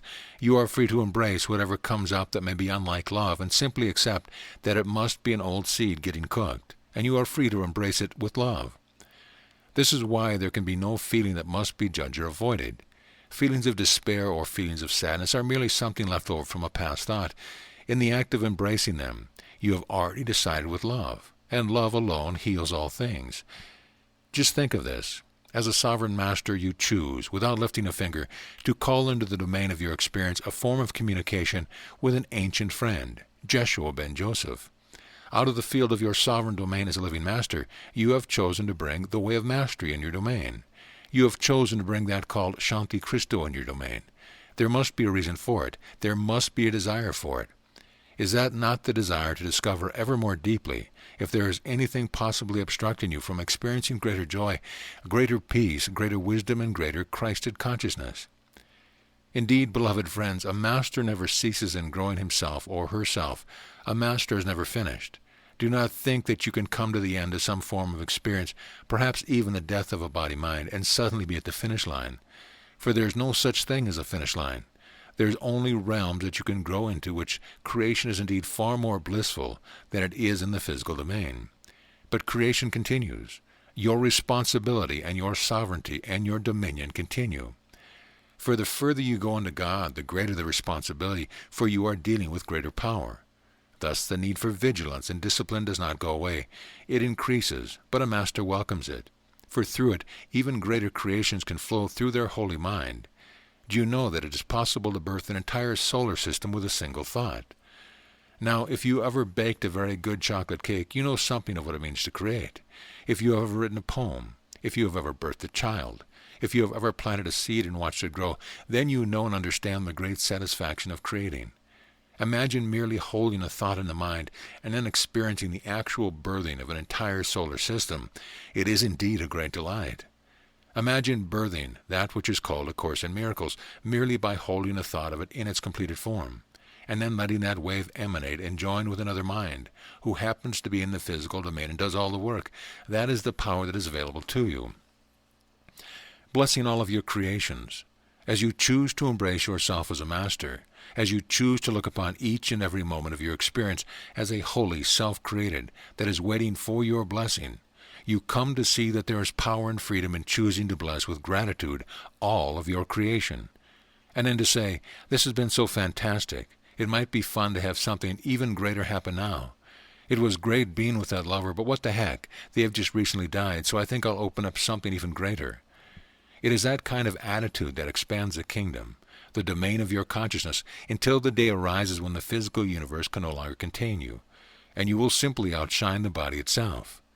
This has occurred. Some minds have outshined the body before the body was ready to die. They merely dissolved in light, and that was the end of it. It was not necessary, however, to do so. For the experience of what is called death in your world is just another experience. If you bring your awareness to it, you will discover in the day of what you call death that it is actually rather delightful. As your attention withdraws from the body, you become the witness of the gasping of the lungs, the building up of the fluid, and you watch it with disinterest. For you are already vibrating in the energy of bliss, which is the essence of your soul. Death, then, is quite simply nothing. Claiming sovereign mastery. Beloved friends, in the culmination, then, of the way of knowing, I ask you, as your equal, and as your brother and as your friend eternally, to claim in this hour complete sovereign mastery over your domain. Discover what has not yet been embraced and owned, for those things are disassociated in your psychological language. That which has not been embraced by you imprisons you. There is a doorway to perfect freedom. There is a doorway into what looks like the unknown, except that there is no such thing as the unknown, for nothing exists until you call it to yourself. In this study, then, of the way of knowing, let its culmination be that as this lesson ends and you close the book, let it be the last act you ever do with a mind that says, I'm still trying to get there. I'm still a victim of the world I see. When you finish these lessons, let these attitudes be finished entirely. It requires only the willingness to say in each moment, this must be what I have called to myself. Do I wish to continue it, or would I choose something else? The world you have made is only an illusion. Nothing that has been constructed must remain unless you desire it. If you continue the structure of your life, career, relationship, whatever it is, recognize that you are doing so out of the sheer delight of wanting the experience. If you prefer, you can let it crumble and start anew. You are free to clear out your bank accounts, give away all your material possessions, sign over your house to someone else, give your car keys to somebody, and simply start walking down the road with nothing but the clothing on your back. You are totally free to do that. And out of the power of your desire, you will attract situations that provide a place to sleep, food to eat, new experiences, new friends. At no time can anyone be a victim. Yet at any time, consciousness is free to perceive itself as having been victimized. This is merely the choice to create a form of experience. We might share with you that victimization is one of the booby prizes, chosen pervasively by humanity, the victim game. Many are quite committed to seeing how well they can play it out. One could see that the victimization game has affected virtually every mind in the human domain. You are not a victim if indeed tomorrow your doctor tells you you have cancer and you have 15 days left to live. I wish you would have come in earlier. I would have given you possibly 45 days. Simply say to yourself, oh, what a rich experience this might be. I have 15 days to go into the death of the body with total consciousness, complete forgiveness, and perfect peace. Wow, what an amazing opportunity I've called to myself, for cancer is not a failure. Indeed, we would behold in much of your so-called New Age movement that there is much judgment, much abhorrence of anything that does not look like manifesting wealth, having perfectly curved hips, and a multitude of loving friends. That is a naive attitude. But the soul's sovereignty is rich beyond measure. Wherever you are, you read these words, you are living sovereign mastery now. You are free to create anew any time you wish, but understand that the experience you are having, when embraced and loved and accepted totally as being uncaused by anything but your own awareness, when you can delight in that, you are free. You are free. And you have already risen above and gone far beyond the most successful beings that humanity would say are successful. Do not, then, be succumbed to the shimmering lights of the world, the great tinsel of the tree, for all that matters is this. Am I at peace? Do I bring love to each moment? Do I accept with great humor that all that I have experienced has been by my own design an interesting game, and perhaps a joke played upon myself? Look upon the world and say, there is nothing I need here, but I choose to be here to see who I can love, how I can love, and what enjoyment I might create. Peace, then, is always the goal of a spiritual journey. That peace that passes all understanding. For if you have listened well to what I have shared with you in this lesson, 95% of it seems like mere gibberish in the world that would say, it cannot be that way. It turns the world upside down, rips it inside out, and makes it valueless. But it makes you valuable. It places you at the right hand of God. This is what you were birthed for. This is where you remain. For love waits on your welcome. So I greet you indeed, beloved friends, as my equal. I greet you as a sovereign master, co-creators, perfect divine expressions of creativity, ceaselessly creating all that you would choose to experience. I never lament the pain that you experience. I never feel sorry for your suffering. I merely wait in love for the truth of your being and offer assistance to you when you are willing to grow, to heal, to forgive, to expand, and to enlighten your being. Great freedom can come when in the midst of something that you feel to be great suffering, you choose to laugh and say, look at this one. What an amazing script I have written here. I ought to win the Oscar. Who could have done this one better than this? And rest assured, you are speaking to one who had some experience at writing rather interesting scripts of suffering. Beloved friends, look lovingly upon the world you have created. Look with perfect forgiveness now upon the simplicity of your physical domain. For the life of the body-mind arises and passes away in a few cosmic seconds. You can delight in sensory experience in the cruel beauty of time without ever believing that it should be different than it is. It is merely shadow. It is merely a disguise that you have laid upon a mysterious energy. For you indeed have birthed the physical domain itself. You might as well relax and enjoy it. Behaving as a master. In each and every one of your days, live and behave as a master lives and behaves. When first you realize that you are awake in the physical domain in the morning, choose love. Choose to relax the body-mind into a state of deep prayer and give thanks to your Creator. Hold in your mind's eye all of your domain, your relationships, your careers, your physical objects, and say, "Behold, it's been a lot of fun." Then simply ask, "I wonder if there is anything I might like to move toward changing in order to experience greater joy, deeper peace, more certain wisdom, and more loving relationship." If something comes into your mind, do not blame it, do not judge it, but simply begin to wonder about how you might like to see it changed. Hold that as a desire in the depth of your consciousness. If its energy builds during the course of the day, simply begin to say it, write it out, get a picture of it, hold your desire in your heart, and you will indeed bring it to pass. For you see, manifestation occurs instantaneously in the field of the mind that is no longer conflicted with opposite kinds of thoughts. So if anything seems to be manifesting slowly for you, first of all, it simply may be that it is part of your script. That is a journey you are taking. A walk from one village to the next allows a much richer experience than taking a taxi. It may also be because you have some conflicted belief in your mind and therefore in the cells of your body. That is not in alignment with what you would wish to desire. For instance, often the human mind will say, "I desire a perfect loving relationship," but deep in the quiet of the mind is the thought, "Except I don't deserve it, I'm unlovable." When that has been repressed or disassociated, it will run you and conflict or take away all your power to create or to attract a desire. Therefore, when you desire, look well and watch with subtle vigilance what contrary thoughts seem to also come up in the mind. Then follow those contrary thoughts that they become crystal clear. You may even discover where they began. Feel whatever feelings may be associated with them, and then return to what you desire until you feel that all of your being is in perfect alignment with it. For then you begin to create yourself as a resonating station to which those things will be called that help align your external world in the physical domain to express the desire you have created. One who, for instance, creates a lifestyle of financial independence after 20 or 30 years from one perspective has accomplished a great deal, but from another has taken a very long, slow way to get there. Everyone is free to create what he or she desires.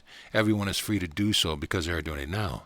Look well, then, to the feeling and thought coursing through you. Look well to the physical environment in which you find yourself. Look well to the objects that you have surrounded yourself with and simply say, "All of these things demonstrate to me what I have chosen to desire, and it is very good." That statement of love and acceptance is the doorway to expansion of your mastery. For in truth, as the master awakens to what you have been doing all along, the most natural thing in the world is to create greater joy. Service is the greatest source of joy, and the highest level of joy is to manifest service to the atonement. That is why perhaps one gives up a job in a corporation to go and start to make videos that can help get a good message out to the world. That is why someone ceases to work in a doctor's office and becomes a messenger for Jeshua. That is why someone drops out what they are doing in a corporate career and becomes a minister, because within them the soul has said, "All right, enough of that experience, I want greater joy." And the pathway to greater joy is to join with like minds that are creating and extending contexts in which other minds can awaken. That is why many of you have attracted Dushanti Christos to join together, to use your golden coins, to use your voice, to use your lips, to use your hands, to use your feet, to help participate in the creation of context in which the atonement can occur. Service, then, is the natural outflow of a heart filled with the gratitude of grace. Masters are never found struggling to survive in something they do not like. They would frankly rather sit on a street corner, asking passerbys for a nickel or two to get a cup of coffee. Meanwhile, they are too busy smiling and waving and blessing everyone that walks by because they would rather love than look good in the world. A master has no choice but to serve not from duty but from joy. For the greatest joy can be to extend the good, the holy, and the beautiful.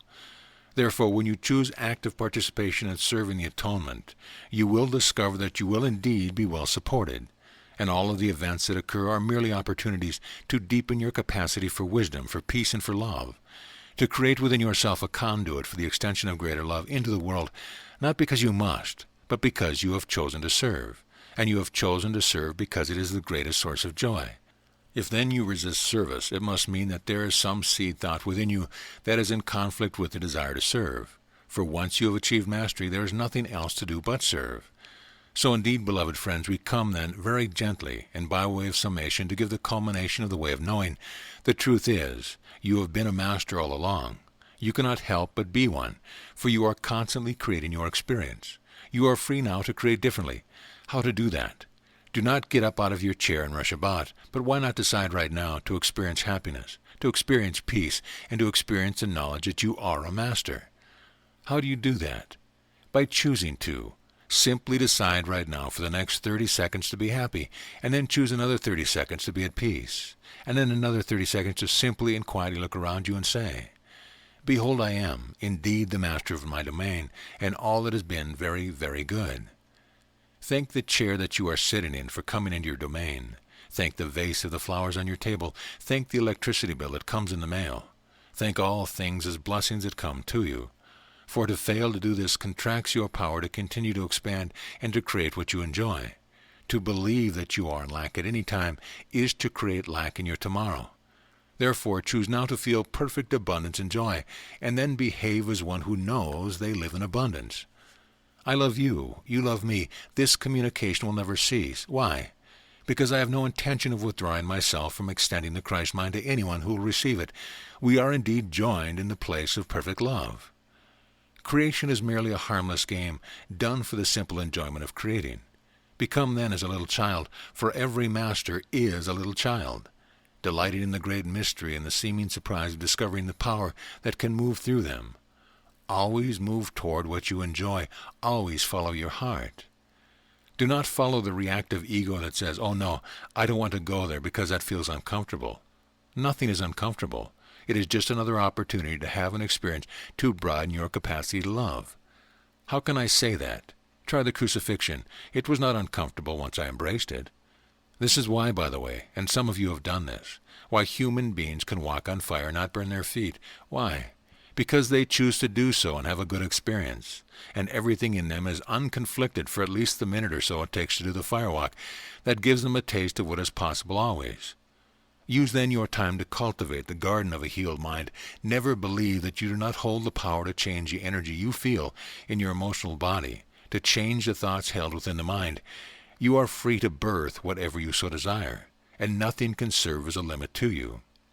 You are free. You are home. You are as I am. Peace then be unto you always, precious, precious friends. Amen. End of A Way of Knowing.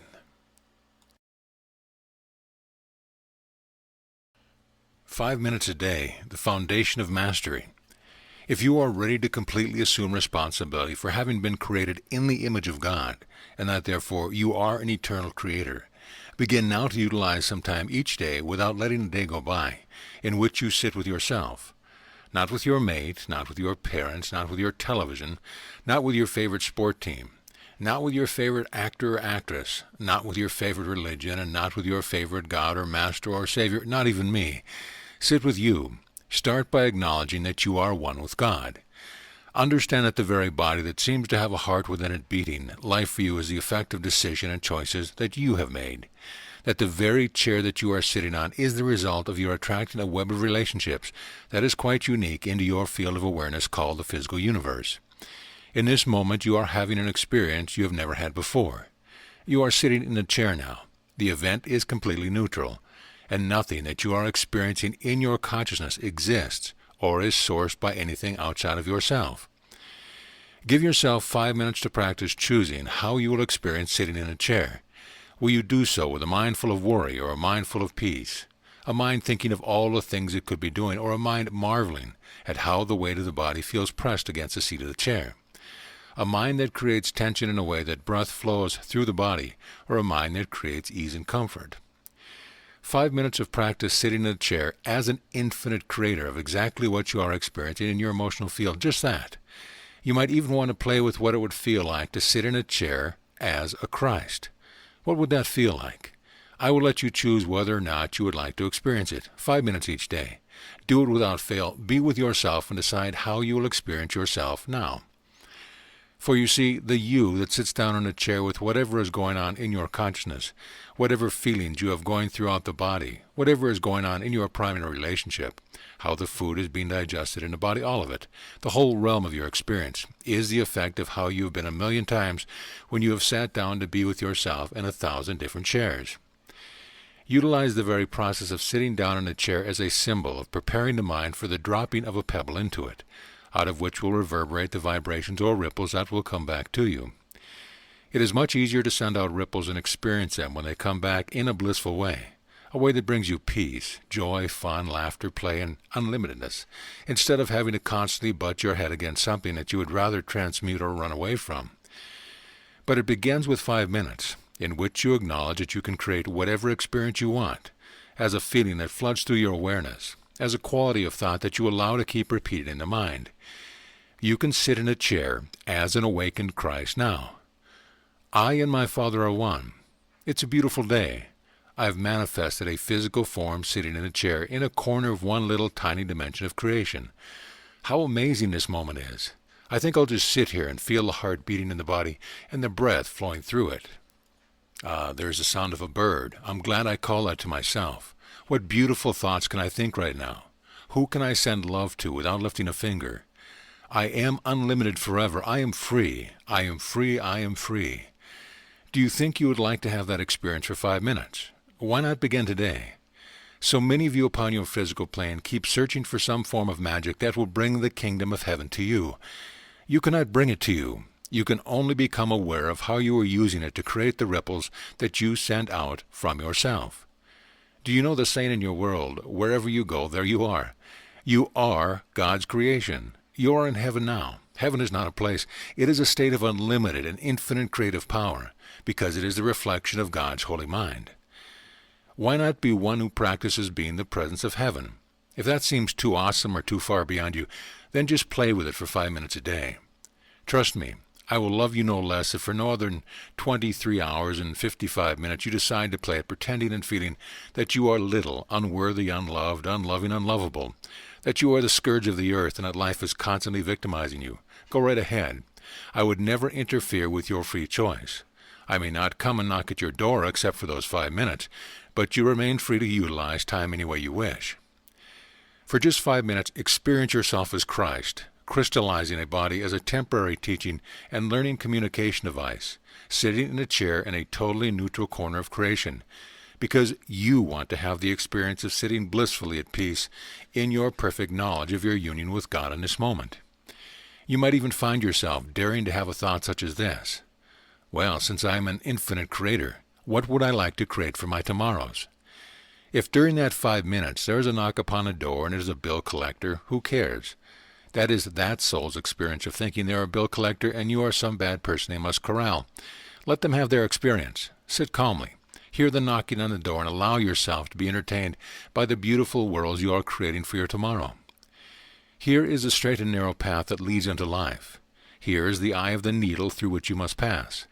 For it is not enough to just embrace the idea that I am the creator of all that I experience. You must then choose to actively put it into practice. It begins with the practice of 5 minutes a day, that is all. When you feel that you can fulfill that for 5 minutes, then you can make it 10, and then 12, and then 15, and then 20. You may respond, you mean for 20 minutes hang out as though I am Christ incarnate, totally in union with God, totally free to begin creating different ripples than I've ever experienced before, knowing that they will come back to me and become my manifested experience? Well, with no doubt about it, but 20 minutes. Even if I could achieve that, that's such a small fraction of the time of a day. Beloved friends, if you had faith as a tiny, tiny little seed, you would know that from that little tiny faith you will create the mighty oak tree whose branches will shelter you from the blistering sun and give comfort unto many. 20 minutes is an eternity when it comes to creating your tomorrows. If you believe that the other 23 hours must be taken up by experiencing the effects of what you created a long time ago, or the ripples that are coming back, so be it. Play with it. Let yourself transmute these moments. For example, oh, here I am answering the door. Yes, bill collector, hi, come on in. Have a glass of water. You know, you're absolutely right, I didn't pay that bill. Do you want to know why? Silly me, I've actually decided to create the experience that I'm someone who can only create lack. That's why I have no money in my checkbook. It's just the darnest thing, isn't it?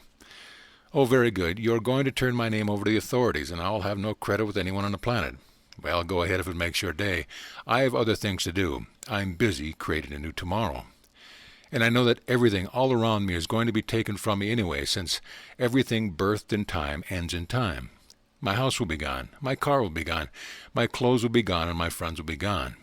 Everything I've experienced in time is changing anyway, so go ahead and take it from me now. It'll just speed up the process. I do not speak of this tongue-in-cheek. I speak from the perspective of one who is an awakened Christ, who already knows how to birth universes to create that which is holy, good, and beautiful. I know that this is the way. It is the only way. Release the value you have attached to your experiences, even the bill collector, and spend your time instead deciding which pebbles you are going to drop into the field of your mind. For you will create as a result of what you choose to think today, and what you value today will show itself to you tomorrow. I learned to value unlimitedness. I learned to value love. I learned to value fearlessness. Yes, my method for doing that was rather unique, and I would not recommend that you follow in my footsteps. Unless, of course, you like the drama of being nailed to a cross and then stood up in front of all your friends in order to learn to transcend fear in your mind. I learned to value unbroken communication with every soul in every dimension of creation. I learned to value only my loving thoughts. And I birthed or grew a Christ out of the very seed of awareness that exists equally within each of you. Therefore, in this moment, look around where you are. Look at the objects that you see. Look at the people that you see around you, if there are any. Notice whatever sounds may be coming into your field of awareness. Notice whatever pictures or ideas you may hold or what you are or what the world is. These are all fleeting and temporary illusions. They will pass away and begin passing away the moment they were created. Therefore, indeed, beloved friends, look at all that is around you and decide what value it holds for you. Will you see it as something that you must have in your existence, or will you choose to see it as something you have playfully drawn to yourself? You appreciate it, and it can be gone tomorrow, and your peace will not be disturbed. Which way will you view the world? 5 minutes, one for each finger and a thumb on a hand, in which you choose to sit as Christ in the midst of your kingdom, your creation. And you decide which thoughts you will hold, and therefore determine how you will see that all this in the field of your awareness, and which thoughts you will allow to begin to generate the ripples that you will send out that will, there is no way to escape it, return to you.